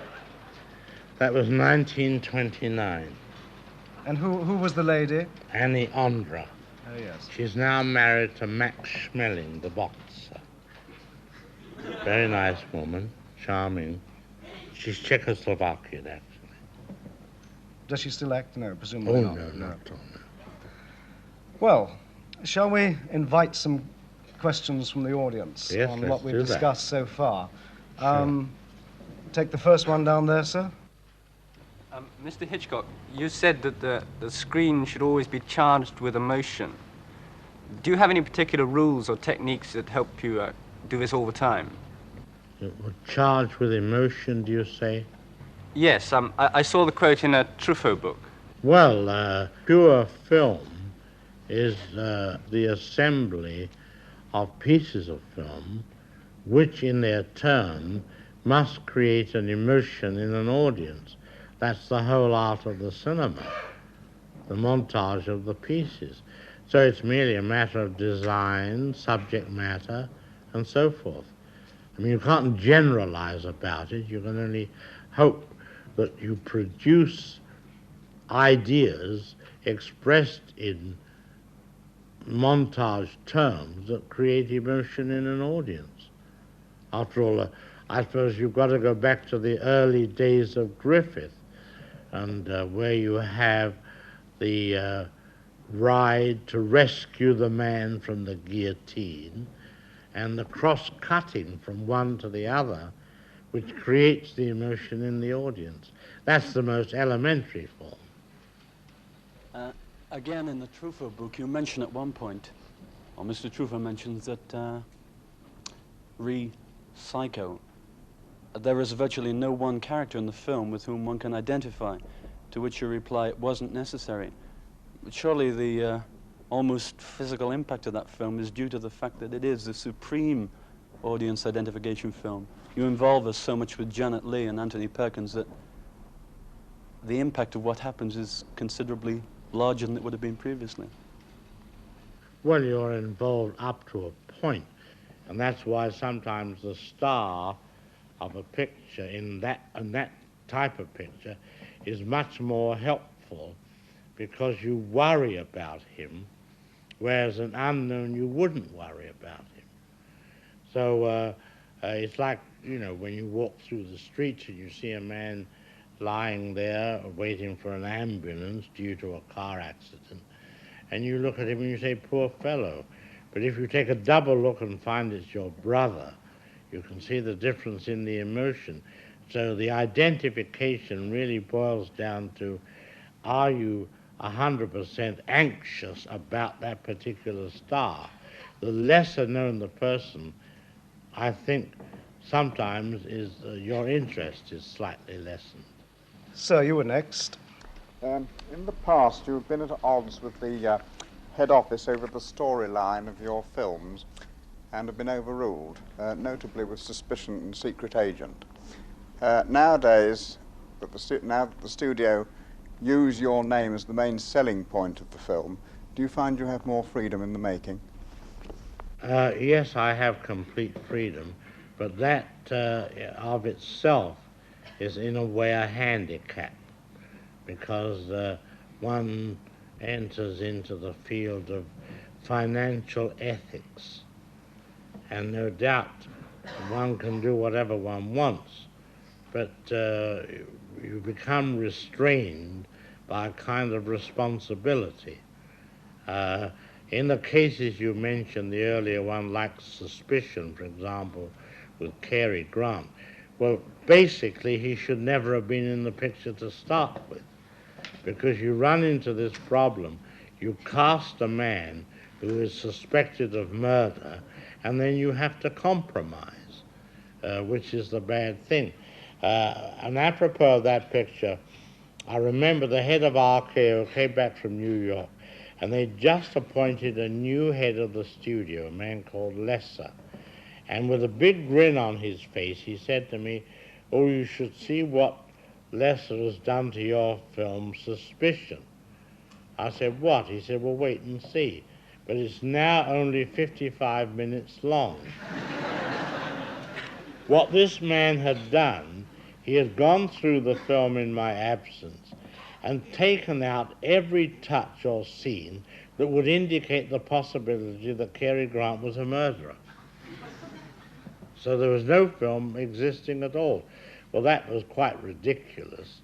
But nevertheless, I had to compromise on the end. The thing I wanted to do with the end of that picture was that the wife was aware that she was going to be murdered by her husband.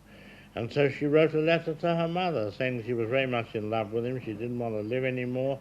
She felt he was going to kill her, but society should be protected. So he brings up this fatal glass of milk. She drinks it, and before she does so, she said, "Will you mail this letter to Mother?" And she drinks the milk and dies. And then you have just one final scene of a cheerful Cary Grant going to the mailbox and popping the letter in. But it was never permitted, you see, because of the basic error in casting. I can't seduce you to come back to Elstree for me and remake it, can I? Well, wouldn't be difficult. Next question. That one. I wondered, had you ever been tempted to step outside the sort of thriller limitation and do something completely different? Or is it the attraction, is the limitation the attraction to do something new? Well, no, it's not for me. It's the public, you see. If I made, for example, a musical, the public would wonder, when will the moment come when one of the chorus girls will drop dead? And what from? Gentleman at the back, nearly next to the lady in green. Yes, you, sir. Apart from self-satisfaction, Mr. Hitchcock, what is your basic motive for making the films that you do make? Basic motive? Money. There's an old expression which says, "All work and no play makes Jack."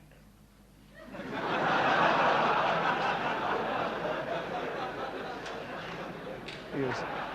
Mr. Hitchcock, you said that you have in your mental bottom drawer, if you like, a series of bizarre or locations or backdrops. Which one would you most like to use in your films and haven't had yet the opportunity to do so? Well, I once had an idea that I would like to open a film, say at the Covent Garden Opera or the Metropolitan or the Scala in Milan, and Maria Callas is on the stage singing an aria, and her head is tilted upwards, and she sees in a box way up a man approach the back of another man and stab him.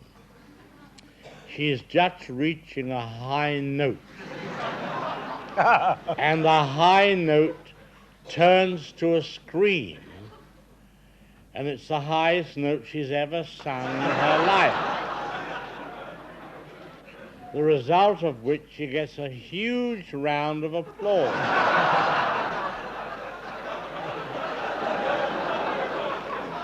I don't know the rest.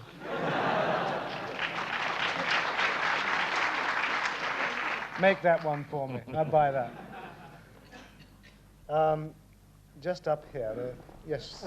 No, the lady, please. Sorry. Mr. Hitchcock, I wanted to know, as I was scared stiff by Psycho, what frightens you? Policemen frighten me. No, the Not English policemen, surely. Oh, the worst.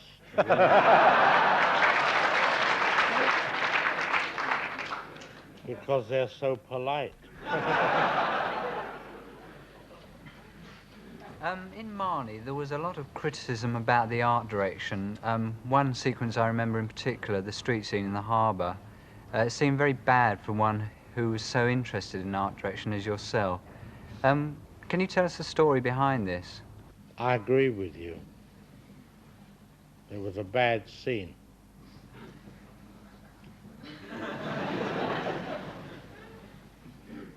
If only Hansard was like this. Mr. Hitchcock, you seem to have a very nice sense of humor, which you obviously had before you established yourself as a thriller, directing thrillers. How come you've never had any comedies? But every film I make is a comedy.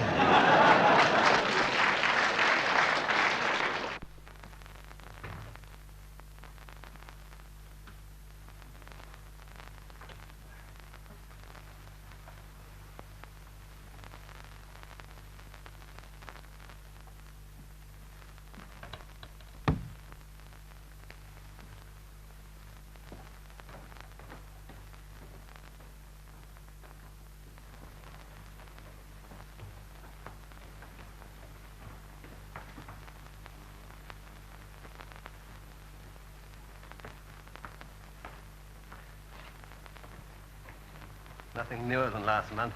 I don't suppose there is such a thing as a wireless set hereabouts. Oh, well, being in the dark like this, you know, Collicutt, our communications cut off in a time of crisis. Hello, hello, hello. London? You want Mr. Seltzer? Yes. Hold on. I'm going right to find him where he is. London. Go on, risk it. Hello, you in London, huh? No, I'm not Mr. Seltzer. Name's Charters. I don't suppose you know me, huh? Well, you needn't worry. I've just gone to fetch him.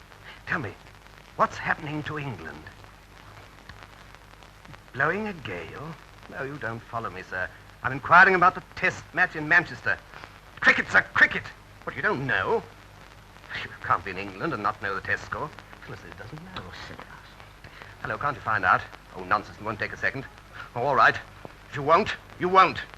Wasting my time, the fellow's an ignoramus. Mr. Seltzer, at last your call come through to London. Hello. Can we take a crash sticker for London? Huh? Medical travel London. Oh, sacre. So what I find so fascinating about that, I think not only is their timing impeccable, but I think your timing is impeccable. Because I think you don't fuss, you let the actors like that, who have their own instinctive timing, you don't mess about with it in the cutting room. No. So many films are ruined because a false sense of timing is put onto a comedian. And forgive me if I've got it totally wrong. You never worked with Laurel and Hardy in any shape or form. No, not at all. No. Would you have liked to done? Because out of all this sort of old-time comedians, they're the people I I think, admire I don't most? think I could have done because I was already hardy in size. But does that type of humor attract you as an individual? Oh, yes, it does. Mm. Oh, yes. No What question. makes you laugh?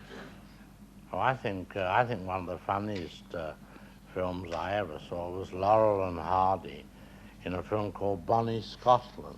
Oh, yes, yes. You remember that? Yes, yes. And the longest take I've ever seen on the screen, when the two of them are standing on a Scottish bridge, and I think it was Laurel who was taking snuff, and he sneezed, and he sneezed right into the snuff box, and all the snuff blew into Hardy's face. Yes, marvelous. And there was the longest take before anything happened He was a master. I've ever seen. And finally this long sneeze came, so big that it tilted him back into the river below. And then Hardy was left on the bridge, and nothing came up but water and fish every few seconds, like that. Yes, marvelous sequence. Can I have another question, please? Over there. You mentioned earlier on 2 abandoned projects. Was one of these Mary Rose? If not, can we expect to see it in the future? Well, in Mary Rose, I have that on one side, and I'm trying to attack it from a science fiction angle, because I'm sure the public will want to know, where did a girl go when she disappeared for 25 years and came back as young as she was when she disappeared? And I think it's going to come when we find the solution about the body being atomized, which it will be in some years' time. There'll be the power to atomize the body and move it away elsewhere and reassemble it again. In the eternal cutting rooms. Mm-hmm. There was another question from that part of the house. Yes, you, sir. There's a great deal written about your cinema films, but some of your TV work is also excellent. I know some of the episodes that Robert Stevens directed got Emmy Awards. Could you tell us a little about these? Are there any which you remember with particular affection? And, for instance, how do you select directors for those episodes which you don't do yourself? When that series started, it was actually based on the English short story. It was essentially the short story that inspired the series, and we had lots to draw upon, and I think we used most of them that were ever written, because in the early days, in the 20s, most of our important littérateurs always went in for the short story, whether it was Galsworthy, Hugh Walpole, or Mrs. Lowndes. There were a whole lot of people. Blackwood. A tremendous lot. And I made one once, which took me just 2 days to do. I think it was a Roald Dahl story called Lamb to the Slaughter. And this was a story of a young wife played by Barbara Bel Geddes, and she was preparing dinner. And of course, in America, you know, they can take food out of the deep freeze and put it straight into the oven, because when you buy a cooking oven, the brochure that comes with it tells you the timing for frozen food or non-frozen food. Anyway, she's preparing dinner, and her husband, who's the chief of police, comes home and tells her they're all washed up, there's another woman.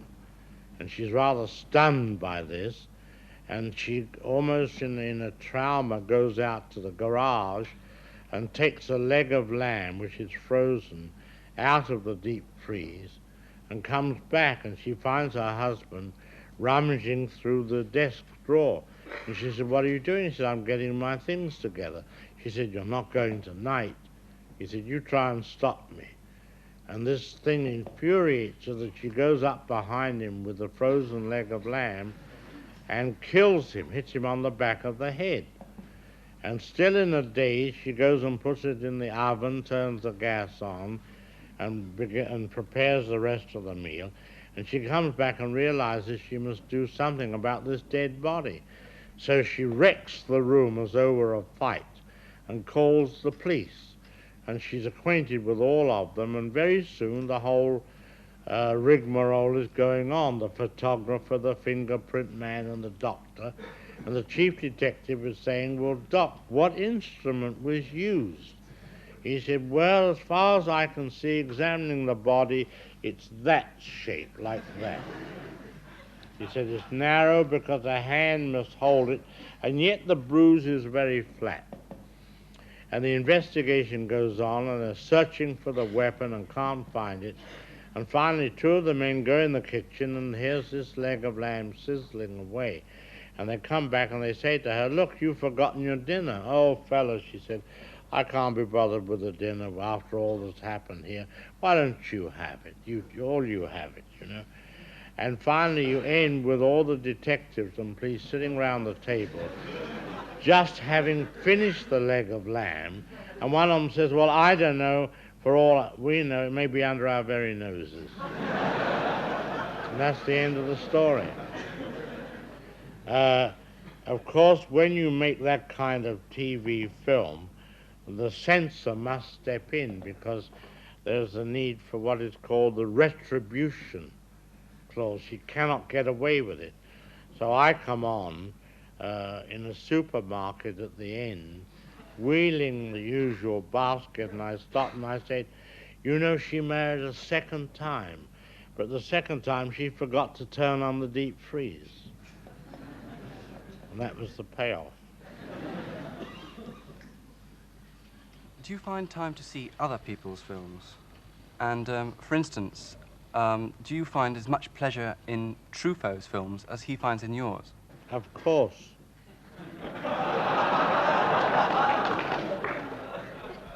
What sort of films do you like watching?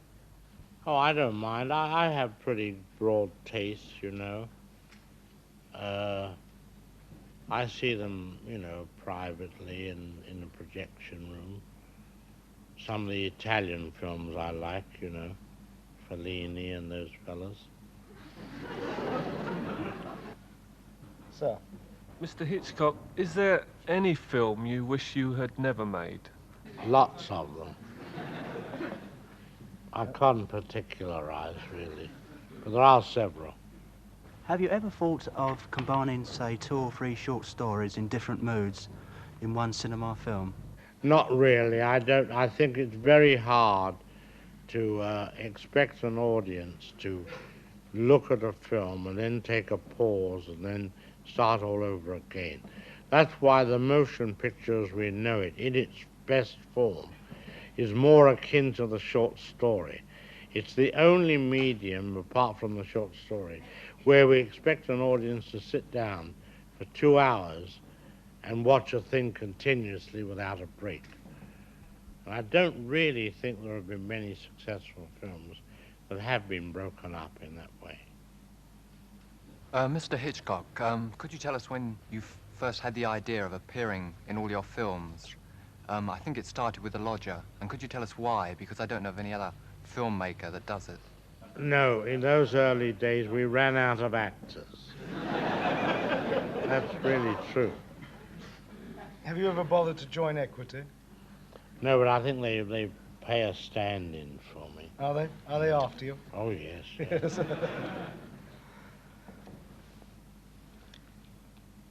Gentleman in the centre here, or the lady, is it? Which, where the 2 hands went up? Was it yours, madam? Yes, please. Mr. Hitchcock, which of your films gave you the most personal satisfaction, and why?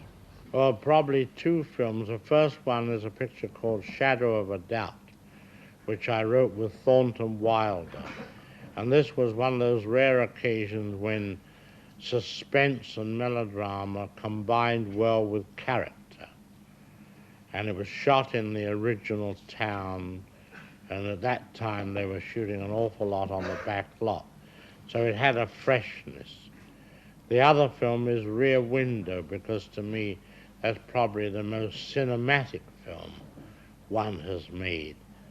And most people don't really recognize this because the man is in one room and in one position.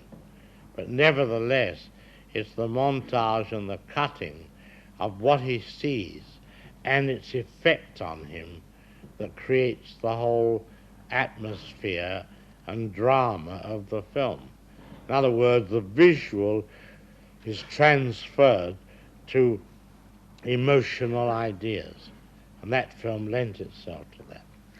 Would you say, Mr. Hitchcock, it'd be fair comment to say that your films have never really been concerned with social consciousness, as we, now bandy around the term? You haven't really taken note of your own times. You've ploughed your own furrow, as it were. That's true. Samuel Goldwyn once said, "Messages are for Western Union."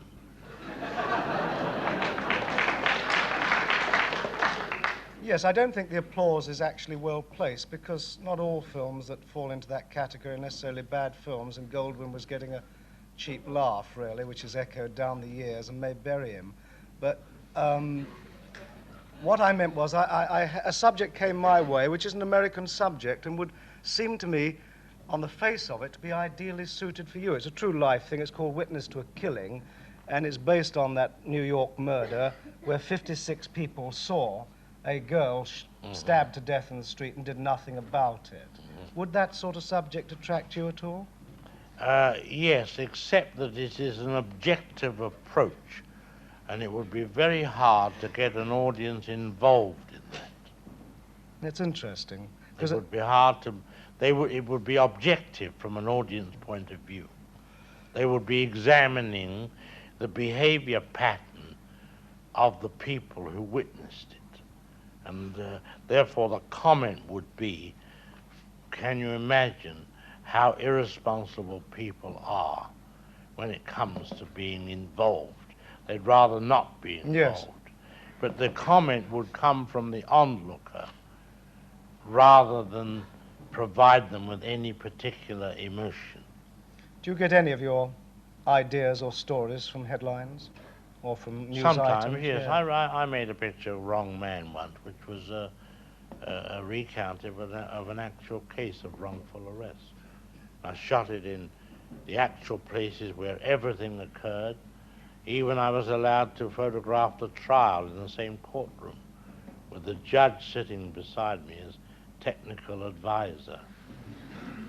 And the people kept coming up and whispering to me, saying, "The judge is wrong. The judge is wrong." And we had to wait until the judge went out of the court to put things right.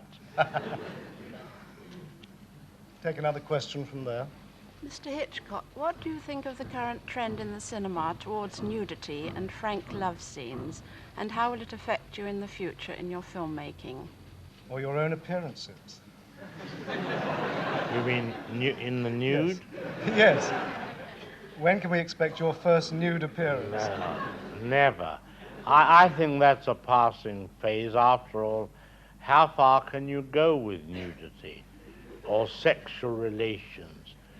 It would seem that we're all waiting for that zoom in to a close-up of the sexual act. And how close can we get to it? Once you've reached that point, then where do you go? And after all, it makes no difference to me because that scene I've already done. I did it in the end of a picture called North by Northwest, where I showed Cary Grant pull a girl into an upper berth, and then I cut to the phallic train entering the tunnel.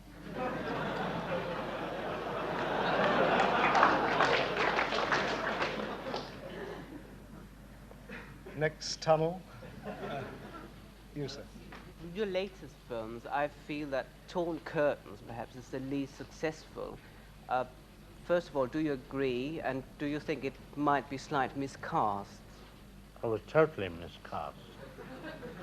Sure. I should have had, in that film, a singing scientist.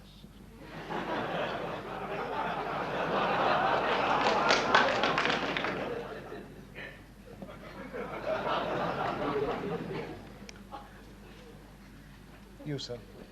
Mr. Hitchcock, about Torn Curtain, could I ask you how you got political permission to shoot exteriors in East Berlin? And also how you managed to control the color in the exteriors so well? We never shot in East Berlin.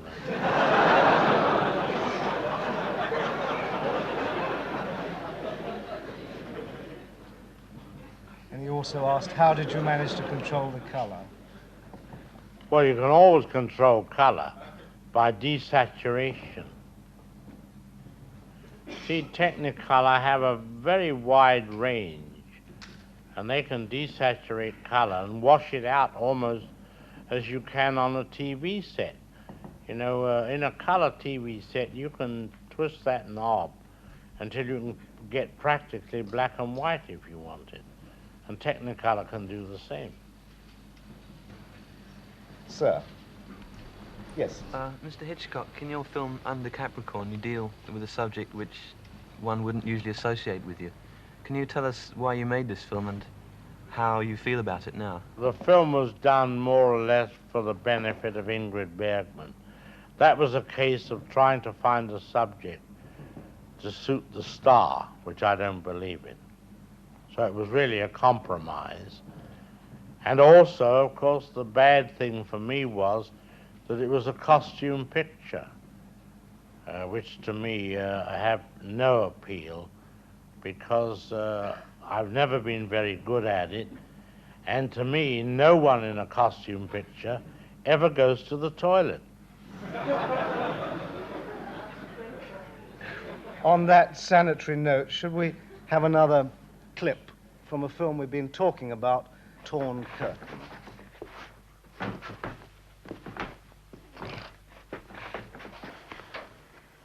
One of the interesting things about that sequence is a few years ago, that would probably have been saturated with music, wouldn't it? Oh, As yes, the knife came, there'd have been wah, Yes, wah, yes. you know, there'd have been the old... I mean, I applaud the fact that there is no music, you know, yes. Mr. Hitchcock, in that last sequence, I think you could easily be accused of unnecessary or tastelessness, really. The blood in it and the really gratuitous violence. It seems to me that you've never really done anything as nauseating or stomach-turning as that, even in Psycho. You know, I know it's great direction, but I think you could be accused of being unnecessarily tasteless in that. Have you anything to say about that? I would say that the demonstration of the scene is intended to show how difficult it is to kill a man. That is, it is a messy business, it is a horrible business, and it should be a deterrent because it's not all that easy. They usually show the killings on the screen very simple, a gun shot and bang, you're dead. But if you don't have a gun or can't use a gun, it just shows you what a horrible, awful thing it is to kill someone. Especially, as you see at the end, in Auschwitz.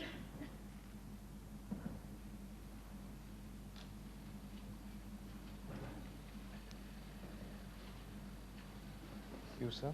In the light of that, were you surprised when people laughed at that sequence just now?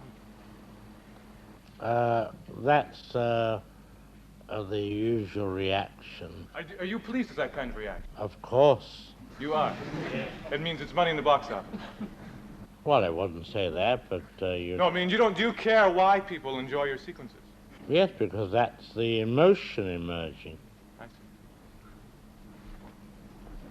But why do you prefer people to laugh at something like that? Because that's a release of tension.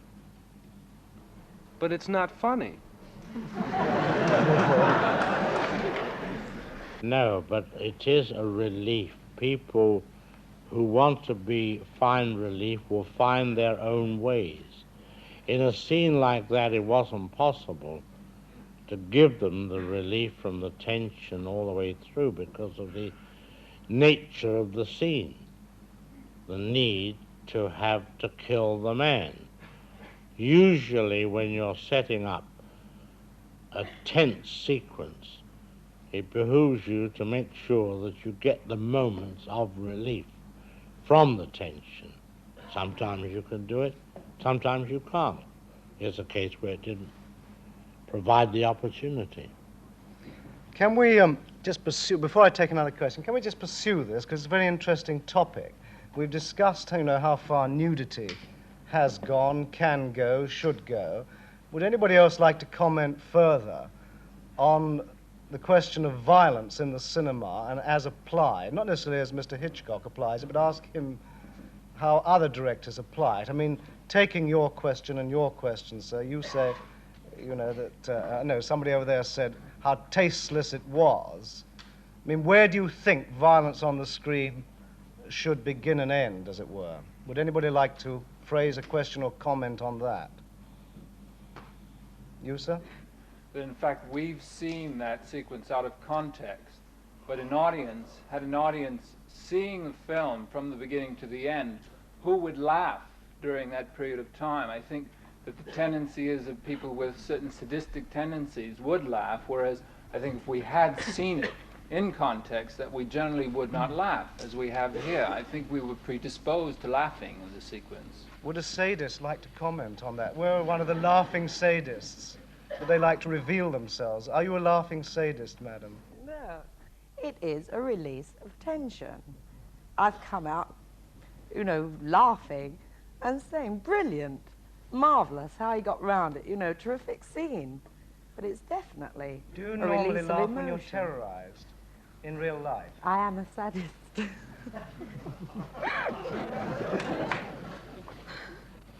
Do you think people in real life laugh when they're terrorized? Well, they always come off the scenic railway giggling. They scream while they're on it. Or people at the fairground come out of the haunted house. They've paid money to be scared, but when they come out, they're giggling always.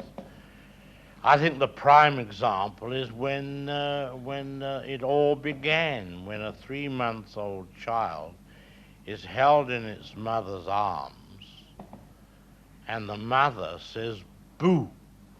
And the child suddenly is startled, gets the hiccups, and then it laughs, and mother laughs, and all seems to be satisfied. Why mother says boo to the child, I don't know, but they're still doing it. Sometimes the laughter takes other forms. It takes the form of humor about the situation. I remember years ago, they used to have at Islington here, they called it the World's Fair. And it was a sort of merry-go-rounds and sideshows and that sort of thing. And in one of the tents, which only cost about a few pennies to go in,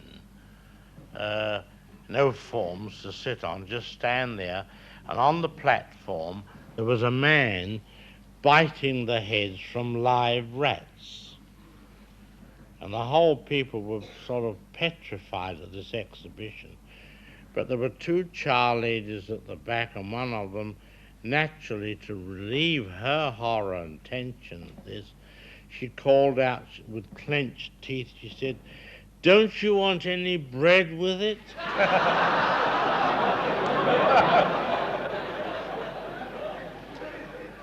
Have you ever witnessed, which I believe was quite popular in sideshows some years ago, regurgitation acts, where people swallowed live rats and then regurgitated them? There was a man called Dan Mannix who wrote a book about it. No, Have you ever I seen never one of saw those? that, no. Why regurgitate it? Let it stay down. Well, who wants the rat back?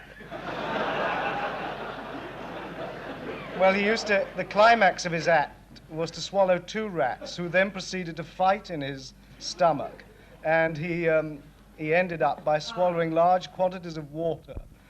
Oh, I thought you were going to say the rats fought and he burped.